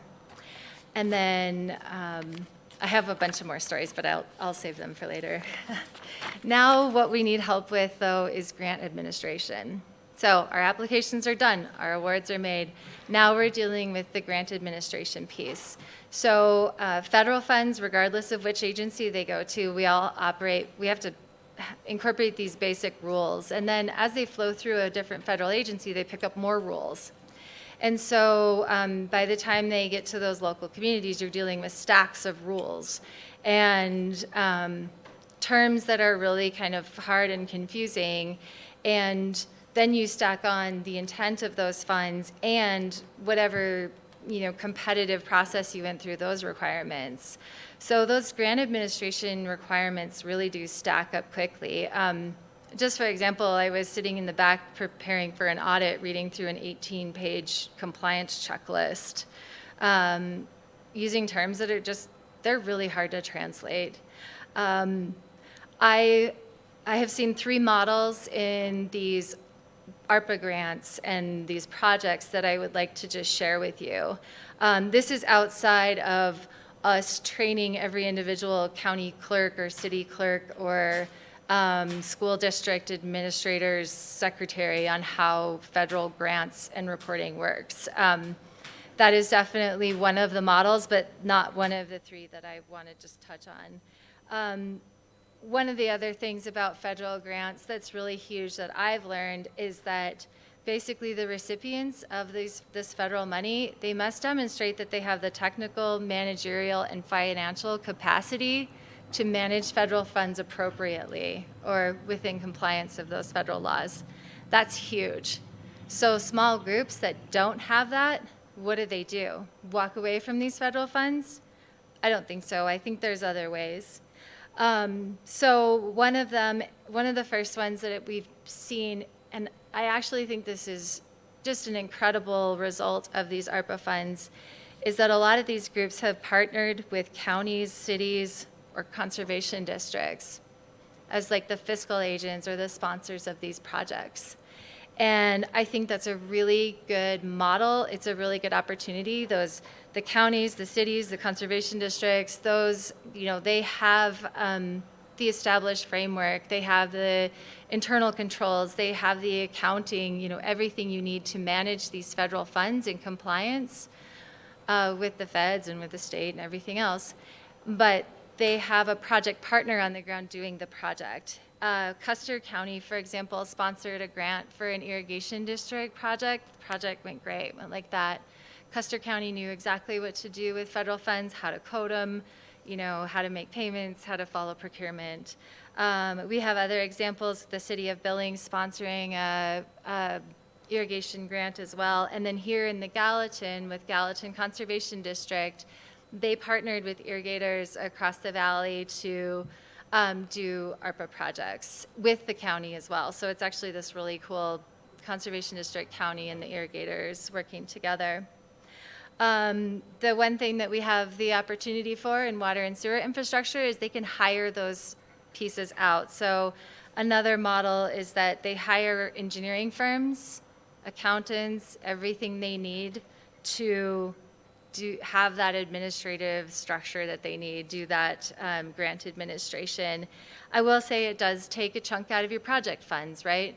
So every time it goes through a level, you're just peeling off the money that actually gets to the ground.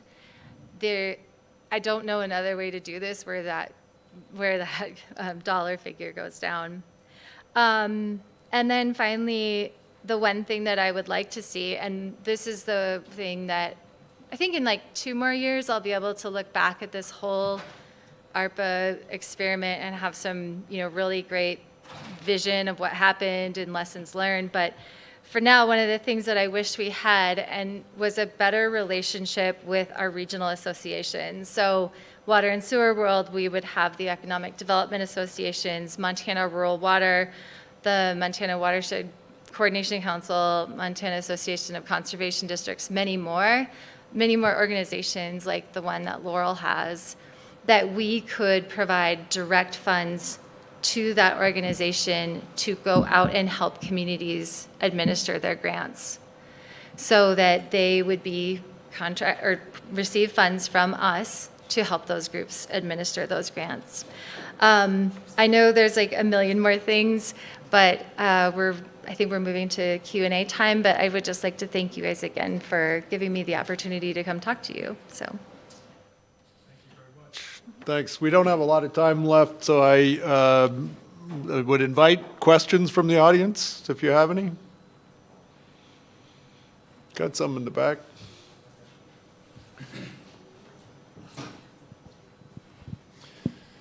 Hey, Nathan Deschmaker. Just a couple quick comments and then one or two questions. What I see an issue in rural resource-dependent counties is, the Montana Constitution guarantees the people of Montana to a system of self-government. And the Declaration of Independence lays that out clearly. And we need self-determination, which means we can determine our own destiny within our local jurisdictions without external compulsion. And I'm not against grants as a whole, but I think we've been going down a pathway that creates more and more dependency for our local resource-dependent counties. We've hamstrung the industries that provide the tax base for those counties that allowed us for those self-determining principles to govern our own affairs. So it's made us vulnerable to basically reach out for resources, in this case from the federal government down through our local jurisdictions. In mathematics, if you make a problem or if you have an issue moving forward in your equation, you can't just work forward and come up to the solution or the sum of that. You have to go back to where you made the mistake and work fresh from that point. So we need to consider and look at deregulation in relationship to these processes that's making it difficult for our rural resource-dependent counties to be able to function without external compulsion and influence. So those are a couple principles on the one side of things. So two questions, or I guess just one question, because part of the problem with grants coming down is a local conservation district, say, or some nonprofit gets a grant, and then they have to pay, and they hire people then, and we're like, oh, we're hiring people in the community. But then those people administer the grant, and then the money runs out, and therein lies your dependency on the next grant cycle. And what I see happening is the conditions stipulated to getting the funds tends towards going away from the cultural convictions of the people at a local level towards a hierarchical mandate that may not be consistent with their values and their cultures. And as soon as you get them into that position, they're then dependent on those resources, because now they have this group of people they've brought into their community and hired and put in offices to administer these dollars. And then 2 years down the road, the grant money's gone, and you have to sign up for the next cycle. So one of my question is, does any of you have an idea we're talking about hundreds of millions of dollars you guys are discussing here, per $100 million, how much of that money is being absorbed through administrative implementation and how much is actually getting to the ground to accomplish the purpose for which the grants are being established for? Does anybody have an idea of because it's taxpayer money. And the question is, would we be better off leaving people to enjoy the fruit of their labor and the fruit of their hard work to invest into their communities than to increase the taxes on those people to funnel the money through a whole process that creates a dependency of those local communities on a program that, in my opinion, tends towards being inconsistent with the principles in the Declaration of Independence and the fundamental principles of self-government guaranteed to the people of Montana and most states under our constitutions. So the question is, do you guys have any numbers on the administrative costs of these grants in comparison to the dollars actually getting to the ground? Thanks. Anybody want to tackle that? I'll jump in there. So there's a lot, a lot in there on what you said. Excuse me. The shortest answer that I can provide for you is for the funds that came down. The administrative burden was reduced by having a category just focused on the administrative needs. So, for example, there's $100 million that's set aside just to focus on the administrative needs for implementing the Inflation Reduction Act provision. So, if you're talking about how many dollars are going to the ground, that $100 million that's set aside for administrative funds is designed to allow more of those resources to go to the ground. Now, that being said, there are still individualized programs that will have maybe like a 10% administrative burden that goes along with implementing it. But there was intentionality up front around recognizing that, as Autumn said, the further you go down, the more gets skimmed off, and then by the time it gets to the ground, you don't have anything to implement. $100 million intentional around reducing that burden.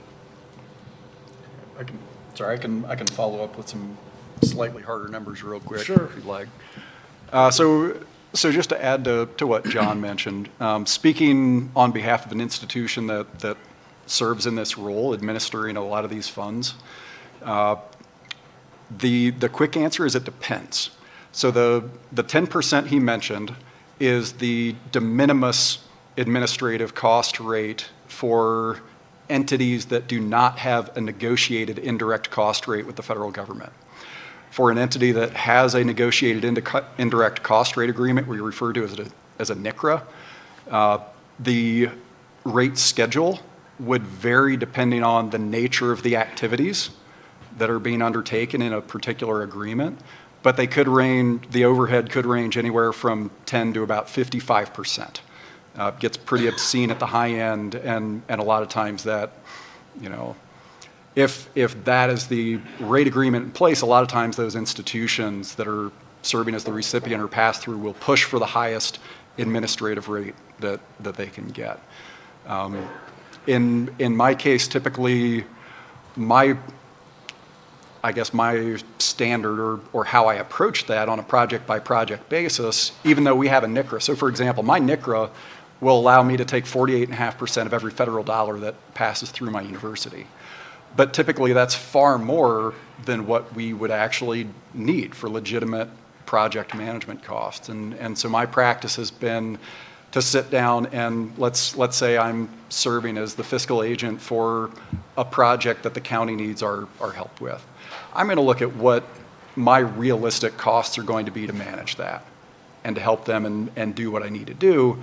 And then I go to my administration and say, look, here's my itemized cost breakdown of what it's actually going to cost us as an institution to serve as fiscal agent and help with this project. And typically, what we end up billing ends up being 10% or less when I negotiate it internally that way based on a realistic cost. Hey, Josh, let's take another question just because we're almost out of time. Yeah. Thank you. Yeah, thank you, and excellent conversation. There were a couple comments made about restoration activities, reforestation, seeds, and so I'm curious with the Replant Act that was part of the infrastructure bill, mandating 1 billion acres of reforestation. Do we have the seed and seedling capacity to meet that mandate over the next 10 decades? So looking forward to the Farm Bill, what can be done to address what that mandate is? There is no simple answer to. There's no yes or no answer to it. We have Forest Service nurseries and seed extractories and seed banks that are set up to store seed, but I couldn't tell you I don't have the numbers off the top of my head to see do we have enough to plant 1 billion trees? I would say between the federal nursery system, the state nursery system, and the private nursery system, and knowing what our needs are, I think we've got the ability to put that seed stock in place. All right. Sorry, just to speak with that. Actually, we're far short when you run the actual numbers. need a several 100% increase across the board in terms of seed collection workforce capability, seed extraction and processing infrastructure, nursery production infrastructure is at less than half of where it would need to be to actually meet published targets. It's a long way to go. Happy to chat.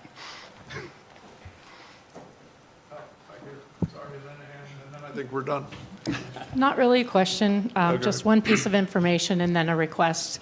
I'm Candace Strauss with the Montana Chamber of Commerce, and I would be remiss if we didn't recognize in the spirit of the name of your panel, Rebuilding for Post-Disaster Resilience, that we're sitting less than an hour away from the Greater Yellowstone and the north and northeast entrances that experienced a 500-year historic flooding event last year. Not as much related to the ARP funds, but the miraculous convening and collaboration among federal, state, county, local, private industry, and philanthropy partners that took place here is really miraculous, and we were fortunate to host with Superintendent Shelley this past Friday during National Travel and Tourism Week a talk on the amazing road that was built in literally less than 4 months to be able to reopen that park. So I hope while you're all here, you take time to get down there and experience it for yourself. Secondly, in the spirit of small businesses, we here in Montana have upwards of 95% of our businesses are small businesses, meaning less than 50 employees.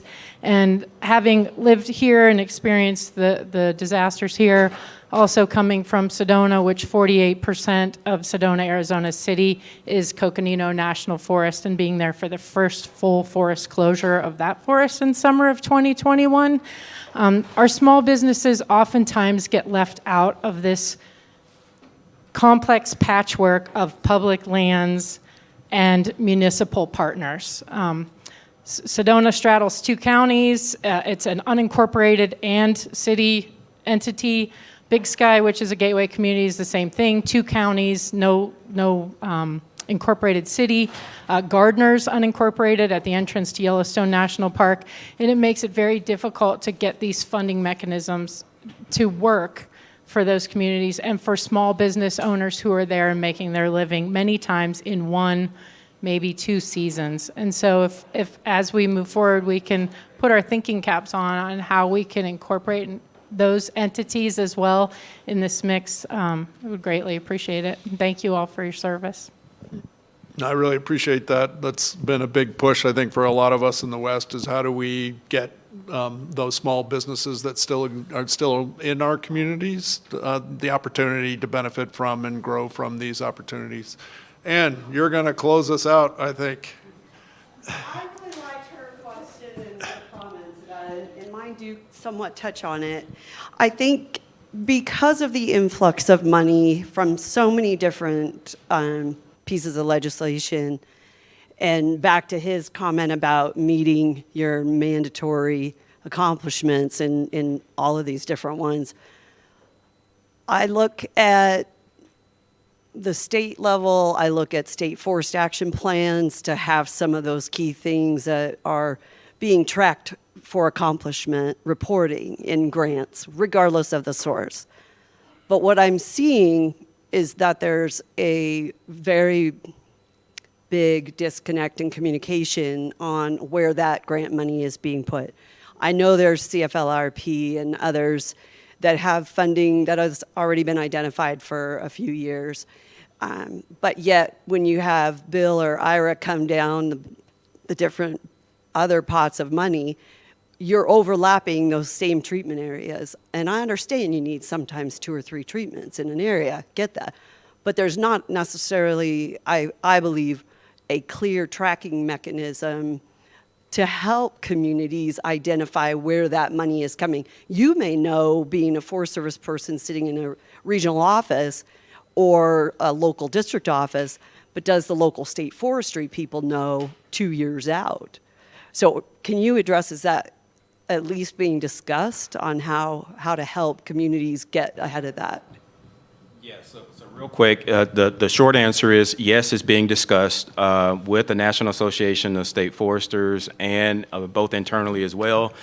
As you can imagine, if you put this amount of funds in the system, somebody's going to want to know how accountable were you for spending it the way it was supposed to be spent in the places that it was supposed to be spent? So what I didn't mention earlier was another part of our agency, our business operations agency, is responsible for the audit and assurance of our work. And so we're working hand in hand internally with them, externally with the National Association of State Foresters, and then they work within state to make sure that they're reporting the grants that they receive, accomplishments that are associated with it. So anyway, the short answer is yes, but it's not a perfect solution. So appreciate your feedback around more transparency is needed for the communities.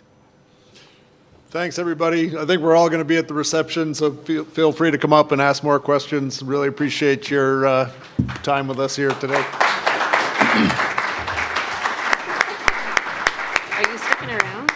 Yeah, but As Nils said, we'll look forward to seeing everybody upstairs, 6th floor. Thank you, guys.